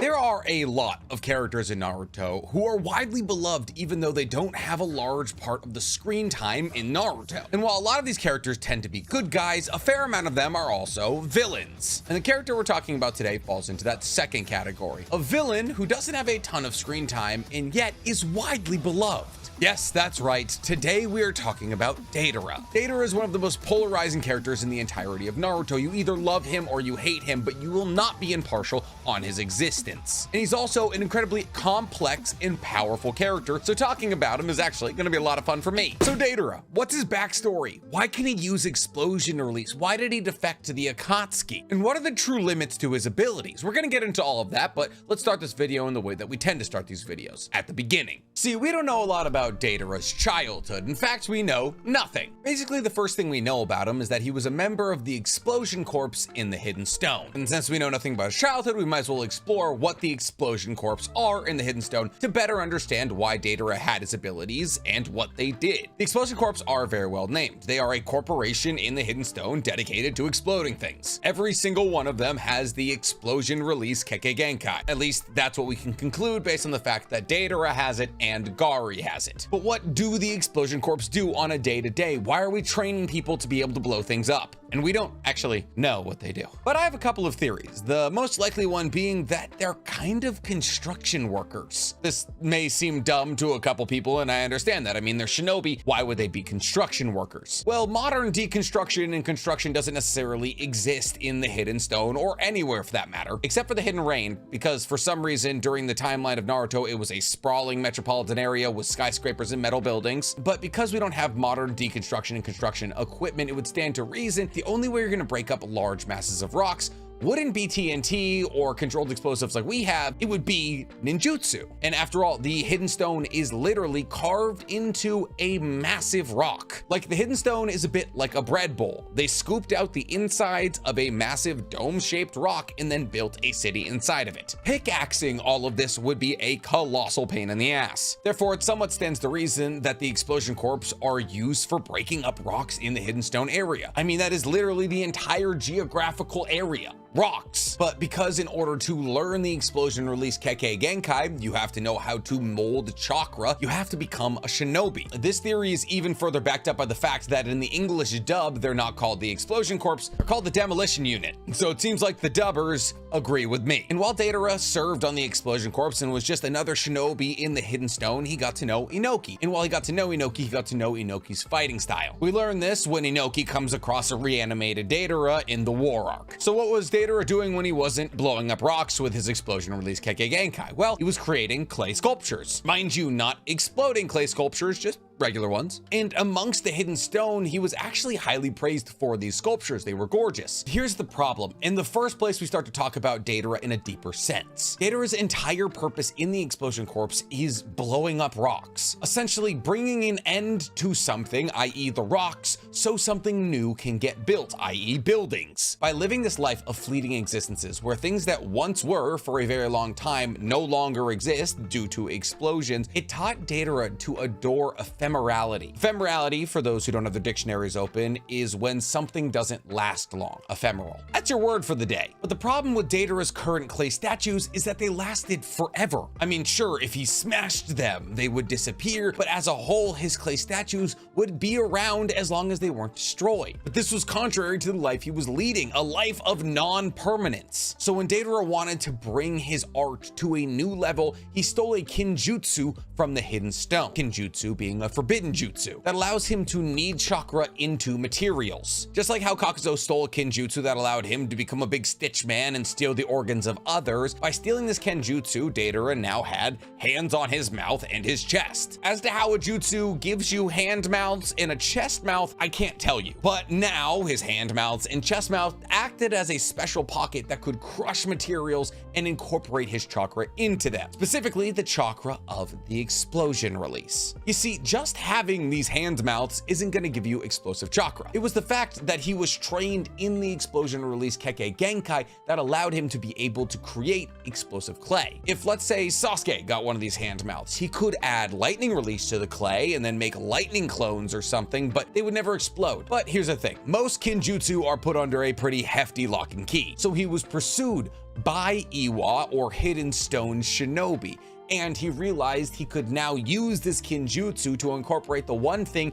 he had on him, his clay, with his chakra nature, and therefore made explosive clay for the first ever time. He used this explosive clay to kill his pursuers, and in this moment realized his true art, the art of a single moment. You see, Deidara realized that his art, at least the way he wanted to express it, was more heavily focused on the moment than the subject. Think of the Mona Lisa. The first moment it was completed, Leonardo da Vinci looked at it and had a moment with that art piece. And inherently, every moment had with that art piece after it gets hung in the loo is different. It's different because every single person is going to see the Mona Lisa in a different mindset at a different time. It's going to mean something different to them. That is the art of appreciating the subject. What Deidara is trying to bottle is the moment of creation. Put the chisel down and the artwork is done and you appreciate it for the first time ever. The pure rush of seeing unique and brand new art. His art expression was explosions because that was all he knew his entire life, and the moment that these explosions made. This theory makes even more sense when you take into the fact that Deidara often makes the exact same subject, like his birds or his spiders or his dragon. It's not the art he makes, it's the explosion that art makes, which is different every time, even if the spider or the people or the dragon are the same, and the moment created by those explosions. So as you've probably already guessed, stealing a Kenjutsu and then murdering a couple of Shinobi from your village, probably not the best way to earn favor, especially in a village as strict and militant as the Hidden Stone. So Deidara leaves the Hidden Stone and becomes a bomber for hire. But you know what's truly interesting to me is who Deidara teamed up with after abandoning Iwa. Like I said, he became a bomber for hire, but for specific people, specifically insurgencies. We learned this from the third data book. He went out to other nations and sold himself as a bomber for insurgencies trying to take over their government. Say what you will about insurgencies, every single one has different reasons for being insurgent. But something about this is genuinely very interesting to me, because while it seems like a minor moment, I feel like it tells us a lot about Deidara's personality. One, insurgents taking over a government is inherently changing something. More specifically, it's destroying something, the current status quo and government. One could even call it the explosion of the past. And two, it makes me feel that Deidara is projecting his want to take over Iwa onto these insurgents. Unfortunately, there's no insurgency for him to tie himself to in the Hidden Stone, so he gets it out of his system by helping insurgents in other nations. But the only problem with being a bomber for hire, and a really good one, is that the bad guys, the Akatsuki, are eventually gonna bang your line. So Itachi, Deidara, and Sasori all set out to look for him. And when they found him, Deidara said no. Infinite Tsukiyomi is the exact opposite of what Deidara would want. It's infinite. Sure, it's heaven on earth and he would get to make clay birds as long as he wanted to, but that would be the opposite of a fleeting moment. Or as he would describe it, it's hack. But Itachi challenged him and said, hey, if I win in a fight, you join the Akatsuki. If you win in a fight, we'll leave you alone forever. And Deidara lost, handedly. Itachi just instantly caught him in a genjutsu. But this is a massively pivotal moment for Deidara. Not only did it now mean he had to join the Akatsuki, whose rules and ideologies he despised, it lit a fire inside of him. Fire that burned with hate of the Sharingan. Because if we're being real, the Sharingan was the reason Deidara lost, and therefore the reason Deidara had to join the Akatsuki. But once he joined the Akatsuki, he was paired with Sasori. And this pairing is actually very interesting because think about it for a second. Sasori and Deidara are both artists. Artists who deal in death, but nonetheless artists. Sasori makes puppets that mean a lot to him, and Deidara makes explosions that mean a lot to him. And therefore their personalities and their friendship was actually a lot closer than the anime and the manga depict. The anime does do a good moment of showing us their first mission together, when Sasori and Deidara are tasked to kill Orochimaru. This moment is non-canon, but also canon. What do I mean? Them going to fight Orochimaru is technically non-manga canon, but the light novel Akatsuki Hiden details about how their first mission was to go kill Orochimaru, which is canon, so it's weird. Regardless, Deidara and Sasori's first mission is to kill Orochimaru. So they hunt him down and eventually they find him. Well, I would more say that Orochimaru let himself be found, because Orochimaru was trying to test his grasp on Edo Tensei, and he had just got a brand new toy he wanted to play with, specifically the third Kazekage. Orochimaru and Sasori duke it out, and eventually Orochimaru realizes that his Edo Tensei technique isn't complete. Essentially, after seeing the puppet of himself, the third Kazekage is like, oh, I'm being used right now in multiple ways, and kind of just dips out of Edo Tensei. And it's at this point that Orochimaru retreats. But here's the thing, Deidara hates Orochimaru as much as he hates people with the Sharingan, specifically Itachi. Why, you ask? Well, the reason they needed Deidara to join the Akatsuki is because Orochimaru left. Well, more, he kind of got kicked out by Itachi. So Deidara hated Orochimaru for making an opening that he got forced to fill. And this is where the Sasori and Deidara's chapter in Akatsuki Hiden starts. Orochimaru's gotten away from them, unfortunately, and they want to go try and kill him again. But these kinds of things aren't immediate. The chapter starts with Deidara and Sasori wiping out a village under the orders of the Akatsuki. Deidara's blowing everything up, Sasori is killing all the people. Sasori wants to get back to the Akatsuki and report mission done, but clay's not infinite, and Deidara's used a lot of the clay that he has on him, and he actually wants to find a superior clay to better convey his art. He wants to do all of this so he can blow up Orochimaru's hideout and kill him. Sasori says, okay, we can wait before we go back to the Akatsuki. Actually, there's a small ceramics village near here that would probably have pretty good clay. We should go there. So Deidara uses what clay he has left to make a big old clay bird, and him and Sasori get on it and fly to the ceramics village. Only problem is this ceramics village is in the Land of Wind, aka where the hidden sand is, you know, where Sasori's from. Sasori wants to avoid bad memories, so they want to go around it. So they come in through the Land of Rivers. As Sasori and Deidara fly over the village, Deidara sees all the ceramics that decorate the tops and sides of these buildings and pontificates about how beautiful it would be to blow all of them up. When they land on the outskirts of the village, they find a solo works woman in her house smashing ceramic pots. Deidara gets excited, assuming that she, like him, likes making things and then blowing them up. So he actually shows this woman, whose name is Kanyu, some of his work, you know, explosive clay. And she's like, that's kind of cool, I guess, but she's breaking her stuff because she considers it failures. Realizing that they have less in common than Deidara originally anticipated, Sasori and Deidara say bye and go to the village. The village is super crowded with salesmen and artisans running around with ceramics. And in the very center of the village, there's a mansion adorned with thousands of ceramic tiles. And while initially Deidara is very impressed with how many ceramics are in this village, he realizes that they're all kind of hack. Essentially, what Deidara realizes and confers to Sasori is that all of these ceramics are overloaded with color and texture, and they're too overdone, and Sasori actually agrees with him. And Sasori says years ago when he was there previously that the ceramic style was actually very simple and understated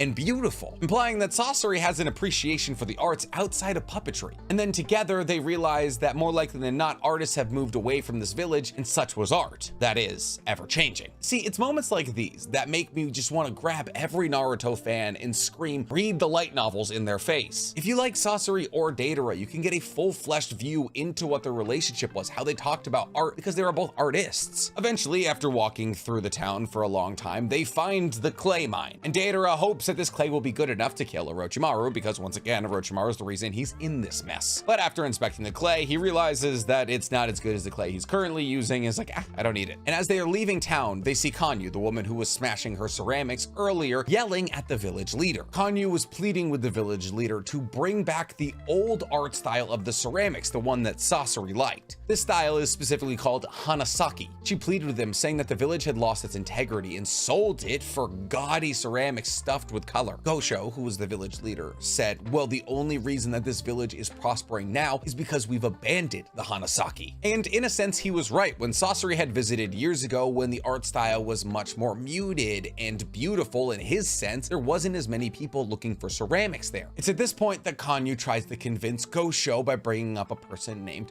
Mashu, and this leads Gosho to striking her. And when people from around see this and go to check on her, Gosho says, if you come over and help here, I will banish you from this village. He then ridicules Kanyu for pursuing art for art's sake, saying that anything that doesn't sell is worthless. But Deidara hears this, and he does not like those comments, so much so that he takes a small explosive and puts it in the pocket of Gosho, so as he walks away back to his mansion, it explodes and destroys his coat. Kanyu saw this and went over to Deidara and apologized for making a scene, but also smiled as she saw what he did for her. It's at this point that Sasori asks Kanyu what happened to Masho, implying that Sasori had known him before. Kanyu takes Sasori and Deidara to a shrine dedicated to Masho, a beautiful, simple, ornate shrine that looks like a flower but made of ceramics, a very difficult thing to do. And she explains that he was the creator of Hanasaki style and that she was his student. And in a pretty cool moment, both Sasori and Deidara tell Kanyu that they believe Hanasaki style is gorgeous, and they're sad that Mashu abandoned the village. Sasori goes so far as to say that many years ago, his grandmother, Granny Chiyo, had commissioned Mashu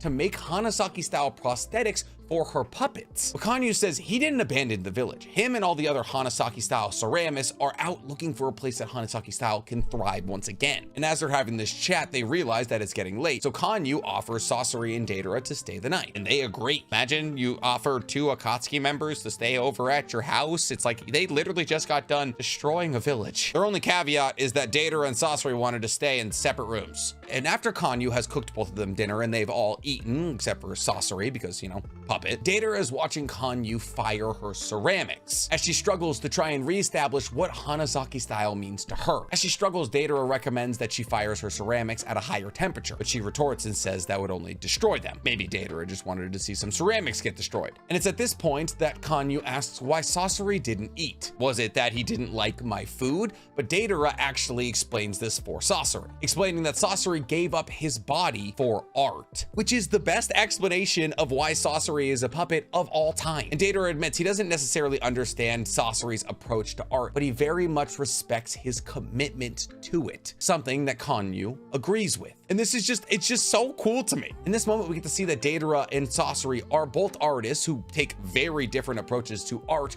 but respect each other. And after this conversation, Kanyu gets back to work. And it's at this point that Sasori leads Deidara back to Mashu's shrine, specifically to destroy it. But why? You see, Sasori had realized that the clay that was used to make the shrine was of incredibly high quality, and he wanted to break it and show that to Deidara so he could understand that there's good clay somewhere in this village, implying that Sasori was empathetic to Deidara's whims of wanting the best possible clay. They guess that this magnificent clay must be in Gashu's mansion, so they make their way to the mansion where Deidara blows open the doors and Sasori uses puppet technique to make all of his bodyguards kill themselves. And eventually they find a workshop deep within the mansion, and in this workshop they find a bunch of clay that Deidara really likes. But as Deidara is trying to show Sasori the clay that he really likes, Sasori is looking into the glazes that they use on the ceramics, because having a better understanding of these glazes will give him a better understanding of poisons. That's the whole reason he had originally accepted going to the ceramics village in the first place, because he wanted to expand his knowledge poisons. And since they had both gotten what they wanted, Sasori wanted to leave, but Deidara said this isn't enough clay to destroy Orochimaru's hideout. We have to find where it comes from, and only Gosho would know that. Deidara tracks down Gosho immediately and has to fight the urge to kill him immediately. But instead he follows Gosho, who flees his mansion after hearing all the explosions and death, and unearths a door in his garden down to a secret little area. Deidara, assuming most likely that this is where the good clay is hidden, then pops out of a bush, and Gashu's like, "Oh God, what are you doing here?" Deidara then takes the clay that he found in the workshop and had formed into a spider and throws it into Gosho's mouth, and it detonates, and he dies violently. And as his head is literally exploding off of his shoulders, Deidara sits there and marvels at the potency of the clay he had just found, remarking that he could feel the heat even from where he was standing. And as he made his way to the unearthed little cavern, he realized there was a bunch of really powerful seals stopping anybody from going down there, seals that Sasori said Gasho's probably the only person who can break. But Deidara refused to give up. He wanted that clay, so he made a C2 dragon, and him and Sasori hopped on. And as they're about to fly away, Kanyu runs up to them being like, "What have you done?" And Sasori criticizes her, being like, "How can you care more about this village than artwork?" And at this point, the Kanyu says something kind of funny, and something that both of the members of the Akatsuki really liked. She says, "I don't care that you've destroyed a large part of the village and our village leader's face. I care that you've destroyed Mashu's shrine." And both of them really respect this answer because they really liked Mashu's shrine. They thought it was gorgeous. They liked it so much that they told her to get away. They told her they were about to bomb out this whole area, and if she didn't leave, Hanasaki would be gone forever, i.e. she's the last person alive. We don't want to end the lineage of this incredible artwork. Deidara and Sasori saved somebody. Specifically, Deidara was the person who told her to leave. And this caught Sasori off guard so much that he brought it up, to which Deidara responded with, "I just owe her for dinner, but I don't think that was the truth." Deidara found somebody he legitimately respected, somebody like Sasori, an artist, somebody who understood the artist process, and in one of the rare moments in his life, somebody he didn't want to kill. So Kanyu ran back to her workshop, and she realized she should run further than her workshop, but she had works in the kiln,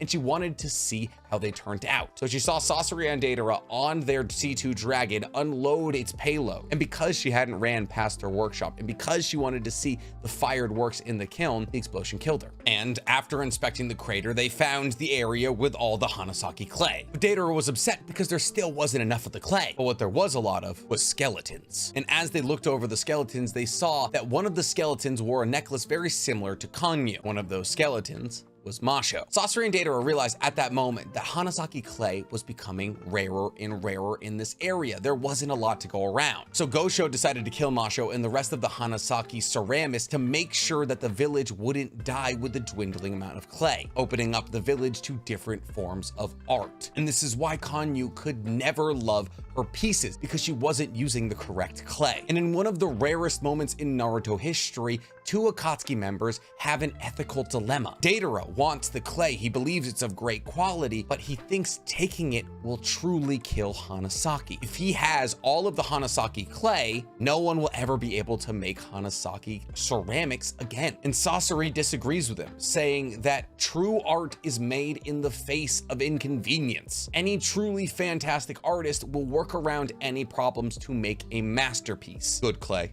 Or bad clay. I'm sorry, I said Kanyu died earlier. She doesn't die, she gets hit with the explosion. And as she wakes up from the explosion, she runs to her kiln, where her most recent works are. And in the kiln are the perfect example of Hanasaki style ceramics. The heat from Deidara's explosion had fired her ceramics so quickly, they were able to achieve the flower-like style found in Hanasaki. She had made Hanasaki style ceramics without the clay, perfectly encapsulating the point that Sasori had pointed out. And she realized that Deidara was correct. Faster firing through higher heat was the correct way to create Hanasaki. And she realized the clay she should be using should be focusing on heat resistance more than anything. And as she's pulling these works out, Masho's pendant falls in front of her. And as she looks up, she sees Sasori and Deidara flying away on the C2 Dragon. And as they fly away, she shouts her thanks to them. Deidara and Sasori collected Masho's pendant for her. Deidara had conferred actual helpful information to her in the artistic process. There was a deep mutual respect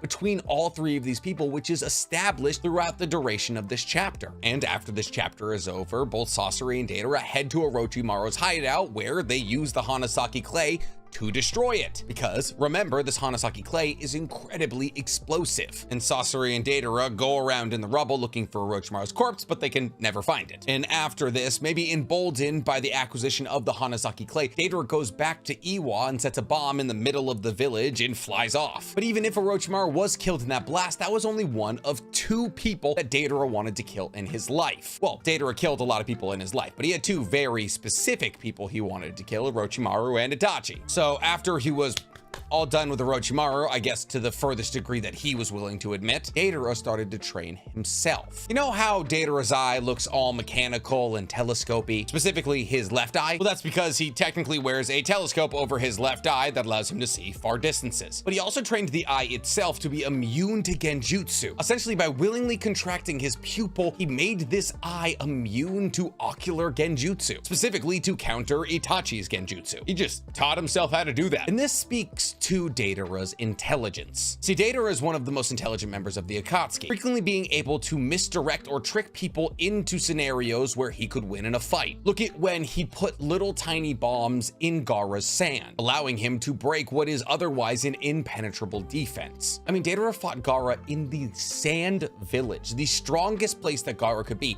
and he beat Isobu in the Land of Water. He fought two incredibly strong enemies on their home turfs and won. He even stood toe-to-toe with Sasuke, who arguably should have died if not for plot armor. I mean, think about it for a second. Deidara had a colossal type disadvantage against Sasuke. The one weakness of his clay is lightning release. That is Sasuke's whole thing. And Sasuke had to sacrifice Manda to survive. And what's truly crazy is that Deidara actually found a way to counter his clay's weakness to lightning. By stabbing his clay with a sword stabbed into the ground, he made a functional ground rod to siphon the electricity through, meaning that his clay could still be viable. But Deidara also took another step in order to defeat Itachi. That was the creation of C4. You see, C1 is the little spiders or the guys that run at you that Deidara makes. C2 is the dragon, and C3 is the bomb he tried to drop on the hidden sand village. But here's the thing, Deidara knew that all of these could be seen and likely countered by the Sharingan. So he had to make something that went beyond the limits of the Sharingan, something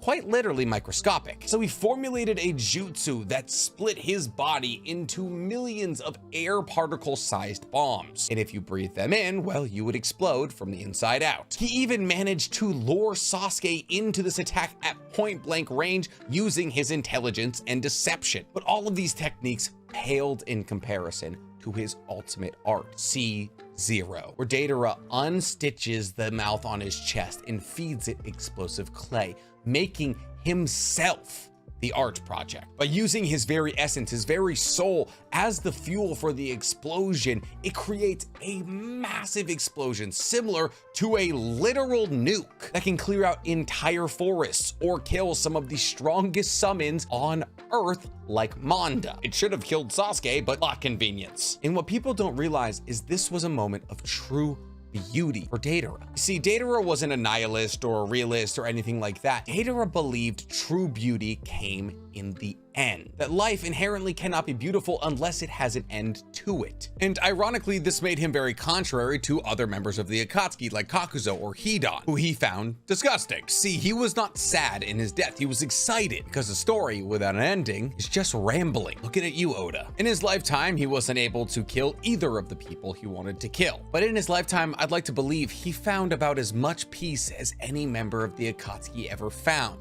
except for maybe Sasori. But that's the true beauty of one of the most underrated teams on the Akatsuki. Both Sasori and Deidara died with smiles on their faces because they led lives dictated by rules that they themselves knew how to follow. And this was seen doublefold when they were reincarnated. Yes, could hypothetically Deidara just spam C0 for the entirety of the war and it would be all over? Absolutely. But his personality was so deeply tied to who he was that he was able to reject this demand, saying that it would be hack to do the same move over and over and over again because you had to be there for the first one. And also because if he had done that, the war arc would have been over in like 3 pages and that wouldn't have been fun for anyone. I mean, Kabuto could have literally forced him to do it, but he was kind of just like, okay, fine. But yes, that is everything that we know about Deidara, one of the only people in the entirety of Naruto who had a set of convictions and lived by that set of convictions their entire life. He is unabashedly himself, the true representation of an artist's drive. As a character, he actually tells a very interesting story and offers a different perspective on a very old tale. He represents the moment that people share with each other while experiencing art, not the art itself. Art is subjective. The moment you spend with somebody experiencing that art isn't. And that is the true core of who Deidara is. So maybe next time you're looking at art, don't look so much at the paint on the canvas, look at who you're experiencing it with,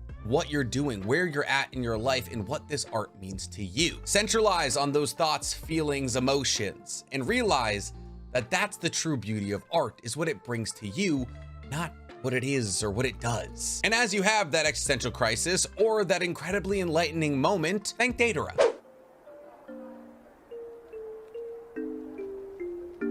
So it's come to my attention from numerous comments and actually a couple of emails and messages that I talk about Itachi, and more specifically the sword of Totsuka and his Yada Mirror, a lot. Sorry, my Boston accent slipped out on mirror there. That was weird. Saw at Dunkin's while driving through LA today and apparently I relapsed. But because I talk about these things so much, people have asked me, how did he get these items on his Susanoo? How did he get these abilities in the first place? And I realized that Itachi is actually a pretty misunderstood character. We know a good amount about his life and how he got certain abilities and what he did and where he was during certain times where the anime was going on and he was off doing other things. We learned this from light novels like his 2, Itachi Shinden, Book of Dark Night and Book of Bright Light, and also from data books and a little bit of manga deep diving. So I figured it would probably be appropriate if we cover what is one of the most interesting characters in the entirety of the show in a way that we just covered the legendary Sani. So without further ado, I give to you the life of Itachi. So let's start these videos the way that we always start these videos and answer the easy questions. Who is Itachi? He's the older brother to Sasuke, the son to Fugaku and Minato, one of the youngest ever Anbu captains, an actual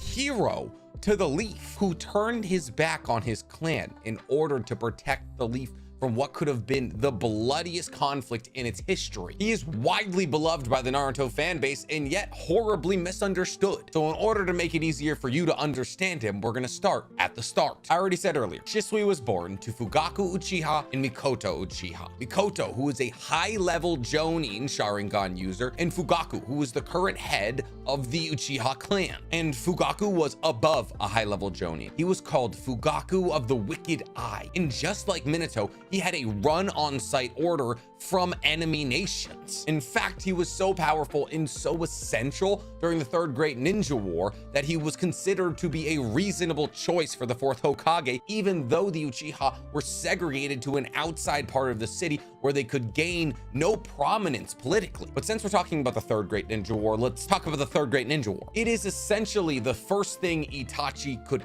ever remember. Essentially, the Leaf's biggest enemy in the Third Great Shinobi World War was the Hidden Cloud. The Hidden Cloud infiltrated the Land of Fire and skirmishes started on the border. And for a while, the Hidden Cloud actually started to march into the Land of Fire, starting to take over area. And because of this, multiple of the battlefields for the Third Great Shinobi World War were very close to Konoha. So Fugaku, like I said, the then current head of the Uchiha clan, decided to use this as a lesson for Itachi. See, Fugaku was in the war. He was earning his reputation as Wicked Eye Fugaku. But after the fights were over, he would take Itachi to the battlefields. And he would show Itachi the mounds of corpses, but not for the reason you would expect. You would assume that Fugaku would show his child this to be like, war is hell, and you should try your hardest to avoid it. But no, Fugaku was bringing Itachi to the battlefields to show him that is a shinobi's role in life,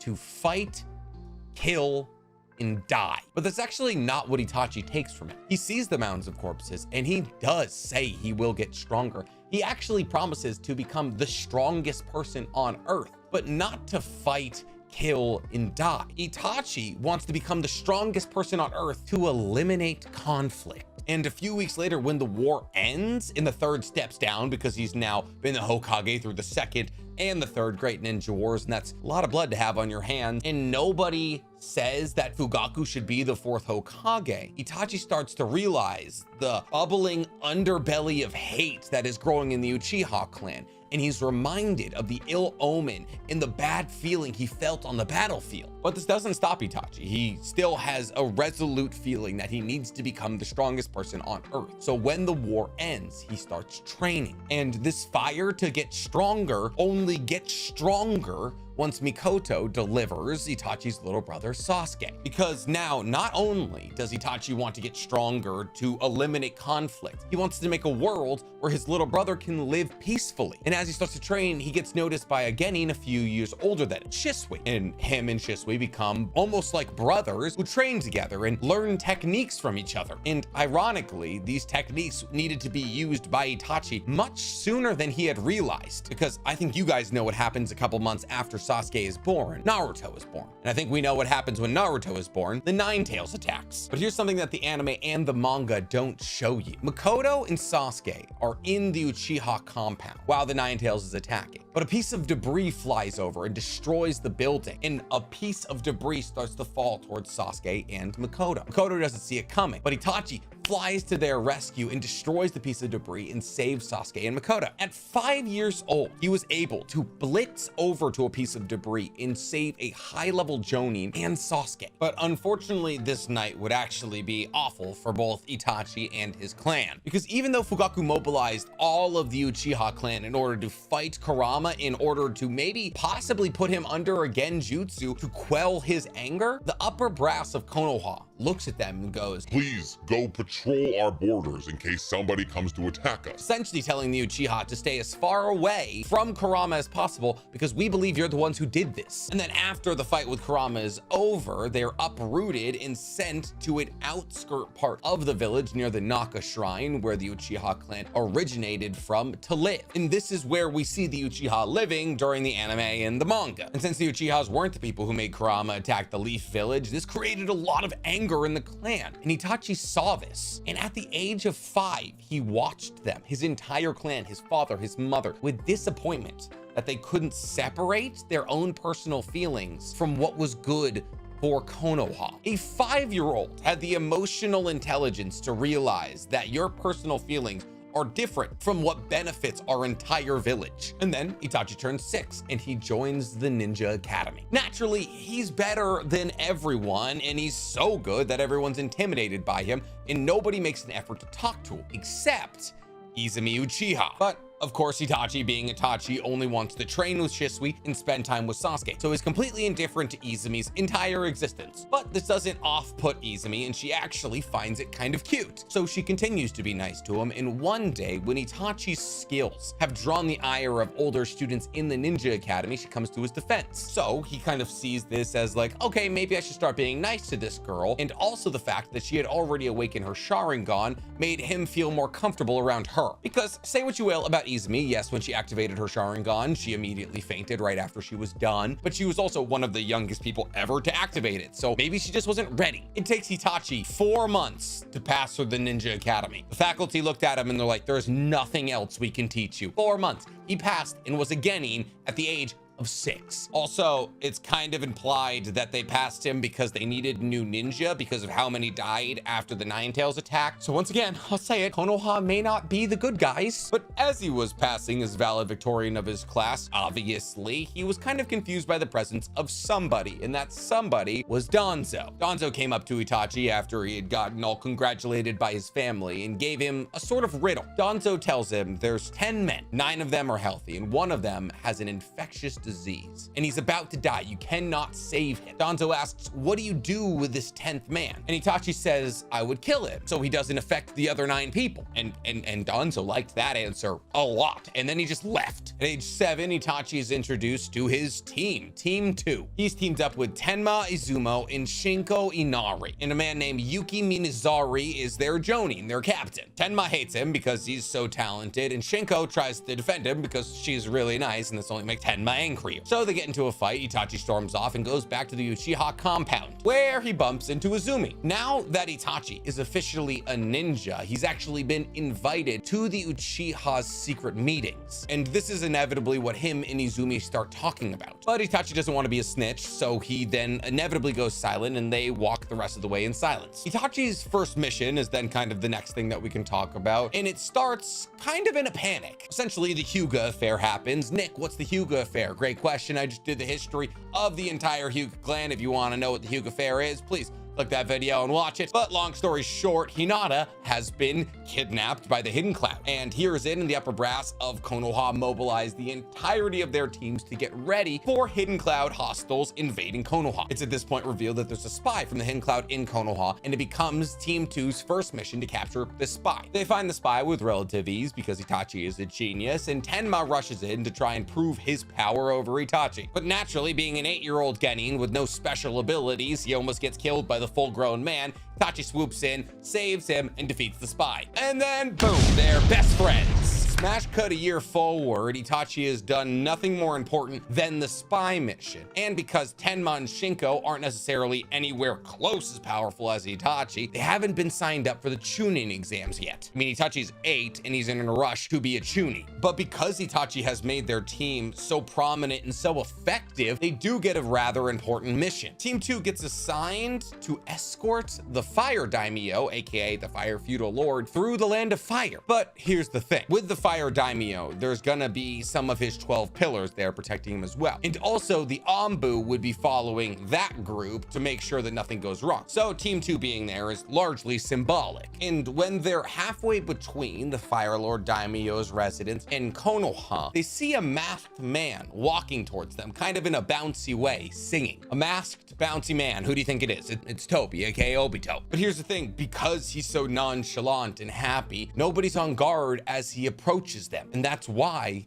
he's able to catch everybody under Genjutsu when he gets close. Well, that is everybody but Itachi. The 12 pillars, the Anbu, Team 2, all snapped into Genjutsu immediately. But what Obito didn't take into account is that Tenma's specialty was Genjutsu, and Tenma is able to break himself out of this Genjutsu, which is crazy when you consider the fact that Obito put Yagura, a Mizukage, under a Genjutsu so powerful that he didn't notice it for years. Tenma then uses this opportunity when he snaps out of Genjutsu to rush after Toby and try to attack him. But he phases right through him and Toby kills him just immediately. But remember what I said about Itachi? He never got caught in the Genjutsu because he looked away before it could catch him, because he was the only person on guard, but he didn't rush like Tenma did. And Toby actually compliments him on this for not being reckless. But as Itachi now sees the person who he had reconciled with and becomes friends with Tenma bleeding out on the ground, he realizes he has to attack Toby, who's already reassured him that he only wants the Fire Lord. What is this, Avatar: The Last Airbender? I mean, I guess he kind of is the Fire Lord, but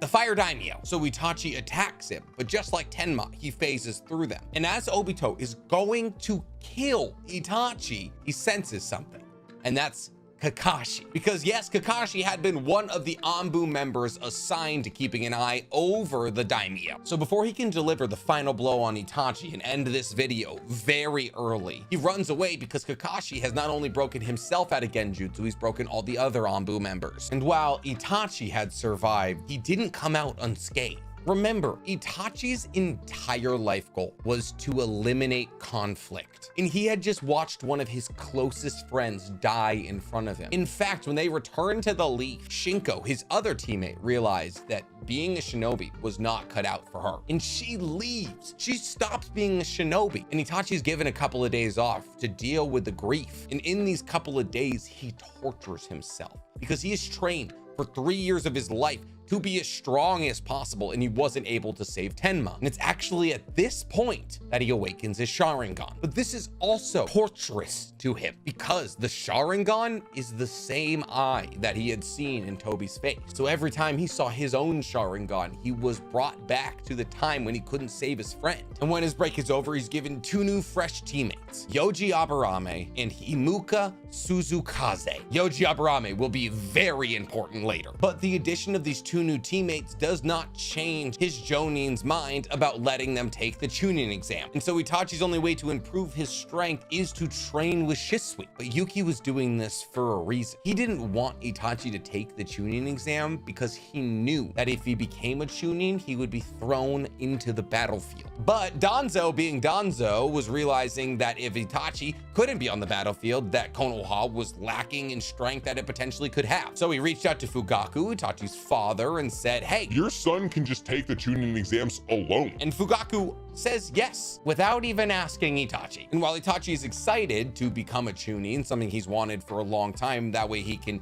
improve, he's concerned about what Fugaku and Danzo have planned for him in the future. The Chunin exams were not hard for Itachi. You know that written part where everyone's supposed to cheat because the questions are so hard? Itachi just knows all the answers, and he completes the test so quickly because he knows all the answers that he spends the rest of the time watching all the other genin cheat. And then based off the ways that they're cheating, he makes hypotheses, I used to be a scientist, about their abilities, and then makes counter strategies for how to defeat them later on. Itachi then finds out that he got the second highest ever grade for the written test. The only person who had ever gone higher was Minato. The second stage of the test gives all of the genin 5 days to reach the center of the Forest of Death with 2 scrolls in their possession. Itachi heads directly to the center and bumps into a couple of other shinobi, specifically shinobi from the Hidden Mist village. He pleads with them and says, listen, I'm 9 and alone. I'm way stronger than you. There would be no other reason I would be here. He asked them to please just hand over their scroll because they're outclassed, and guess what? They laugh in his face. But then when they attack him, he turns into crows, and then he shoots a giant fireball at them. And then when they see his Sharingan, they say, okay, maybe he was right, and they hand over their scrolls. And then Itachi completes the second course in 5 hours and 32 minutes, which happens to be a new record. So he finally beat Minato, which moves Itachi on to the 3rd round, which, just like every other 3rd round, is a bunch of one-on-ones. Itachi's first one-on-one fight is supposed to be against another Konoha genin, who pulls out because he's not Itachi. Get him next year, champ. Listen, I would have done the same thing. But Itachi's next fight is against one of my favorite people in all of the Naruto light novels, Nemui. How would you say that? I'm gonna go with Nemui, as in as in Leonard. Rest in power, homie. So Nimoy is from the village hidden in the clouds, and he's got an ability very similar to Zenitsu of Demon Slayer, where he actually only fights while asleep. And this is actually super effective against Itachi because one, his subconscious naturally dodges all of Itachi's attacks, and two, his eyes are closed, so he can't get cast under Genjutsu. But Itachi's a genius, and he theorizes that because Nimoy allows his subconscious to fight, that his conscious brain is cowardly. So when Nimoy occasionally wakes up to see how the fight is going, Itachi catches his gaze with his Sharingan and uses Genjutsu on him. He projects images of Nimoy's gruesome death to him every time he wakes up. And eventually it makes it so that Nimoy can no longer fall back asleep because he's so afraid to fight Itachi. And after he can't fall asleep, he just gives up. But since he already started off cowardly and now he was even more afraid of fighting at the end of this fight, he is screaming in fear. And it's so blood curdling that it actually starts the audience to scream as well. And guess who is absolutely loving this? Danzo, who was in attendance. But what's really cool about this fight is it's the first circumstance of kind of Itachi fighting in a way that will become symbolic of the way he fights in the future. Itachi casts Genjutsu. It's not Tsukiyomi because he doesn't have a Mangekyo Sharingan yet, but he casts a Genjutsu onto his opponent in order to break their fighting spirit. And this effectively achieves his goal of wanting to end conflict without killing people. I mean, sure, he has inflicted psychological trauma onto this child, but he didn't need to defeat this child physically. I always just thought that was a cool moment. Itachi is then supposed to have a third and final fight, but everyone is like, Okay, let's stop throwing this guy at kids and just make him a Chunin. The Uchiha are then ecstatic. They begin to celebrate and plan out Itachi's storied career as an Uchiha police force member. But Fugaku recommends something else. Fugaku says that they should break the tradition of Itachi joining the police force and that he should join the Anbu. At first, the other Uchihas are confused. Why would they send their most promising student away? But it's at this point that Fugaku lists out the reasons, most specifically it being the fact that Itachi would have an ear to the Hokage's every move, and he could then report the going-ons of Konoha back to the Uchiha clan. But it's at this point that Itachi learns a very valuable lesson because he speaks out to Fugaku and he says, But the Uchihas are part of Konoha.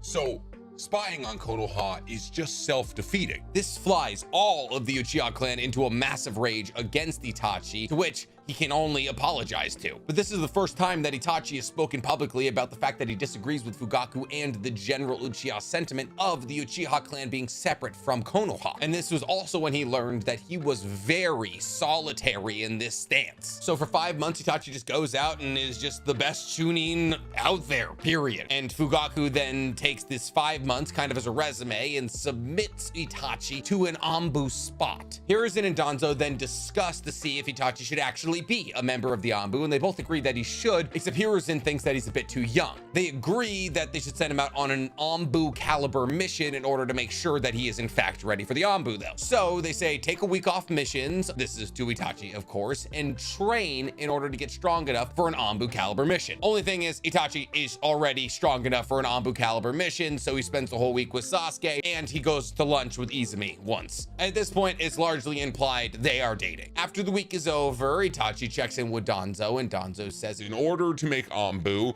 you're gonna have to do this mission. and this mission is an Anbu caliber level mission. It's actually an assassination. And the assassination target is a man called Mukai Kohinata, an ex-Anbu captain and an owner of a Byakugan, but only in one eye. I actually made a whole video about this mission. If you want more details on it, I would check it out right about here. Actually, I'm sorry, he wasn't ex-Anbu. He was actually still currently Anbu, and he was selling Konoha's secrets to the Hidden Mist for money. But Danzo knew he was a traitor and therefore wanted him assassinated. Itachi knew that he had to join the Anbu in order to get stronger in order to achieve his dream of eliminating conflict, so he accepted the mission. And since Mukai is still an Anbu member, he's still being sent out on Anbu missions. So Danzo essentially reaches out to Itachi and he says, you can bring one person with you to assassinate Mukai, to which Itachi obviously chooses Shisui. But since Mukai is an Anbu captain, the owner of a Byakugan, and very proficient in Gentle Fist, Danzo deems it appropriate that Itachi goes on a mission with him first under the guise of doing Anbu stuff in order to get familiar with his fighting technique. So Itachi and him go on a mission to the Hidden Stone where Mukai actually has to defeat 20 shinobi from the Hidden Stone by himself. After this mission, Itachi starts to formulate how he's gonna kill this absolute monster of a man, but he's also got problems at home. You see, Fugaku has now made an announcement to the entire Uchiha clan that Itachi will soon be in the Anbu, and that this line to the Hokage's movements is gonna be very effective in their coup d'etat. The thing is, this is Itachi's first time hearing about the coup. And all of a sudden, the memories of when he was 4 years old on a battlefield from the Third Great Ninja War start rushing back to him. He realizes that a coup means there will be more conflict. It means that he will not be able to save his brother from the bloodshed that is to come. And he's terrified of that. And what's even worse than that is the next day, Fugaku reaches out to Itachi and says, I know you can take somebody else with you to assassinate Mukai. Take me.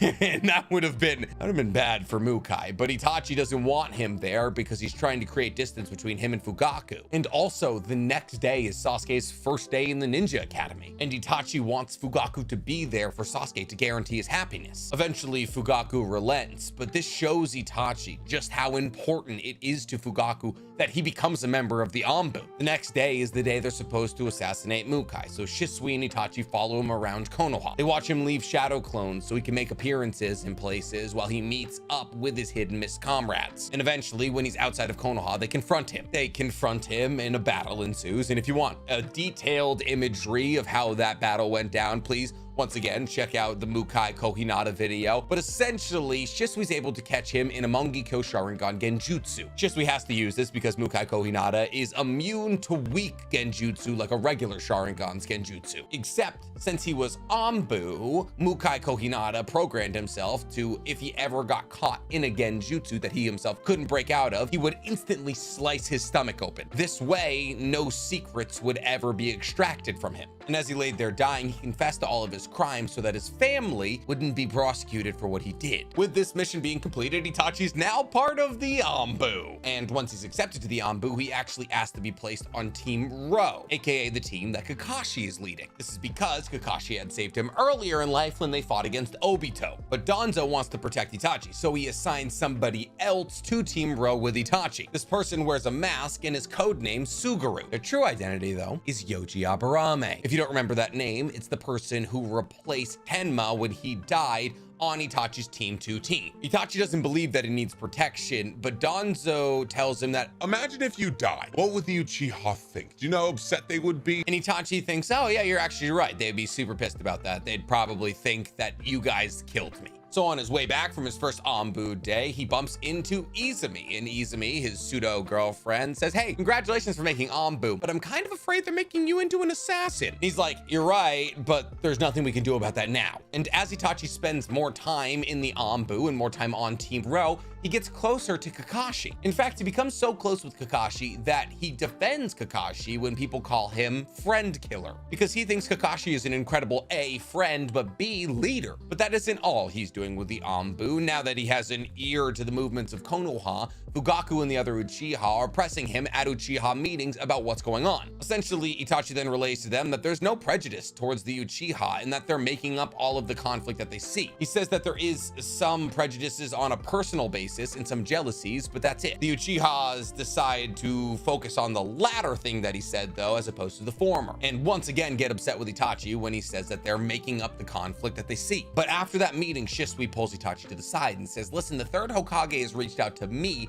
and offered me to try and end this planned coup, effectively making me Anbu just like you. So now Shisui and Itachi are going to work together to end the coup. And Itachi's first assignment on Team Ro and the Anbu is to keep an eye on all of the Uchiha with the use of hidden cameras. Essentially, the Anbu had placed hidden cameras all throughout the Uchiha compound. And on Itachi's first ever time watching these cameras through all these monitors, he realizes something. Itachi notices a man who would be imperceptible to most people sneak into the Naka Shrine, aka the Uchiha compound, and go for the stone tablet. This is the same masked man he had seen years ago. And years ago, he had hypothesized that he was an Uchiha, but now looking at him and identifying his presence, he realized he was correct. He hypothesized that this Uchiha would have to be somebody reported dead whose body was never confirmed. And the only person he could think of of that fit that description was Madara. He didn't report this to anybody else, but he kept it in the back of his brain. And Itachi stays on this surveillance mission for a couple of months until he gets a new mission. Essentially, Itachi and Team Ro are sent to watch over a peace treaty signing between the Land of Frost and Konoha. Only problem is when Konoha pulls up, the Land of Frost kill all of the treaty signers. So Team Ro then goes to retaliate to kill the people who killed the Konohanians. Itachi leads the charge and kills those who are responsible for killing his fellow Konoha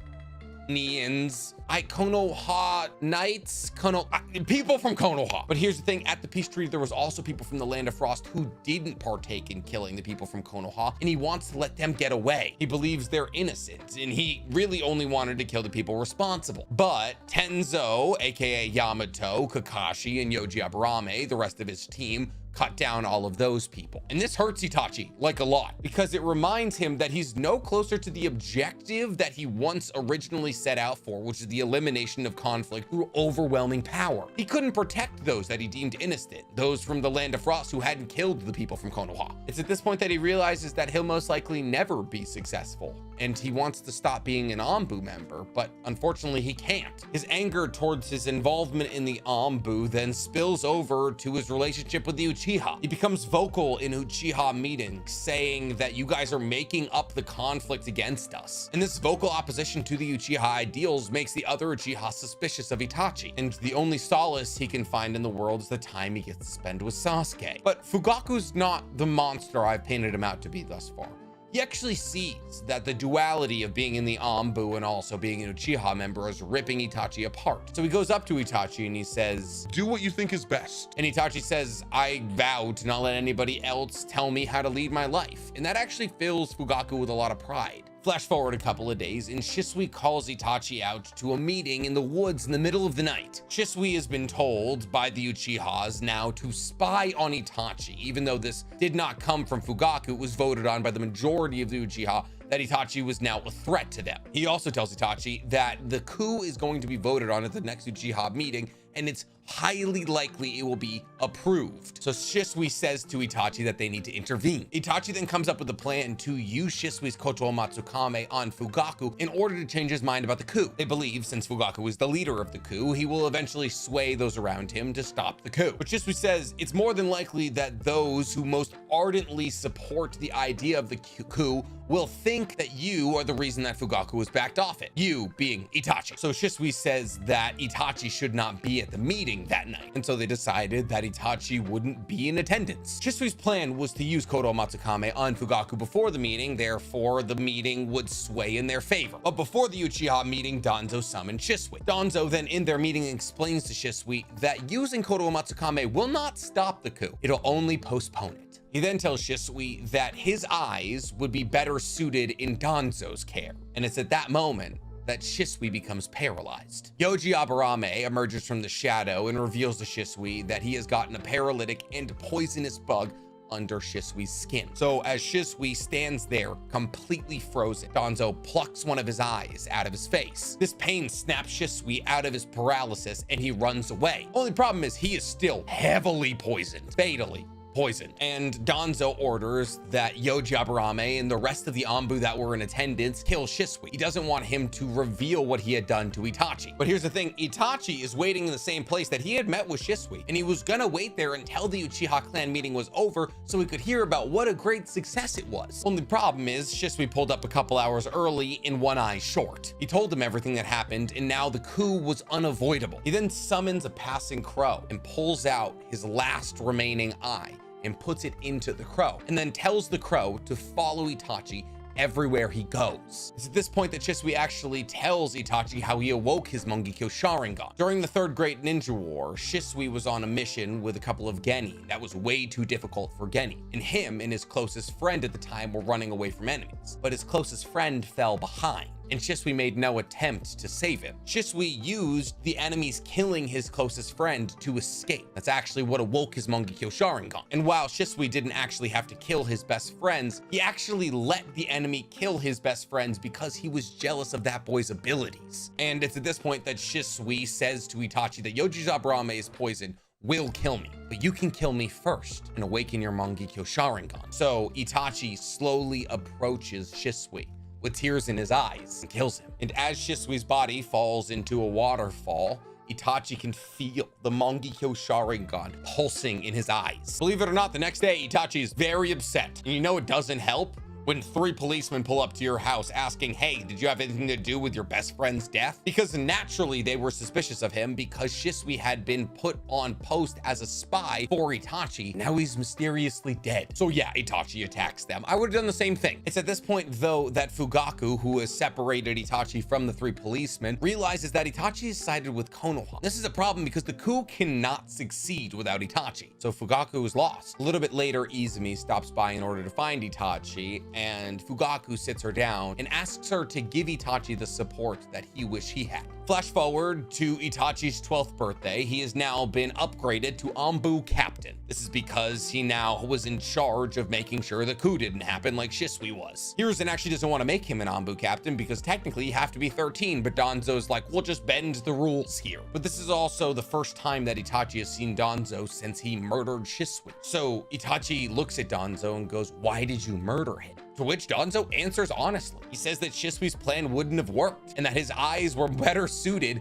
in Danzo's hands. Danzo then begins to list out ways that would be better to stop the coup than what Shisui had planned. And slowly Danzo and Itachi begin to realize that the only true way to stop the coup is to eliminate the Uchihas. And as Itachi is leaving this mission, Yoji Aburame, who has been masked as Suguro this entire time, reveals his identity to Itachi. He tells him that Danzo placed him in the Ninja Academy to keep an eye on Itachi from day one, and that he knows that Itachi wants to kill Danzo, but he shouldn't, because Danzo has taken sole responsibility for many deplorable things in Konoha's history, so killing him will be harmful to Konoha. It's at this point that it's revealed to us that Danzo is actually the person who leaked Naruto's identity as the Nine-Tails Jinchuriki in order to make a rallying point of hate in Konoha to bring them back from the brink of destruction. Danzo is the evil MVP. Itachi then spends the next year collecting information on the Uchiha, and now all of the Uchiha hate him because he no longer attends the meetings. Him and Fugaku get into verbal sparring matches all the time about the future of the Uchiha, and Izumi pleads with Itachi to continue trying to sway Fugaku, but he says it's too late. But Itachi has been keeping an eye on all of the Uchihas with these cameras. And using these cameras, he's now figured out that they plan to do the coup in 10 days. He brings this information to Hiruzen, to which Hiruzen asks,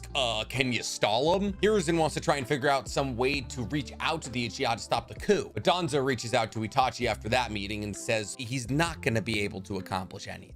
You should just go through with our plan of eliminating the Uchihas because that's what Hiruzen's gonna fall onto as an answer in the end. Itachi agrees because why not? Itachi continues to observe the clan through the cameras, and one day he realizes everybody from the clan has left the Naka Shrine in order to get ready for the coup. It's at that point that he breaks into the Naka Shrine to do some investigating, but he finds the Masked Man in the Naka Shrine looking at the stone tablet. He confronts the Masked Man, calling him Madara Uchiha, and asks all about his planned vendetta against Konoha, knowing Madara's history. Obito doesn't deny any of this, and it's at this point that Itachi says, since you hate Konoha, you should help me eliminate the clan. And Obito nonchalantly agrees. They plan to do the massacre the night before the coup because all of the Uchiha will be in the Uchiha compound, so they're all together and ready to fight in the morning. And when the downfall, is what it's called, begins, Itachi makes his first target Izumi, his girlfriend. He uses Tsukiyomi, the first time he's ever used his Mangekyo Sharingan ability on Izumi. And in 100th of 1000th of 1 millionth of a second, Itachi has Izumi live an entire lifetime with him where they have kids and grandkids all the way to where she dies of natural causes in the end. And dying of natural causes in the illusion tricks her body to dying of natural causes in the real world. But before she dies, she falls into his arms and says, thank you for loving me. And then she's dead. It's at this point that Obito and Itachi enter the compounds from opposite sides. Itachi offers up to deal with as many of the women and children as possible, but Obito says he shouldn't do this because he's already burdening himself with so many treacherous deeds. So Obito actually goes to kill all of the non-fighting women and children, and Itachi is assigned to killing the fighting Jonin and men. Itachi tries to kill the people he respects quickly and painlessly. He even allows some people the chance to fight back. But the people who were ardent supporters of the coup and pushed Fugaku into making sure the coup happened, Itachi killed slowly and very painfully. Once everybody but Itachi's parents are dead, he takes a second, finds Sasuke walking home from school and basks in his last moments of innocence before he sees what's happened. He then rushes to his house to beat Sasuke there. He finds his mother and his father waiting for him there, and they don't accept his apology, but they also don't fight back. Fugaku apologizes, but also tells him that he's proud of how strong that Itachi has got and that he believes so ardently in Konoha. He tells Itachi that he thinks one day he could have been the Hokage, reuniting the Uchiha and Konoha finally. And before Itachi kills both of them, they only ask that he keeps an eye on Sasuke. It's at this point that Sasuke finds Itachi standing over his parents' body, and Itachi puts into motion a plan that he has for Sasuke. Essentially, Itachi's plan is to make Sasuke hate him so much that he gains an incredible amount of power, and then eventually kills Itachi, becoming a hero in Konoha's eyes. But this is agonizing to Itachi. But it actually works so well that Sasuke rushes him immediately and tries to attack him, and he actually does hit him, but he hits him on the forehead protector. It's actually a canon little fun fact that Itachi didn't scratch out his own Konoha leaf band. No, it was actually Sasuke who did it while attacking him. Itachi then escapes into the night, but fears that Sasuke saw him crying, which would destroy his entire plan. Itachi then gets into a disguise and finds Danzo, who has now begun to collect the bodies of all of the Uchiha members. Where do you think he got all those eyes? Itachi looks at him and says, if you ever lay a hand on Sasuke, I will reveal everything you've ever done. And then he goes over to Hiruzen, who has told him that he has stripped Danzo of all authority for what he pushed Itachi to do. Itachi then relies on Hiruzen that he will be going to the Akatsuki in order to keep an eye on them for Konoha. And as Itachi is leaving the village, he realizes he's been followed by somebody, and that somebody is Yoji Aburame, the person who killed Shisui. Itachi knows he's being followed. In fact, once he gets out of Konoha, he turns around and he casts Tsukiyomi onto the insects in Yoji Aburame's body. This freezes Yoji immediately in his tracks. And as Yoji stands there, frozen, his bug stuck in Tsukiyomi, just like how Shisui was frozen in front of him as Danzo plucked out his eye, Itachi activates Amaterasu and watches him burn to death. It's at this point that Obito actually takes Itachi to the village hidden in the rain to meet up with the Akatsuki. And then the rest is the story of Naruto. But we were just talking about a couple of abilities that I think we should really dive into with Itachi here. Most importantly, Tsukiyomi, Amaterasu, and his Susanoo, because those three things are actually very reflective of the personality and upbringing I just told to you. Tsukiyomi is meant to reflect Itachi's early idealism. By placing people into a genjutsu that only lasts 1 second in the real world, but 72 hours in their brain, Itachi's able to break the fighting spirit of people who are massively powerful, like Kakashi. In fact, Tsunade needs to cast medical ninjutsu onto Kakashi's brain to bring him back from essentially comatose. Itachi can use this in order to create a world where he is the strongest person. All he has to do is make eye contact with people vastly stronger than him in order to stop them from bringing conflict. If Itachi could use this on the right people, he could stop conflict from ever rising again. Imagine he got this to the Hokages and broke their will to fight. The Kage, who's afraid of battle, of death, of all of these things, will seek for peaceful resolution. And that's why Tsukiyomi fits him so well. In fact, Tsukiyomi is actually the god of the moon in Japanese mythology, while Itachi's other ability, Amaterasu, is actually the god of the sun. But Amaterasu means something else for Itachi. Amaterasu represents Itachi's loss of that idealism. Amaterasu as an ability shoots a black flame, and if it hits you, you burn until you die. There is no room for pity in that. Yes, Itachi can stop the jutsu from killing you by deactivating it. This is an ability that if he hits you with, you are dead. Easy as that. And painfully so. But think about how he awoke his Mangekyo Sharingan ability. By losing one of the closest people on Earth to him.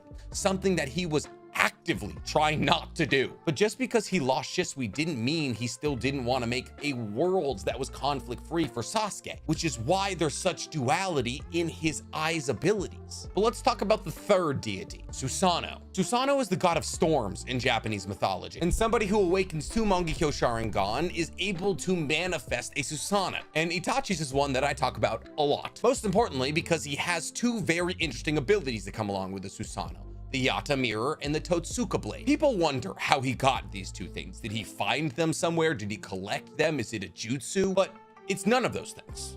As you awaken a Susanoo, you get your Susanoo. You don't collect new Susanoo items. Therefore, your Susanoo is a manifestation of your spirit. And Itachi Susanoo makes a lot of sense. The Yata mirror is a mirror that will change its chakra nature to reflect any ninjutsu that is being shot at it. So in essence, he has a Susanoo shield that can block all ninjutsu. But think about that at its core fundament. He has a shield that can withstand anything, much like how Itachi has had to withstand everything his entire life. He has had to take hate, anger, jealousy, and reflect all of it in order to protect and create a world for Sasuke. And in the other hand, he has the sword of Totsuka, a sword that if you run your enemies through, it seals them into a genjutsu world called the world of drunken dreams. Doesn't matter who you are, if you get pierced with this sword, you're gone. But think about that sword that can defeat anyone. That is what Itachi is. A sword that was used to defeat everybody. Where this gets confusing is the fact that Orochimaru is searching for the sword of Totsuka. But we know that Naruto relies heavily on Japanese mythology. I mean, Tsukiyomi, Susanoo, Amaterasu. In Japanese mythology, many higher ups in the god realm have the sword of Totsuka. It's a very common item amongst them. So Orochimaru wasn't looking for the sword of Totsuka that Itachi had. He was just looking for one for himself. In fact, in Japanese mythology, Susanoo, the storm god, steals his sword of Totsuka from an 8-headed snake. You want to guess that snake's name? Yamada no Orochi. So yeah, that's his backstory, why he has his weapons, his motivations, all of it. I hope this video has allowed you to understand better who Itachi is as a character, because he is beloved as a character, you know, being a double agent the whole time and that whole character arc and being incredibly well written, but there's a lot of hidden motivations that people don't understand about him. One of the biggest unsolved mysteries in the Naruto world is probably something you've never thought of before, which I guess would mean that it's not one of the biggest unsolved mysteries, but it's one of the biggest unsolved mysteries to me, because I think about everything. It keeps me up forever. And listen, if you haven't thought about what we're going to be talking about today, congratulations. You're happier than me. You were able to consume Naruto, watch it once, and go, good story. Goodbye forever. Not me. It's my job. Has been for the last 3.5 years. But when you dedicate a large portion of your life to something, you tend to stumble upon things that other people tend to think of as non-factors, but to you, they're very important. And that is exactly what we're going to be talking about today. See, this colossal unsolved mystery we're going to be talking about is just a piece in the very long story of me trying to get a complete and total understanding of the universe that I spend 5 days a week talking about. And since I know that there's a fair amount of you who are also looking for a complete and total understanding of this gorgeous universe that is Naruto, I figure this is also something that a fair amount of you would be interested in. So what is this grand mystery? Well, the grand mystery we're going to be talking about today is the Akatsuki rings, and more specifically than anything, the role in which they were supposed to play in the Naruto universe. Now, to many of you, when I say the Akatsuki rings, you just think, oh, yeah, those accessories that the bad guys wear, how important could they be? I mean, sure, every single one of them wore their ring on a different finger, and they had different kanji, and they were different colors, but that was just to help the Akatsuki members identify who was who, right? Well, no. Not right. See, because while yes, these rings were to help add character development and character design to every single member of the Akatsuki, they also possibly played a massive role in the plot, and a role that would have been much larger if Kishimoto had been allowed to make Naruto longer than it was. That is to say that in Kishimoto's ideal telling of Naruto, that the Akatsuki rings would have had as much time dedicated to them as something like the 7 Swords of the Mist, which were also technically supposed to get more time, but once again, his editors said we can't spend all this time talking about accessories and swords. But because we know that Kishimoto wanted to tell us more about the 7 Swords of the Mist and the Akatsuki rings, doesn't necessarily mean that we know what he wanted to tell us. See, because it's not like Kishimoto came out and said, oh, my editors made me cut all the information about the Akatsuki rings and the 7 Swords of the Mist. It's just that Kishimoto laid seeds throughout Naruto's plot about the Akatsuki rings and about the 7 Swords of the Mist that were supposed to pay off later, and arcs dedicated to telling us the history and meaning of these items. So there really is no way for me to sit here and confirm to you with 100% certainty exactly what the Akatsuki rings were supposed to do. But there There are multiple times throughout the story of Naruto where people of grand importance to the plot put their lives on the line for the recovery of Akatsuki rings on the fingers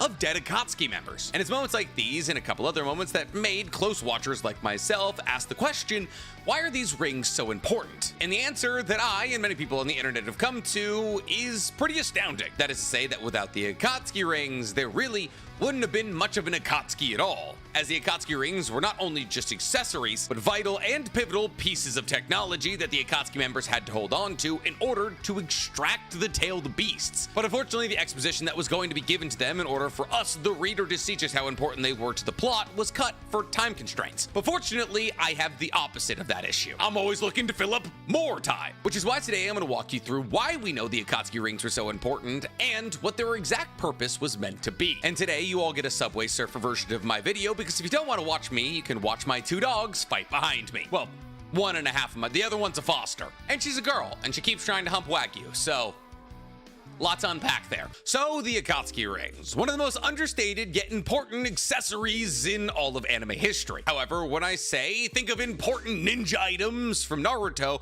pretty much the last thing that any of you are gonna say is the Akatsuki rings, because for all we know, they weren't ninja items. They were just rings. They weren't kunai, they weren't shuriken, they weren't summoning scrolls, they weren't a plank to switch positions with, they weren't even the 7 swords of the mist. And yet they might have played a more important role than all of those things I just listed. But how do we know that? Well, before we dive into what I think the Akatsuki rings' purpose in Naruto was, let's go over all the reasons that I believe that the Akatsuki rings played an important but silent role in Naruto. Which brings us to one of our favorite talking points in all of Naruto, Orochimaru. See, as we all know, originally after leaving Konoha, Orochimaru ran to the Akatsuki, and was a member of the Akatsuki for a fair amount of time, probably somewhere in the region of 6 to 8 years. And over the course of those years, Orochimaru became a somewhat vital addition to the Akatsuki. And this is evidenced by the fact that they became a full-fledged member with a cloak and a ring and everything. However, as we all know, Orochimaru's stint to the Akatsuki had an ending, specifically when Orochimaru tried to take over Itachi's body and failed. However, when Itachi was able to flip Orochimaru's jutsu back onto Orochimaru using his Sharingan, Orochimaru, instead of trying to laugh it up and play it off as a practical joke, decided to just leave the Akatsuki. However, when he left the Akatsuki, he absconded with the ring he was given, which the Akatsuki was never able to recover, as they tried to catch Orochimaru for years, but failed.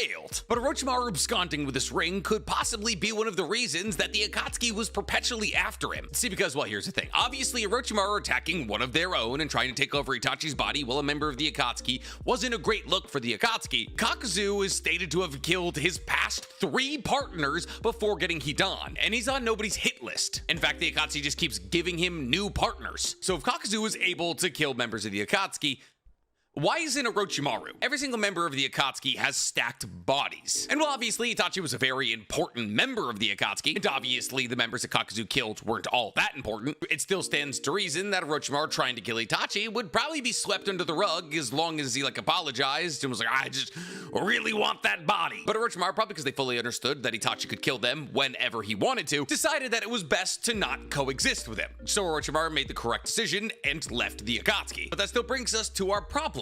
Why was the Akatsuki so obsessed with tracking them down? Well, if you buy into the theory that the rings play a massive amount of importance to the Akatsuki, the return of Orochimaru's ring to the Akatsuki could explain why they were so dedicated. And this theory makes a lot of sense when you consider the fact that prior to Orochimaru leaving the Akatsuki, there was 10 members. But after Orochimaru absconding with the ring, they stuck to 9. And they stayed that way. They never made a 10th ring, they never invited another member, it was just if one member died, they would try to replace them. And thus, because technically Orochimaru outlived the Akatsuki stayed at 9 members until their end. Now I know a lot of you are saying, But wait, Nick, isn't Deidara Orochimaru's replacement? and that's why he hated Orochimaru and was so dedicated to his capture, because Orochimaru leaving the Akatsuki was the reason that Deidara was recruited. Therefore, if Orochimaru hadn't abandoned the Akatsuki, Deidara never would have been recruited into it in the first place. Well, yeah, kind of. See, Orochimaru leaving the Akatsuki is the reason that Deidara was recruited. But because the Akatsuki now had to switch from 10 members to 9, the teams had to be restructured. And since Kakuzu was always killing his teammates and random members of the Akatsuki prior to the finalization of the 9 that we know and love kept dying, that vaulted Deidara up as the 9th member of the Akatsuki, who had to be shifted to be teammates with Sasori, who was teammates with Orochimaru prior to their abscondment. But this isn't the only weird moment with the rings in Naruto. After Orochimaru's disappearing act, Deidara and Sasori take a big step forward into the limelight as they catch Gaara and they extract Shukaku. And now, well, ultimately, this series of events does lead to Sasori's death at the hand of his grandmother and Sakura. Deidara does not die in this fight, but he still needs to run away from this fight. And while Deidara is fleeing from this fight, more specifically fleeing from Kakashi, while trying to catch up with Deidara, is using Kamui. And while Kakashi is trying to use Kamui to tear Deidara asunder because Kakashi's eye is going blurry and because Deidara is so far away and flying, Kakashi is only able to rip off Deidara's arm. However, it's his Akatsuki ring arm. And while one would assume that Deidara would be really broken up about losing his arm, especially when you consider the fact that Deidara's entire kit is predicated on his hand mounts that are able to mold the chakra into the clay that he's using, and without these mouth hands, he wouldn't be able to make his art explosive, as without the ability to knead explosive release into the chakra that he molds into his birds and dragons and people, he would just be a guy who flies around on a bird. And while flying around on a bird is awesome, if the bird don't go boom, what's the point? However, instead of being concerned about the loss of half of the capacity of his ability to make explosive clay, Deidara, while embarking on what is an incredibly dangerous mission, mind you, that is, returning to the area in which Kakashi ripped his arm off to go find the arm that was ripped off, Deidara seems eerily more concerned about the ring that was on the hand that was ripped off than the hand itself. But in moments like this, where people like Deidara, a character of massive importance, are worrying about something that seems non-consequential to us, but incredibly consequential to them, there must be something that we as readers don't know. And what's wild is that this isn't the only time that members of the Akatsuki risk their lives for the retrieval of Akatsuki rings, as Tobi and Zetsu, post Sasori's death, as Tobi is Sasori's replacement, embark on what is essentially their first mission together, which is the recovery of Sasori's Akatsuki ring. Not Sasori's body, one of the most powerful puppets of all time, Sasori's Akatsuki ring. But why would they do any of this? Why risk their life for the recovery of jewelry? Well, that's probably something that Kishimoto wanted to tell us, but never quite found the time. See, this is something that happens rather commonly in longer manga. Seeds are planted to get us invested in a topic, but that topic never pays out. And while sometimes that's just bad writing, other times it's because Kishimoto and his editors wanted Naruto to be exactly 700 chapters long. And thus, in order to hit that pretty 700 mark, some fat has to be trimmed off the sides. And somewhat unfortunately for us, that fat looks a lot like the introduction and explanation of what the Akatsuki rings were meant to do. But the rings aren't the only thing that this happened to. The Seven Swords and the Seven Swordsmen of the Hidden Mist were originally supposed to have their own entire arc that dove into the history of every single one of the swords, why they looked like that, their abilities,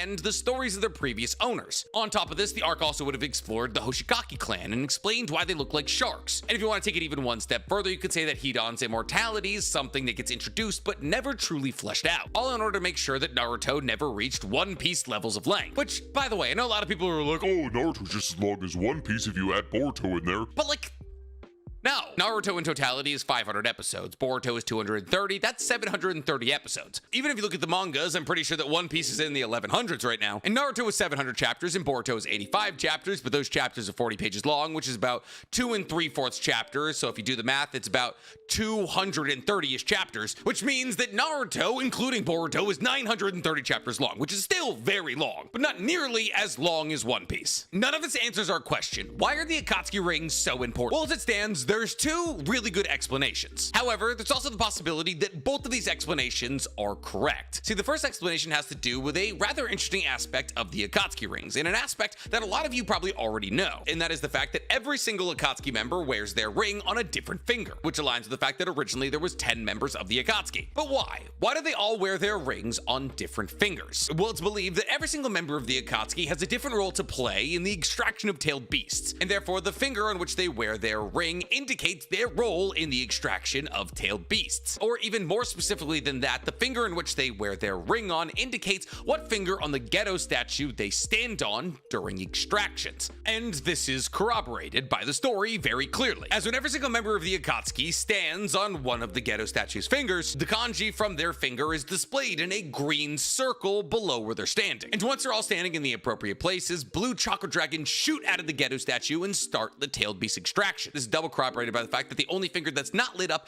is the finger that Orochimaru wears their ring on, which is the left pinky. But just telling members where to stand on a statue during the extraction of a tailed beast seems like a stupid reason to put so much importance in the Akatsuki rings. You're telling me that Itachi couldn't just remember where he needed to stand? And even if somebody didn't remember where they were supposed to stand, I'm sure Nagato could point them in the right direction. And therefore, this theory dictates that not only do these rings tell individual Akatsuki members where to stand during extractions, but also these rings work as a medium to assist in the extraction itself. That is to say that without these rings, the Akatsuki couldn't undergo any kind of bijou extraction, or at the very least that they would have a much harder time extracting any and all tailed beasts, which would explain why they're so desperate to have as many rings as possible, as without the rings, the Akatsuki wouldn't be able to undergo their extractions, which means they wouldn't be able to undergo the Eye of the Moon plan. I mean, extracting tailed beasts is literally the most important role in the Akatsuki, as without all the tailed beasts extracted, you have no 10 tails and you have no plan. The other possible explanation for what these Akatsuki rings might do is that they might act as a chakra link for individual members of the Akatsuki, kind of like the Yamanaka for Konoha. That is to say that the Akatsuki rings are the reason that the Akatsuki is able to meet remotely, and this would explain why they're able to use their proxy reunion jutsu that brings all of them to the Akatsuki hideout in their kind of staticky hologram forms, and thus that's the real reason the Akatsuki are so desperate to make sure that their rings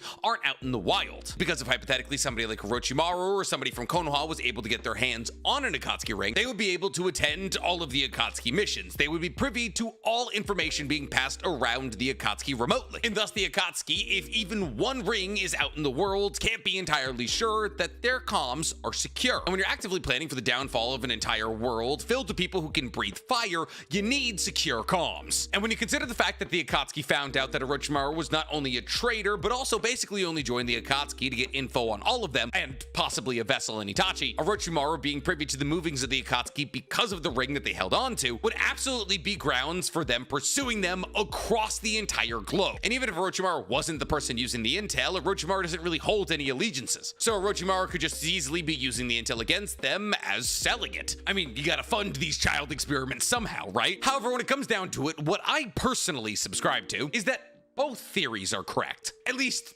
to a certain degree. The rings were both necessary for extraction and served as a chakra link between the members of the Akatsuki. That is to say that these rings acted as a conduit for Akatsuki members to link their chakra together, either when they were far apart to use the proxy reunion jutsu, or when they were close together to extract tailed beasts. And by being able to use these rings to tap into each other's chakra, they could communicate from far distances and bring all of their power together to extract tailed beasts and feed them to the Geto statue. Because if we know anything about Naruto, it's actually very difficult to share your chakra with somebody else. Really, there's only two means in which somebody can effectively share their chakra with somebody else. And those two means are ironically either something like Naruto sharing his Jinchuriki cloak with the entire Shinobi Alliance, or medical ninjutsu. Anything outside of those two circumstances really bars people sharing chakra with others. But one can make an argument that things like 8 trigrams are kind of a Hyuga member sharing their chakra with somebody else through the medium of pointing their Tenketsu points. At the end of the day, that's just about amplifying or shutting down a chakra circulatory system, and less about a Hyuga member actually physically funneling their chakra into somebody else. And this is why people like Karin and Jugo are so important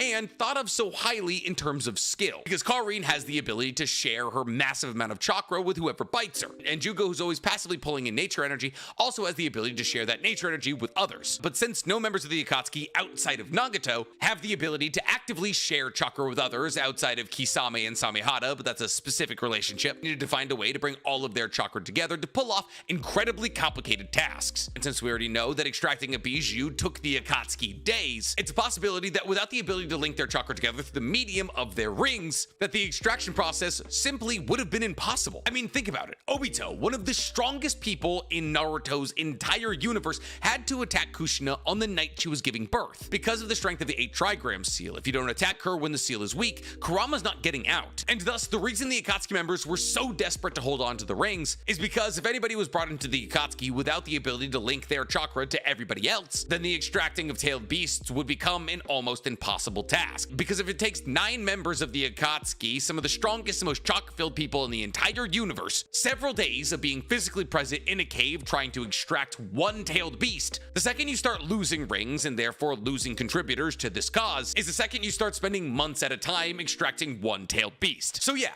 if I was a member of the Akatsuki, I too would risk my neck to save those rings.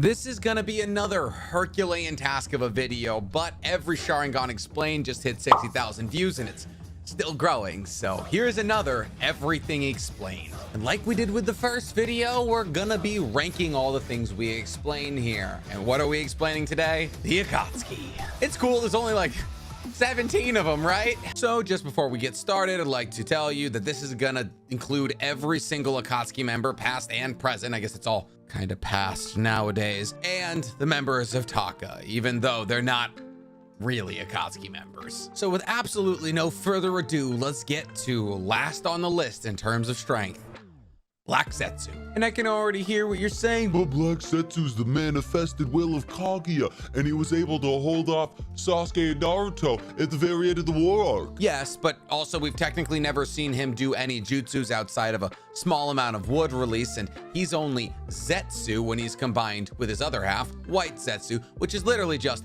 Hashirama's cells. But that doesn't mean he's not strong, because once again, he is the manifested will of Kaguya, who she released from her sleeve as she was being sealed in Shibuya Tensei by Hagoromo and Hamura. His entire purpose on Earth was to make sure that Kaguya could be revived, and he actually did his job. Even though we don't really see him bust out a lot of hand signs and do jutsus, he's able to use all 5 basic chakra natures and yin and yang, which makes sense because he is technically an Otsutsuki. And let's not forget the fact that he is probably one of the smartest people in the entire show, since he was able to manipulate everyone he wanted to into bringing back Kaguya, essentially. He posed as the incarnate will of Madara Uchiha in order to trick the Uchihas into thinking that the only way for them to achieve peace would be the infinite Tsukiyomi. Well, at least he tricked Madara. And when it really boils down to it, that's really the only person you gotta trick. He did this by changing the Uchiha writing on the tablet in their secret hideout in order to incite violence between them and the Senjus, making 1,000 years of war so they wouldn't intertwine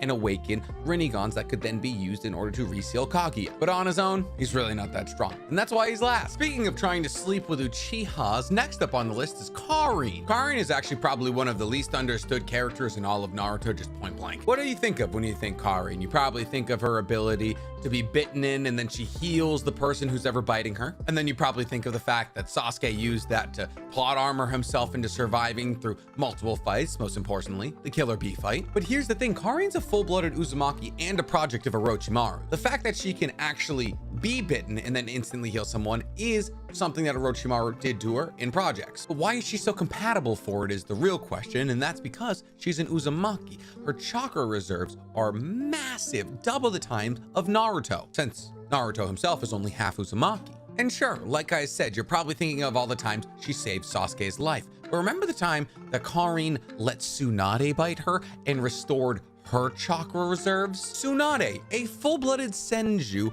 who heaps 100 healing amounts of chakra in her Byakuya seal. And who was able to bring all that back? Oh, Karin, and she could still keep moving after she was done. On top of that, she's actually probably the best sensor type ninja in Naruto, period. She has an ability called the Mind's Eye of Kagura, which allows her to target any person's chakra signature subconsciously. She can simply track you without putting any forthright effort from countries away. Not only that, she can see your chakra signature, how much you have, and whether or not you're under genjutsu. She can even see if you're lying when you talk to her by reading your chakra signature. She can then use that on herself to see if she's ever under genjutsu, effectively making her invulnerable to it. Oh, and on top of that, like most full-blooded Uzumakis, she can use adamantite chains, which she used to destroy most of Tobi's wooden statue. And she's second to the bottom on this list. As a support character, she's probably the strongest person on this list, but we're talking combat ability. But you know who would just simply never need Karin? The next person on our list, Hidan. Here's the thing, of the Akatsuki proper, Hidan is absolutely the weakest member. And I know that sounds absolutely insane because he's immortal, right? And you're right, he is, but that's pretty much all he has going for him. He can't use ninjutsu, but because of that, his kenjutsu is very impressive, wielding a huge scythe that was able to fight off Asuma and, well, Kakashi for a little bit. And yes, he is immortal, so he can use a technique that allows him to bind the damage he inflicts upon himself to the people whose blood he puts in his mouth. And that is very impressive and very cool because, you know, stab him all you want, he's gonna be okay. Unless you know his abilities beforehand. If you know this man can't use ninjutsu, is immortal, and will try and get your blood to use in some weird kind of cult-like ritual, just avoid him. Use long distance to keep him away. He can't close the distance. He does have a very interesting backstory though, being a member of Joshinism, essentially being the only person we know to be blessed by Lord Joshin. And it is through him that we learn the rules of Joshinism, essentially trying to bring death to those near you so they never have to fear dying. But this is only for people who you find yourself close to, not proximity wise, like people who you have feelings for, which is why he never tried to kill Kakuzo, because he hated Kakuzo. On top of this, he's not technically immortal. He's actually just invulnerable.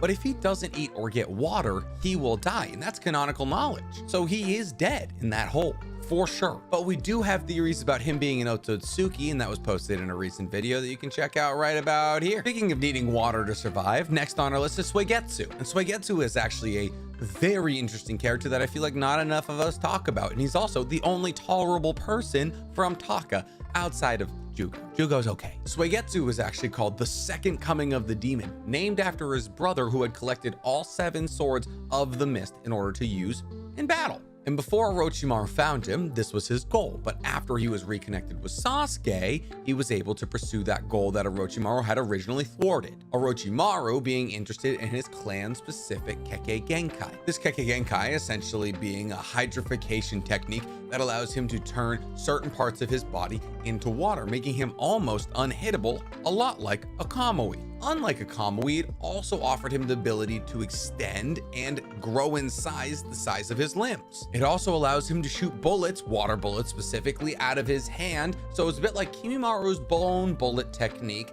partial expansion jutsu, and Kamui all in one, and his entire clan had this. We don't hear a lot about the Hozuki clan, which is probably a good thing, because if they all got together, they would probably run through any hidden village they wanted to, unless of course that hidden village had lightning style users, which is Suigetsu's only real weakness. All of this ability, and Orochimaru still wanted Sasuke? Don't even get me started on the fact that he can literally put water into his muscles to make them bigger so he can pick up heavier things. Speaking of big muscles and heavy things, next up on our list is Jugo, who is actually, fun fact, the entire reason curse marks exist. Jugo is from an unnamed clan that apparently has a Kekkei Genkai that allows them to just consistently pull chakra nature into themselves. This is also something that Madara could do while he was alive, so I don't know, maybe Madara's parents were half this unnamed clan, half Uchiha, who knows? Or Madara was just incredibly overpowered. Regardless,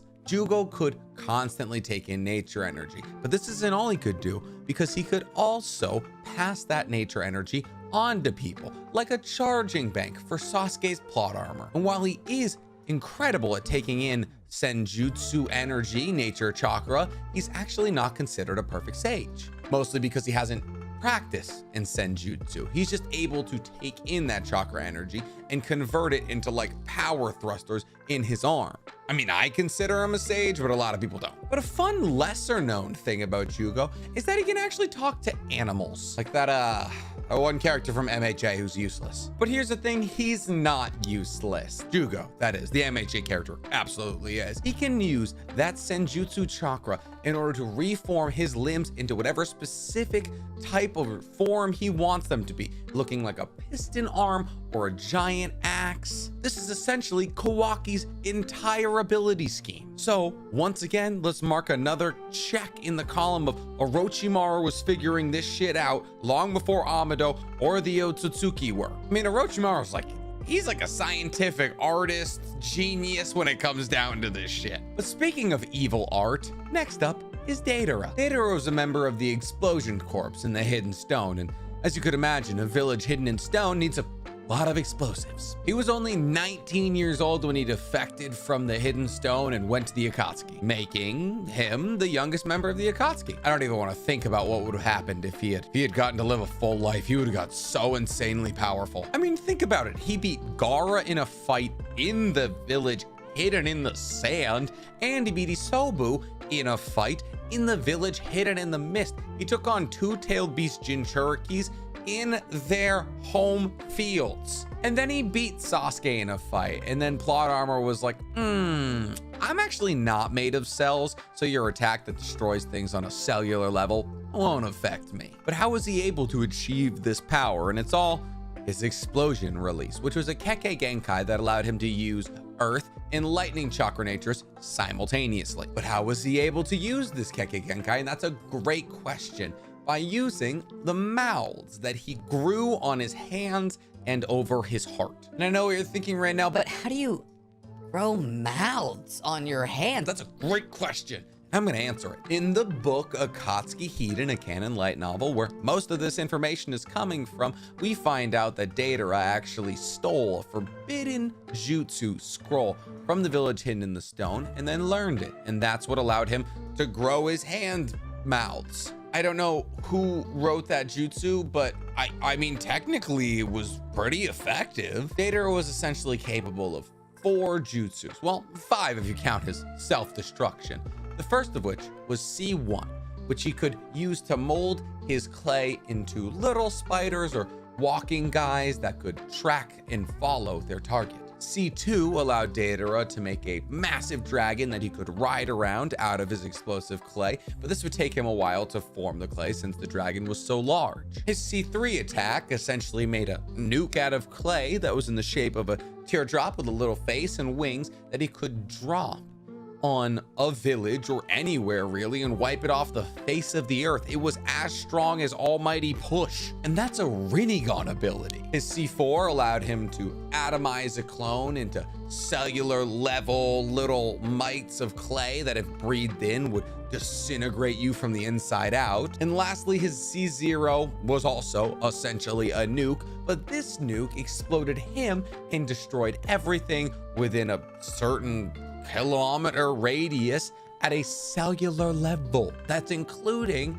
Sasuke and his summon, but rules of physics don't apply to him now, do they? Speaking of Deidara though, next up we have his longtime partner, Sasori. Sasori is probably the strongest puppet master in the history of Naruto, and he became that because Sakamo Hatake, aka the White Fang, aka Kakashi's father, killed his mother and his father in battle, so he had to be raised by Granny Chiyo, aka the #1 waifu in all of Naruto. Granny Chiyo began to teach him puppetry in order to cheer him up, but eventually Sasori, in his weird twisted mind, had said, listen, you know what, I'm gonna make a puppet of my mom and my dad and see if they love me. And believe it or not, they didn't, because they were puppets that he was controlling. So in order to circumvent actually meeting new people, Sasori just started assassinating people and starting to see if he could make their bodies into puppets. And guess what? He succeeded. Yay! The most important of the people he killed, then stuffed and attached chakra strings to, would be the 3rd Kazekage, aka the Kazekage of the Iron Sand, also known as the strongest Kazekage in the history of the Hidden Leaf Sand. You get it. And somehow, in an Orochimaru level of mad scientistry, he was able to allow the Kazekage, even after his death and puppification, to continue using his magnetic release Kekkei Genkai of Iron Sand. How? I don't know. Feats like this earned him the moniker of Sasori of the Red Sand, because he was able to wipe out entire armies using a special poison that only he had the antidote to. We know that Sasori murdered and then turned at least 300 people into puppets, because that's how many puppets he had while fighting against Granny Chiyo and Sakura. We already covered the 3rd Kazekage puppet, but the most important of those puppets was Hiriko, the one whose appearance we thought Sasori looked like until it was revealed that Sasori was actually hiding inside of Hiriko, since he had also puppetified himself. Hiriko was Sasori's 11th puppet and probably his favorite. And Hiriko was the puppet he used to administer the poison I talked about earlier. Hiriko's tail also alludes to a scorpion, which is what Sasori means in Japanese. And since we're talking about Sasori, let's talk about the person who defeated Sasori in a 1v1 in order to convince him to join the Akatsuki. That brings us to Conan. Nikto's only in the Storm games. It's not actual canon information. I know, okay, but it still puts her above him in my book. Conan was one of the Ame orphans with Yahiko and Nagato, and she grew up in the worst place on earth, the Hidden Rain, which had skyscrapers like 30 years before Konoha. So like, what do they know? Like Konoha had like a feudal town built out of wood, and they had like some dystopian cyberpunk 2077 vibe going on there. Like how? Konan was one of the original members of the Akatsuki. It was just her, Yahiko, and Nagato until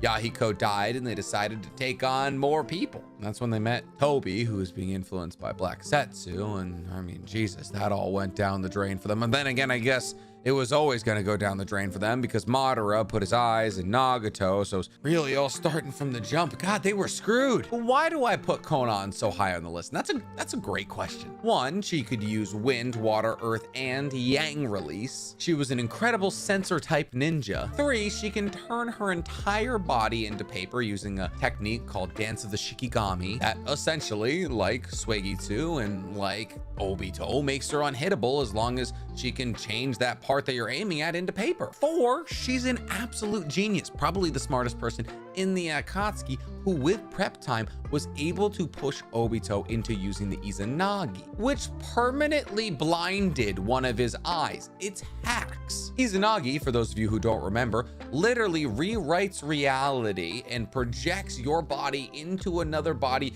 you create using your eye. It's a yin-yang release, and it probably shouldn't exist. And I don't want to spoil anything for you here, but Obito is the strongest member of the Akatsuki. Unless you're weird and you include Madara, because like, why? Also, lastly, you would assume, oh, she's made of paper, just hit her with fire release.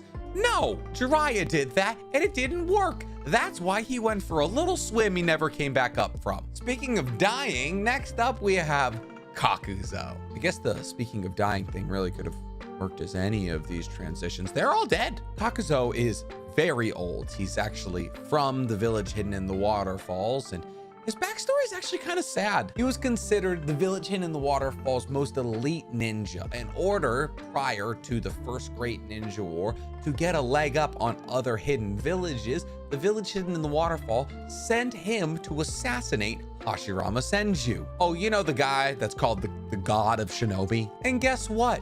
He failed because most people would fail. And instead of his village being like, hey, you know what, man, you tried. They call him the god of Shinobi over there. That was a tall order.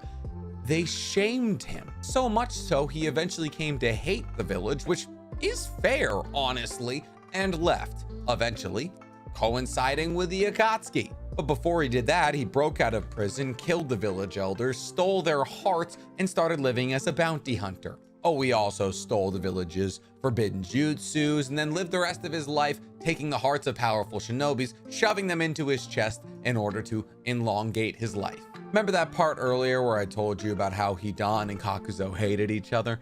It's because when Kakuzo originally joined the Akatsuki, his first ever task was to go kill an immortal who happened to be Hidan. And after they fought and Hidan destroyed one of Kakuzo's hearts, taking an interest in each other, they recruited Hidan to the Akatsuki. And what better thing to do than to join the two people who had almost just murdered each other, even though they're both some semblance of immortal, and put them together on a team. And amongst the Akatsuki, they were known as the Zombie Team. Kakuzo was able to use a technique called Earth Grudge Fears, which essentially made his body into a bunch of stitches that he could use to elongate his limbs, attack from a long distance, or even reattach the limbs of his friends, like Deidara's arm. He was also capable of every single chakra release and could shoot them out of his 4 cores, depending on which nature transformation he wanted to use. He could even harden his body using the human spear technique in order to prevent usually fatal techniques that were about to hit him from actually killing him. On top of this, his taijutsu went hard AF. He boxed a Sharingan wielding Kakashi and was totally fine. Speaking of putting Sharingans where they don't belong, next up we got Orochimaru. Goodness, where to even start with Orochimaru? He was one of the legendary Sannin. He was one of the most powerful people to ever come out of the leaf. He started doing human experiments when he got obsessed with achieving immortality that Hiruzen later discovered and then let him go. He could use the 3 gates technique, which has been shown to be able to stop tailed beast bombs. He reverse engineered the Karma Seal before the Ototsukis even landed on Earth by extracting Jugo's DNA and kind of formulating a way in order to pass his psyche, power, everything onto those who he marked with it, effectively granting him a sort of immortality that the Ototsukis have, that if his body is destroyed, he can simply slither on out of a curse mark like he did with Anko. He basically soloed Victor from Boruto with little to no effort. He's killed 2 Kage in his life, Gaara's father Rasa and Hiruzen, both of which arguably deserved it. He recreated the Wood Keke Genkai release in Yamato. Oh, and he mastered Edo Tensai and basically allowed the Shinobi allied forces to win the war arc. But even with all that, he still isn't the strongest person on this list. In fact, he isn't even the strongest animal person on this list. And that brings us to our next installment, Kisame.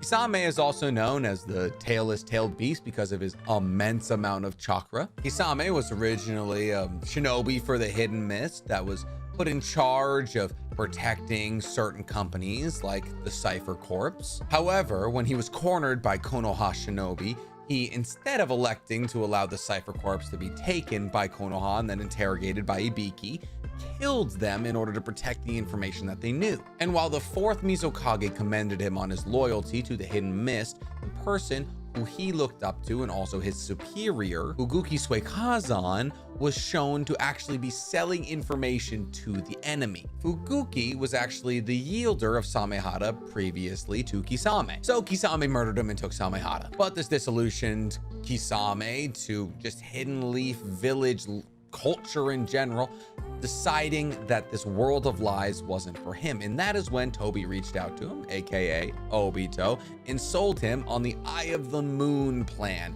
And Kisame agreed, thinking that a world filled with truth would be a just place. Kisame's biggest ability was the amount of chakra he had. That's why he earned the title of the tailless tailed beast. By the way, I would love to tell you why Kisame looks like a shark, but nobody knows. Kisame was actually regarded as the best member of the Akatsuki for bringing in targets alive. He was able to bring in Roshi, the Jinchuriki of the Four Tails, Son Goku, with little to no effort. He also pushed Might Guy to open up to the 6th gate against a 30% powered water clone. Might Guy had to open to the 7th gate to fight Kisame, and he didn't even have Samehada, which he could also fuse with in order to fix any injuries to himself ever and get a massive boost in chakra. But what's insane is that Kisame wasn't even the strongest person on his team. No, that's because Itachi was on his team, and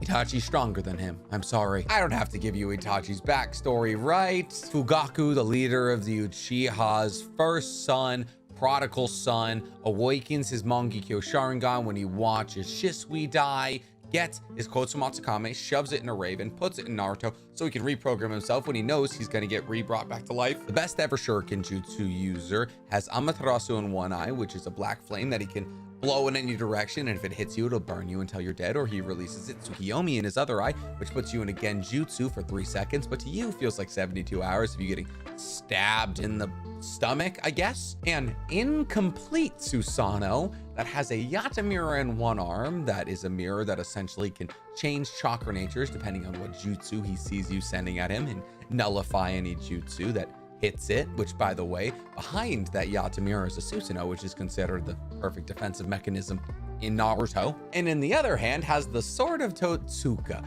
which if he stabs you with it, seals you in a permanent genjutsu called the World of Drunken Dreams, where essentially your soul gets sent to a dimension where you're the dizziest you've ever been, and that's just eternity. He fought Sasuke to a standstill while his entire objective was simply getting Orochimaru out of him. He killed his entire tribe, and he beat Orochimaru in a fight at the young age of 20. But since we're talking about members of the Akatsuki with broken optical jutsus, next up we have Nagato, aka Pain. Where to even start here? Okay, first off, I guess technically Sasori wasn't the only person to make his dead friends puppets, because Nagato picked up Yahiko's body about 30 seconds after it hit the dirt and put a couple of piercings in it, and then boom, guess who's Yahiko now, bitch? Nagato was obviously incredibly broken. He was a full-blooded Uzumaki, which means he had even more chakra than Kisame. He used this chakra to essentially nail himself into the ghetto statue, aka the demonic statue of the outer path, that he would use to communicate with his 6 paths of pain. These chakra rods in his body and in the 6 paths of pain could be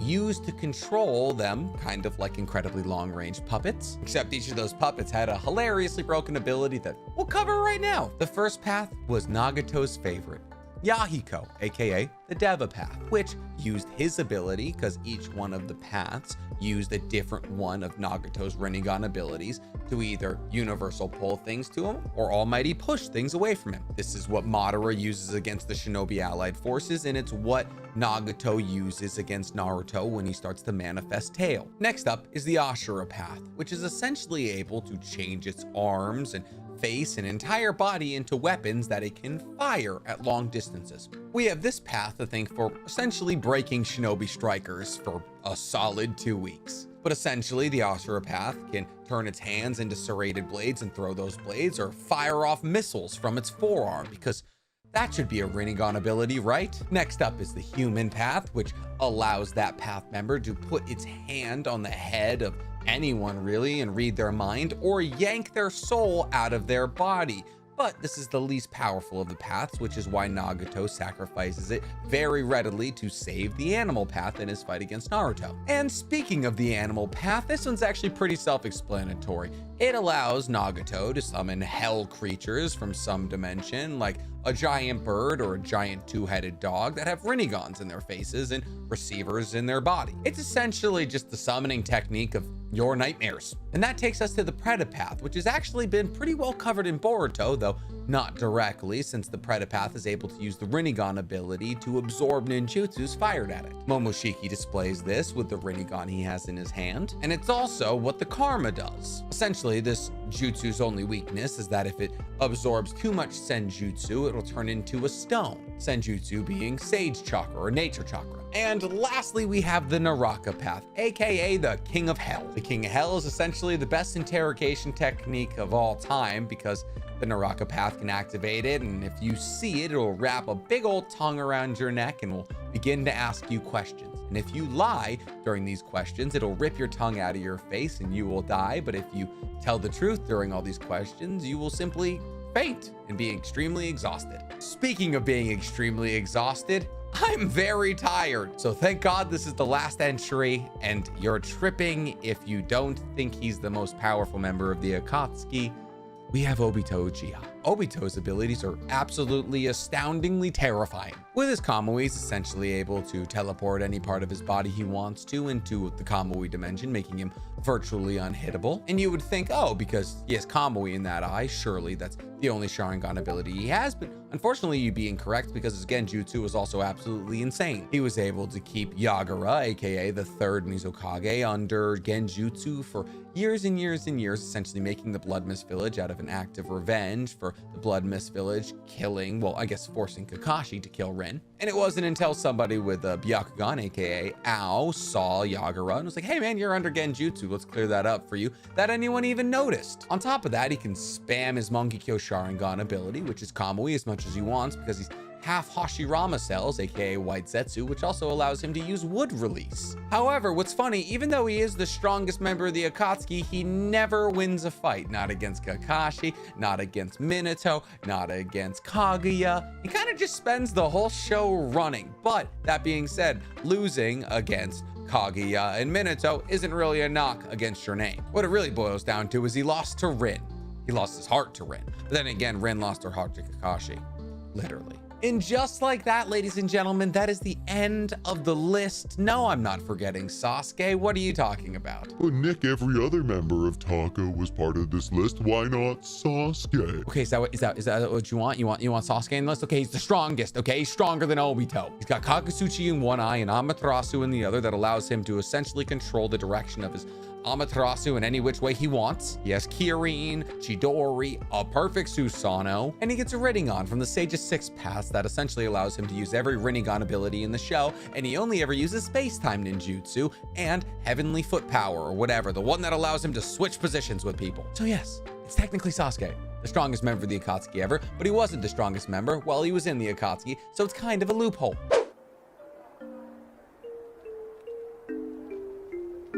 The Akatsuki, one of the most terrifying and powerful groups of villains in the entirety of anime. Now, we've spent a good amount of time talking about the Akatsuki on this page. We've done you-know-nothings about members of the Akatsuki. I've even ranked and explained each and every single one of them. But you know what we've never done for the Akatsuki? Provided a way, a definitive way, that is, to kill every single one of them. And I know what you're thinking, Well, Nick, technically they all died. We know how to kill them. and you're right, they have all died, but I'm not talking about them being killed by incredibly strong shinobi. I'm talking about if you or me was just thrown into the Naruto world and maybe ground our way up to mid-jonin level, how would you get through a fight with an Akatsuki member? This right here is the first in what might be a series called Surviving Naruto. So the Akatsuki, they're killed by people like Naruto or Might Guy or Sakura, some of the strongest ninjas in the entirety of the Naruto-verse, while the Akatsuki tend to treat regular shinobi like fodder. But what if you were slapped into the world of Naruto? The chances of you becoming, well, Naruto are very slim. Chances are people like you and me are highballing for the dude who spits the toothpick out of his mouth or the head of interrogations. I'm literally the Naruto encyclopedia and I cannot remember either of their names. So with a mid to high level jonin set of abilities, how would you, your average person, beat an Akatsuki member? Well, for some it would be easier and others it would be very difficult. But there is a roadmap that I have drawn for every single member. So why don't we start with the easy and work our way up to the hard? And the easiest member of the Akatsuki to defeat would be Black Zetsu. See, there's a couple of camps in the Black Zetsu's power level. There's he defeated Madara and therefore he is the strongest member of the Akatsuki, and the he's only as strong as the person he binds himself to camp. See, I reside in the latter. Black Zetsu himself is said to have all 5 elemental releases and yin and yang, and he's able to use the abilities of anybody he ties himself to. Ties himself to Obito, he can use Obito's Sharingan. Ties himself to a White Zetsu, who can use Wood Release. But I'm not talking about merged Black Zetsu. No, I'm just talking about the physical amalgamation of Kaguya's will, the Black Zetsu puddle. For the average jonin like you and me, this would not be a tough battle. The only problem with this battle would be making sure he doesn't bind to you, because he was able to bend Madara to his will, so we don't really stand a chance. So what we're gonna do is if we come into battle with Black Zetsu, all we really need to accomplish is trapping him with Earth Release. Black Zetsu is, remember, basically just a stretchy ball of shadows. He can stretch incredibly far and can be cut in half, but he does have a physical body. But that physical body doesn't have like hands or claws or teeth or anything like that. He only gets those from binding onto other people. And this is actually sort of the way that Black Zetsu died in the first place. Well, I guess he's not technically dead, he's just kind of sealed. After Naruto and Sasuke both get their hands on Kaguya and she begins to be sealed within a new moon,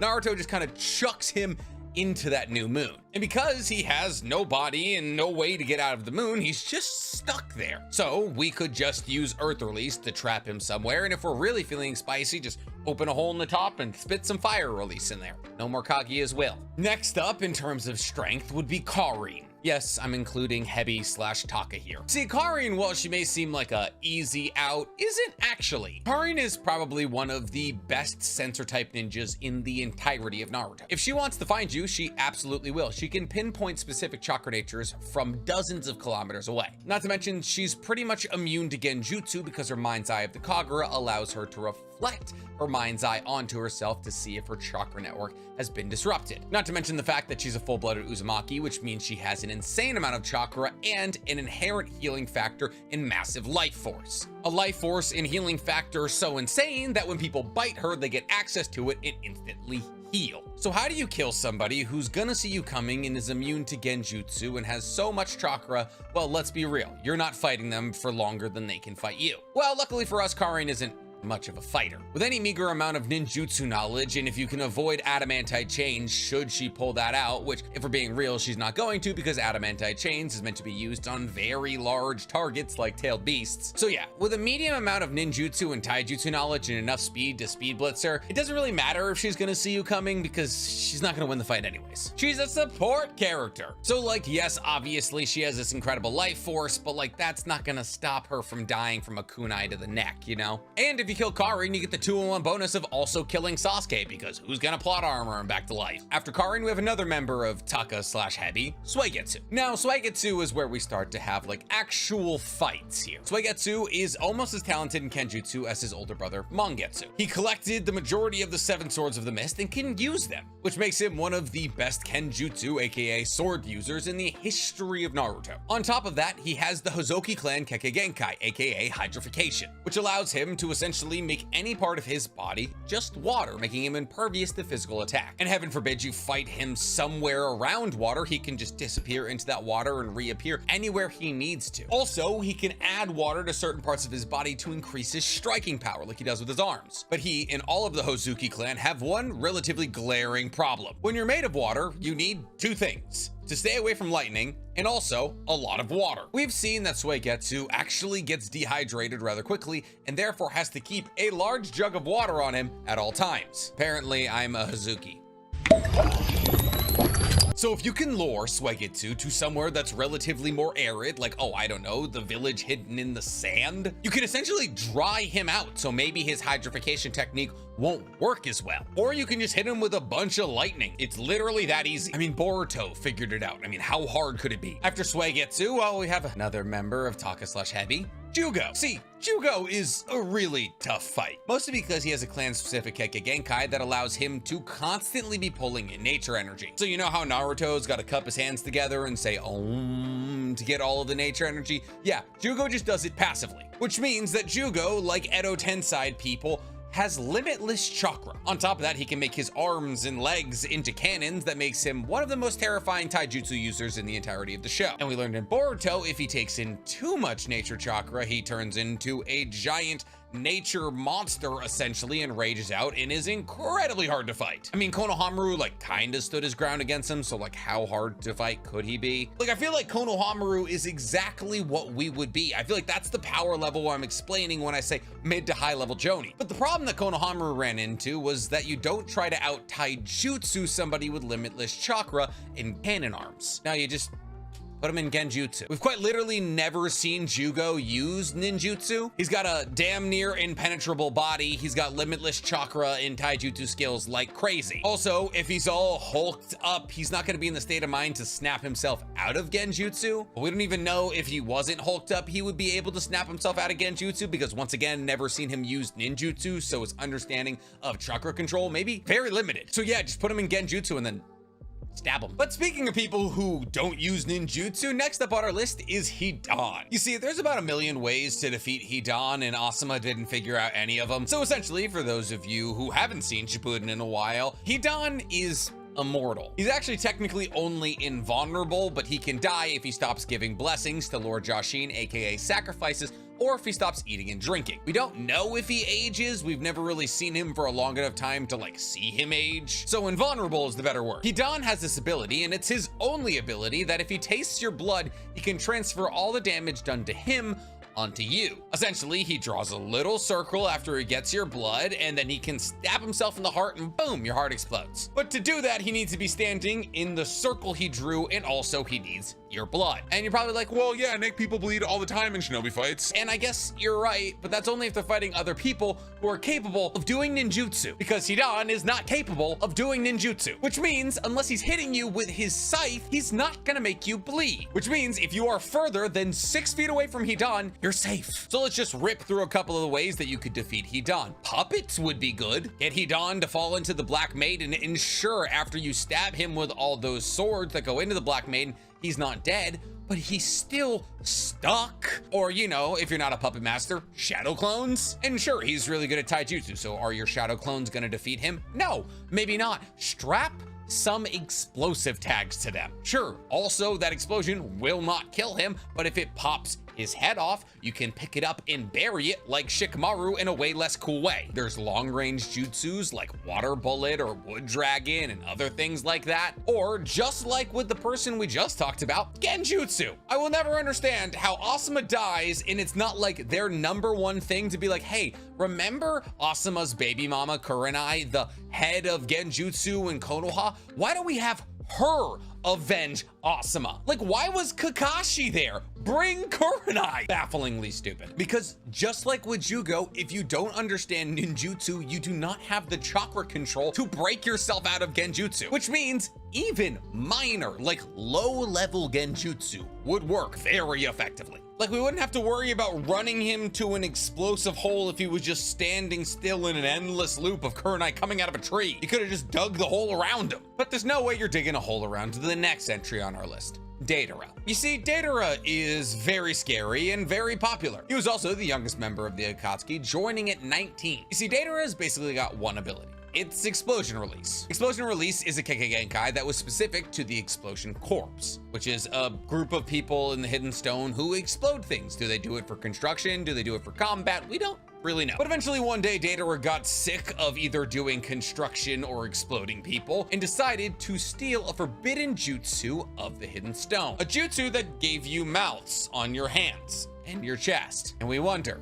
why the Hidden Stone is slowly but surely becoming the worst village in Naruto. I mean, Konoha's forbidden jutsus, Edo Tensai, Shadow Clones, Flying Raijin. But look out for the Hidden Stone, got other mouths to munch with. Regardless, with these hand mouths, essentially Deidara is able to put clay in there and infuse his chakra with the clay and then uses Explosion Release to explode said clay. And this clay can come in a myriad of different shapes. It can be spiders that run at you, crows that fly at you, a dragon he flies on, or just microscopic little explosives that you inhale and that kill you from the inside. This repertoire that Deidara has to tap into makes him incredibly versatile. But there's one weakness to this exploding clay. Well, this exploding clay is a combination of earth and lightning release. Think of it a bit like earth is the TNT and lightning is the fuse. So if somebody else runs lightning through this exploding clay, it nullifies it. A bit like cutting the fuse off said TNT. We see this happen when Sasuke inhales a bunch of the C4 micro explosives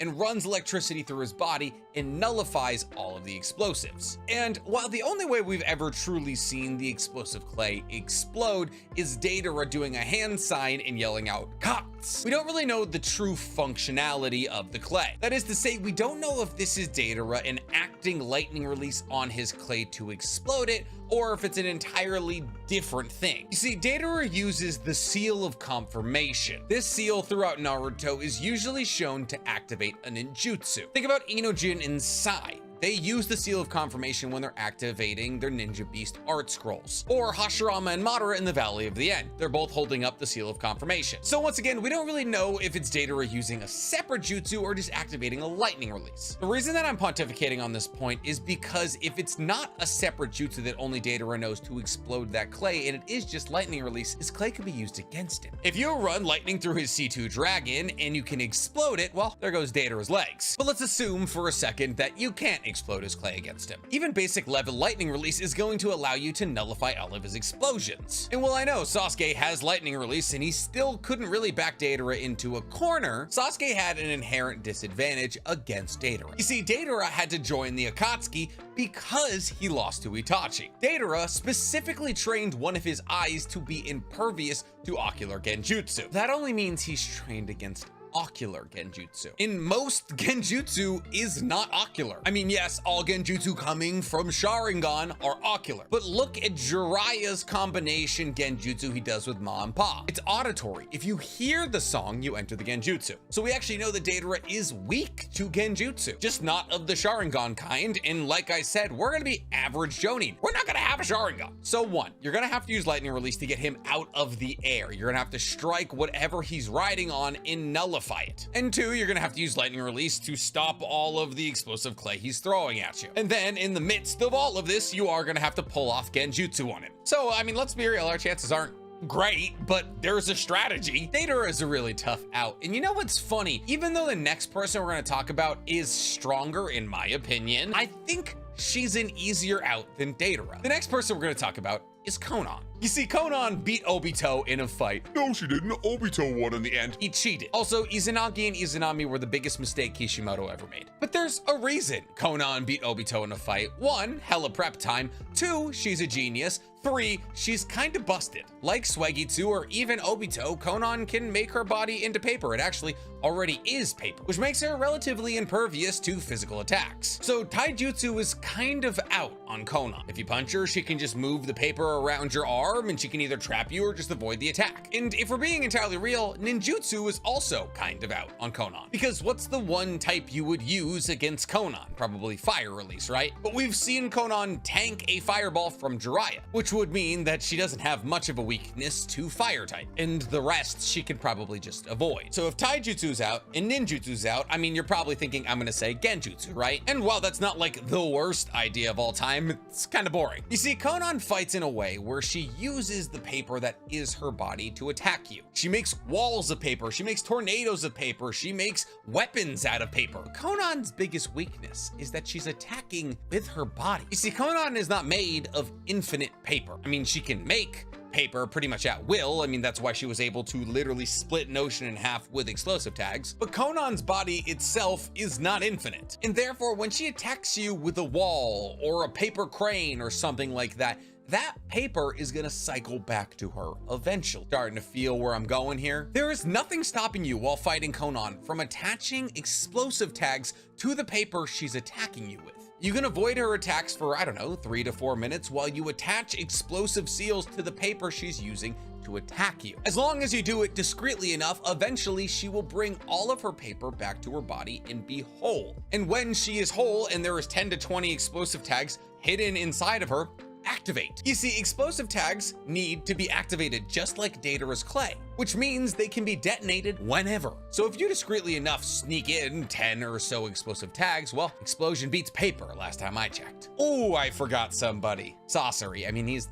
kind of forgettable. He should have gone before Konan because he's weaker than Konan. But just like Konan, there's actually a pretty easy way to defeat Sasori. Problem is, you kind of have to be a specific kind of person. But this isn't a stretch because there's a lot of these specific kind of people. To beat Sasori, you have to be a Hyuga. I mean, there's other ways to beat Sasori, but this is pretty much the best way. Also, I feel like it's not a stretch because there is a lot of Hyuga Jonin. Like, so much so that in the 4th grade Shinobi Worlds War, Hidden Stone Shinobi saw Hyuga clan members and were like, ah, Hyugas, the guys who gave us trouble in the 3rd grade Shinobi World War. Like, there's like literally hundreds of them. So the chances that you get to be a Hyuga are not low, but there's a reason you have to be a Hyuga in order to beat Sasori. 164 palms or even 128 palms would be incredibly useful against 100 puppets. Do you remember when Neji was quite literally snagging spiders out of the air and there was thousands of them? Having something like that would be very useful against 100 enemies. Also, having something like rotation when enemies are going to be attacking you from all sides would also be incredibly useful. Not to mention, having a Byakugan would allow you to see all of the 100 enemies attacking you and identify where Sasori is. You see, none of those puppets have a chakra signature. Sasori does. So you would be able to instantly identify where Sasori was on the battlefield and make your way to him. But here's the thing, there's 100 puppets between you and Sasori. That's kind of a problem. That's why he has them. And even when you do get to Sasori, well, he's got a puppet on that's very powerful, and under that puppet is another puppet. So how do I expect a regular Jonin, even though that regular Jonin is a Hyuga, to work his way through 100 puppets? I don't. In fact, you would only need to defeat one puppet. Remember in the Sasuke retrieval arc when Neji was fighting Spider-Mouth Guy? And Spider-Mouth Guy went to the 2nd form of his curse mark, and he began shooting mouth arrows at Neji from very far distances away, and Neji got hit by 2 of them. But those Spider-Mouth arrows were attached to a chakra thread, and Neji grabbed the chakra thread and used Gentle Fist on that chakra thread and killed the dude on the other end of it. Yeah, there's like quite literally nothing stopping you from doing that to a puppet master. You can shoot a Gentle Fist technique attack through that chakra thread on one puppet, and as long as it's still attached to Sasori's fingers, it's gonna destroy his chakra network. And that's literally it. You just need to grab a hold of one of his chakra strings, which, by the way, you have a Byakugan, you're gonna see him. But speaking of people largely comprised of threads, the next person after Konan is Kakuzo. You're not gonna believe this, but you beat Kakuzo the same way you beat Sasori. I know what you're saying. Kakuzo has all 5 elemental releases. He's the best taijutsu user out of all of the Akatsuki. He's got 5 hearts. How are you going to use Gentle Fist against him? Well, all of his hearts are attached to his chakra network. Also, he's well documented as being one of the slowest members of the Akatsuki. And while his hands do go crazy, so do most Hyuga members. Also, it wouldn't be a surprise to any Hyuga members that he had 5 hearts because they would see it instantly. You use your Byakugan on a man, you would see 5 huge chakra signatures in that man. And all you have to do is 64 or 128 palms each of those masks. But this man went up against Hashirama. Yes, you're absolutely right. He did. He lost, but he went up against Hashirama. So to assume you would get close enough is a stretch. The thing is, you don't actually necessarily have to get close enough because, once again, if you can just grab his arm, you can fry his chakra network. Or when he stretches his arm out, you can dodge it and hit the Tenketsu spot in his stretchy arms. That is, if his stretchy arms have Tenketsu spots, because it's kind of a human thing. I'm gonna assume they do because the hands need chakra to stretch, but there is one problem with this theory, and it's the fact that all 4 of his extra hearts have to be inside of him for you to fry all of them simultaneously. So this would kind of have to be a surprise thing. You would have to bait him into stretching his arm out and then start hitting some Tenketsu spots, or just grab his arm and trying to fry his whole chakra network. If you can do that, you're good. If you can't do that and, you know, the monsters start to leave him and they all have their own elemental releases, then let's be real, there's nothing we can do. So you just gotta pretend to be weak and scared, which, if we're being real, I wouldn't have to pretend. Moving on. Up next after Kakuzo, we have Orochimaru. Now, you can't kill Orochimaru. He always comes back to life. Unless you killed Orochimaru, hunted out Anko, pulled him out of Anko, killed him there, hunted down Sasuke, pulled him out of there, killed him there. You're not really pulling anything off. But for the sake of fun, let's talk about how you kill Orochimaru like once. He's like a cockroach. You can't get rid of him. Orochimaru is arguably one of the best users of ninjutsu in the entire show. He's basically the reason Edo Tensei came back. He has the 3 gates, which stopped a tailed beast bomb. He survived Reaper Death Seal, and he's basically figured out immortality so he can try and figure out every single ninjutsu, taijutsu, and genjutsu technique on Earth. So what do you use against somebody who's basically unkillable and a master of ninjutsu? And oh, if you get too close, he can just extend his limbs to bite you and then give you a curse mark. That has a 90% chance of killing you. You're gonna hate me, but genjutsu. Orochimaru has lost twice in his life, once against Itachi and once against Sasuke. In both situations, the reason he lost was the Sharingan, but more specifically, the genjutsu of the Sharingan. You see, in both situations, Orochimaru latched on to one of the Uchihas trying to take over their bodies. And it was the genjutsu of those Uchihas that allowed them to turn the tables on Orochimaru. Now, we already said we're not gonna have the Sharingan because what are the chances? But that doesn't mean we don't have access to genjutsu. And if we're being entirely real, if we catch Orochimaru in genjutsu, he's not gonna be there for long. He has incredibly precise chakra control and could snap himself out of both Itachi and Sasuke's genjutsus. That's incredibly impressive in Itachi's circumstance, considering it was Tsukiyomi. Well, actually, it wasn't like Tsukiyomi, but it's the eye that can cast Tsukiyomi, so it's adjacent. So we gotta get like super lucky, get Orochimaru in genjutsu, and then just stab and stab and stab. And then we have to get incredibly lucky a week later when he comes back to kill us. Listen, I'm not saying any of this is gonna be easy. Just like how the next entry is also not gonna be easy. We got Sasuke, the last member of Hebi/Taka. We're not talking about like adult Sasuke, we're talking about him when he was in the Akatsuki. Step number 1, don't let him bite Konan or get intimately tail inserted by Kabuto. There's another word for what Kabuto did to his chest that I would have liked to use, but monetization. Okay, cool. Have we guaranteed there's no plot armor around? Now the fight begins. Out the gate, not looking great for us because Sasuke has mostly offensive capability. Kirin, Chidori Stream, Amaterasu, Kagatsuchi. Luckily for us at this point, though, his Susanoo is not complete. It's actually only a ribcage, which is basically his only defensive measure. Here's the thing about Sasuke and Taka, though. There's a reason he needed Jugo and Karin around. One, because if you'll remember, he had no defensive measures, so he needed Karin around for all of the times he almost died. And 2, he needed Jugo around because he was a bit like a gaming laptop with a bad battery. There's a lot of really cool things he can do, but he doesn't have the stamina to do them. He didn't have the stamina for Susanoo to be around for a while. He couldn't blast Amaterasu and Kagatsuchi forever. He's like leveling strength, but not stamina. Sure, if you hit, it's gonna be deadly, but you can only try 3 or 4 times. So what you're gonna have to do with Sasuke is draw him into a long battle. Now, once again, this is gonna be tough on account of,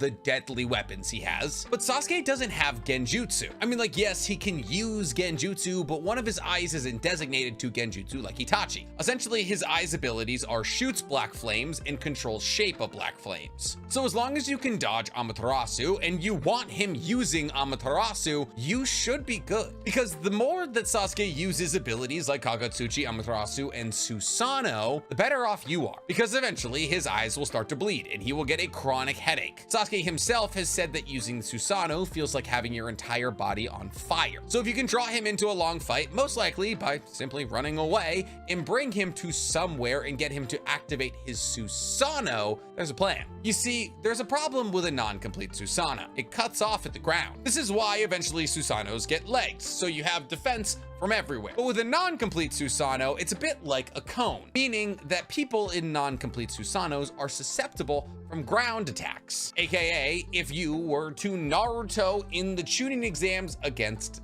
Neji. If you can draw Sasuke somewhere and get him to activate his Susanoo and then pop either a earth release attack out from under him or just the shadow clone who's been waiting, you might have a victory on your hands. But regardless with Sasuke, the most important thing is not to press the offensive until you're about 10 minutes into the fight. You want those eyes bleeding before you even think about counterattacking. And even then, we might be in for a tough one. Speaking of tough ones, next on our list is Kisame. You know the Kisame that required Might Guy to open 7 gates to kill him without Samehada? The Kisame who fought Killer Bee and also required Might Guy to open to the 6th gate to kill a 30% shadow clone of him? Yeah, that Kisame. There's a way. You see, the problem that both Might Guy and Killer Bee ran into was the fact that they were trying to kill somebody with as much chakra as a tailed beast with taijutsu and ninjutsu. You don't kill a 7-foot shark referred to as the tailless tailed beast with taijutsu. I know Might Guy kind of did it, even though Kisame just ended up, unaliving himself. But let's be real, as an average Jonin, we're probably not even able to open to the 7th gate. In Naruto the Last, the movie, we learned that Rock Lee had actually been training Jonin around the village and made a crew called the Suicide Corps. These were people who had been trained in the 8 gates, but the chances were one of those is pretty slim.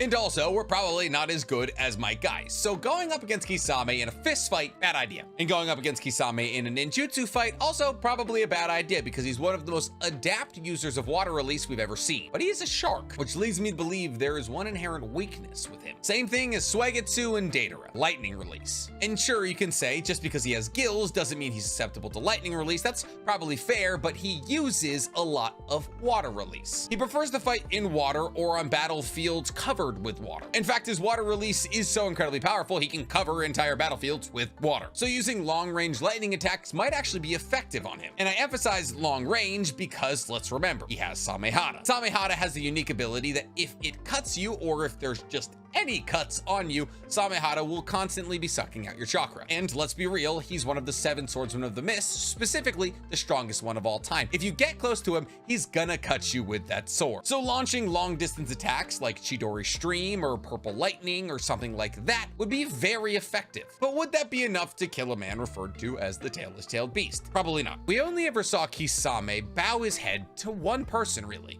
We only ever saw him openly admit that one person is stronger than him. And that one person was Itachi. And sure, you could say that that one person in Itachi was stronger than Kisame because of the Susanoo and the Amaterasu and all the other things. But what if that one person, Itachi, was stronger than Kisame because of his genjutsu? Now, like we stated before, Kisame is incredibly talented in water release, but he's also a shark and from the hidden mist, so you would hope both of those things would apply. And we know he's capable of using fire, wind, and earth release on top of the water release. So why doesn't he use lightning release? Maybe because he's weak to it? And why does he rely so heavily on his water release? Maybe because he's not quite the ninjutsu master we paint him out to be. So if his chakra control is fair to good, then we can probably catch him in genjutsu. And when we catch him in genjutsu, we can use the one thing he's weak to, lightning release. And I know I've talked about how genjutsu is going to be our best friend here quite a bit, but with Kisame it actually makes more sense because straightforward personalities are usually easier to catch in genjutsu. If you're a naturally doubtful person, you'll usually catch on to the fact you're in genjutsu rather quick. Also, I'm not calling Kisame dumb, but he's definitely not one of the smarter members of the Akatsuki. He's a soldier, not a thinker. So if we get him in a genjutsu that he finds believable enough, we can shock him to death while he's still living in some happy plane of non-existence. Because let's be real, that's the only way anybody anybody who's not one of the strongest people in the universe, aka Might Guy, is going to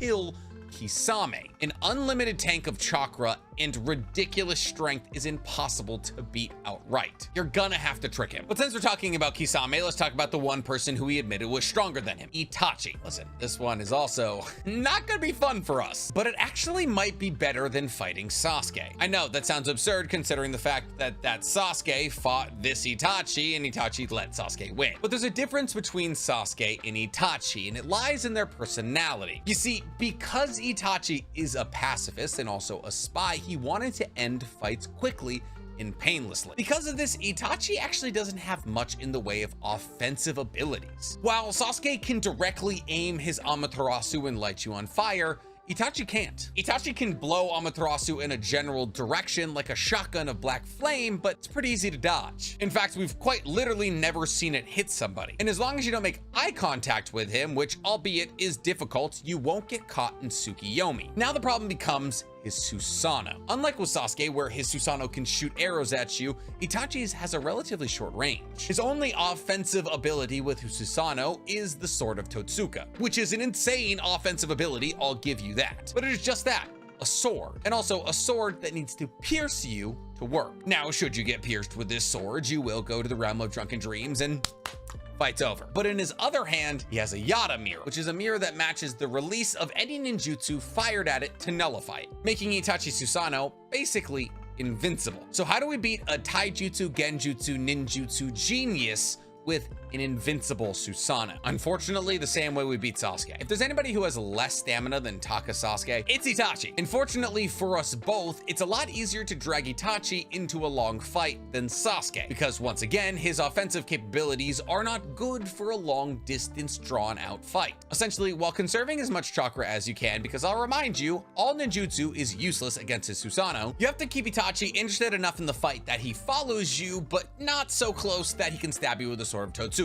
And then, just like with Sasuke, his Susanoo is incomplete, meaning he's susceptible to ground attacks. The problem is he's significantly smarter than Sasuke, so luring him into a trap is gonna be pretty tough. So maybe plant like 10 shadow clones just around, and the second he stands over one of them, just pop him up like a gopher. He's a pacifist, so worst case scenario, he'll give us a quick and painless death. You know who wouldn't give us a quick and painless death? Well, the man quite literally named Pain, who, while being stronger than Itachi, would be an easier fight. Why do I say that? This is Nagato we're talking about, the wielder of the Rinnegan. He's gonna whoop on us. And while you're probably right, there's a couple of ways to beat Pain that for some reason were just never really explored. See, I'm assuming that going into all of these fights, we have all the knowledge of the Akatsuki. So we know that Nagato is somewhere smashed into a bunch of rods controlling the 6 paths of pain, which means all we need to do is find Nagato. Nagato is essentially a chakra cell phone tower, meaning that any half-good sensor type ninja should be able to identify, Oh, look, there's an insane amount of chakra coming from over there. Let's go check that out. This would also work for Byakugan wielders. Now the problem becomes avoiding the 6 paths of pain, which is not an easy task, but you have to remember that the 6 paths of pain are all independently controlled by Nagato, and you can see through their eyes. So as long as you can like shimmy and lose them, you're fine. None of them have a sensor ability, and the Rinnegan doesn't allow you to see through walls like the Byakugan or see chakra. At the end of the day, they're just 6 pretty powerful ninjas, who Jiraiya was actually able to shake for a good amount of time in their fight in the hidden rain. Now, obviously, finding Nagato in all of this mess is gonna be really difficult because he can be really far away. But truly, any member of the Yamanaka clan, the Aburame clan, or the Hyuga clan would be able to find him relatively quickly. And then they can just rush to his location. And yes, obviously Nagato still has some power left, but he's immobile and also very much weakened. Then all you gotta do is give your best speech and then boom, he's dead. Or, you know, the stabbing. So you've made your way all the way up the Akatsuki ladder. Everyone's dead, except for one person. The true leader of the Akatsuki, Tobi, aka Obito. Now this isn't Ten Tails Obito, we're talking Akatsuki Obito, the guy who fought and lost to Minato. And here's the thing, we know Obito's abilities. So we know if we go to punch Obito, he's gonna phase out that side of his face and then boom, we're gonna go right through him. So we're gonna beat Obito in a similar way to how we beat Konan. Now we know Obito can phase out multiple parts of his body. So fighting Obito is largely about deception. Just like how Minato deceived him into thinking that the kunai he was throwing was his attack. Well, in reality, it was to teleport behind Obito and smash him. We're gonna do something similar. I mean, we're not gonna have flying Raijin, but we're gonna do something similar. Now, Obito can only use Kamui on parts of his body. That's why when you punch through the Kamui part, your hand goes straight through. It never made sense to me how like his clothes were still there, but you punched through the clothes. Isn't that weird? Because he's only using it on his body. Also, why can I now punch through the clothes even though they're still here when the body parts are in Kamui? So technically there's just a hole in you. Regardless, you have to feign like you're attacking Obito in a relatively easy to read way. But here's the thing. You're gonna have something in this scrunched up fist, and that thing is an explosive tag. As you're punching through Obito, you're going to release the explosive tag in that part of his body that's just a hole right now, and then close that fist up and keep punching through. Obviously, since there's nothing there, the explosive tag is gonna kind of droop down for a second, but his body is gonna pop right back because he's gonna stop using his combo. Now, there is quite literally an explosive tag in Obito's face or stomach or chest or leg, and then just like with Konan, cuts. See, this would work because he can't use Kamui on things that aren't his body. He doesn't have Kakashi's eye. So if you were to drop something that wasn't his body in that hole, it's not getting warped to the Kamui dimension. It's gonna stay in that space until his body comes back, and then boom, it's either on or in his body. And as long as he doesn't notice, we're good. But if he does notice, well then, you know, we're dead, and painfully so. And that's it. That is a definitive strategy on how to kill every single Akatsuki member as a fair to middling shinobi in the Naruto world. Will this information ever be useful to you in any way whatsoever? No. Went through a lot of different iterations of Nick there. I like this one. It used to be pretty bad back in the day, but if you made it to this part of the video, you're either asleep and out like a light, or you are the most dedicated Akatsuki fan in the history of Akatsuki fans, in which case, I don't know, comment something hyper specific that other people wouldn't comment. Say, this is the best iteration of Nick. Yeah, comment that. And while you're down there in the comments, please, for me, if you haven't heard this enough already, like the video, subscribe to the page, and hit that noti bell. Surely there's no way anybody makes it to this part of the video, right?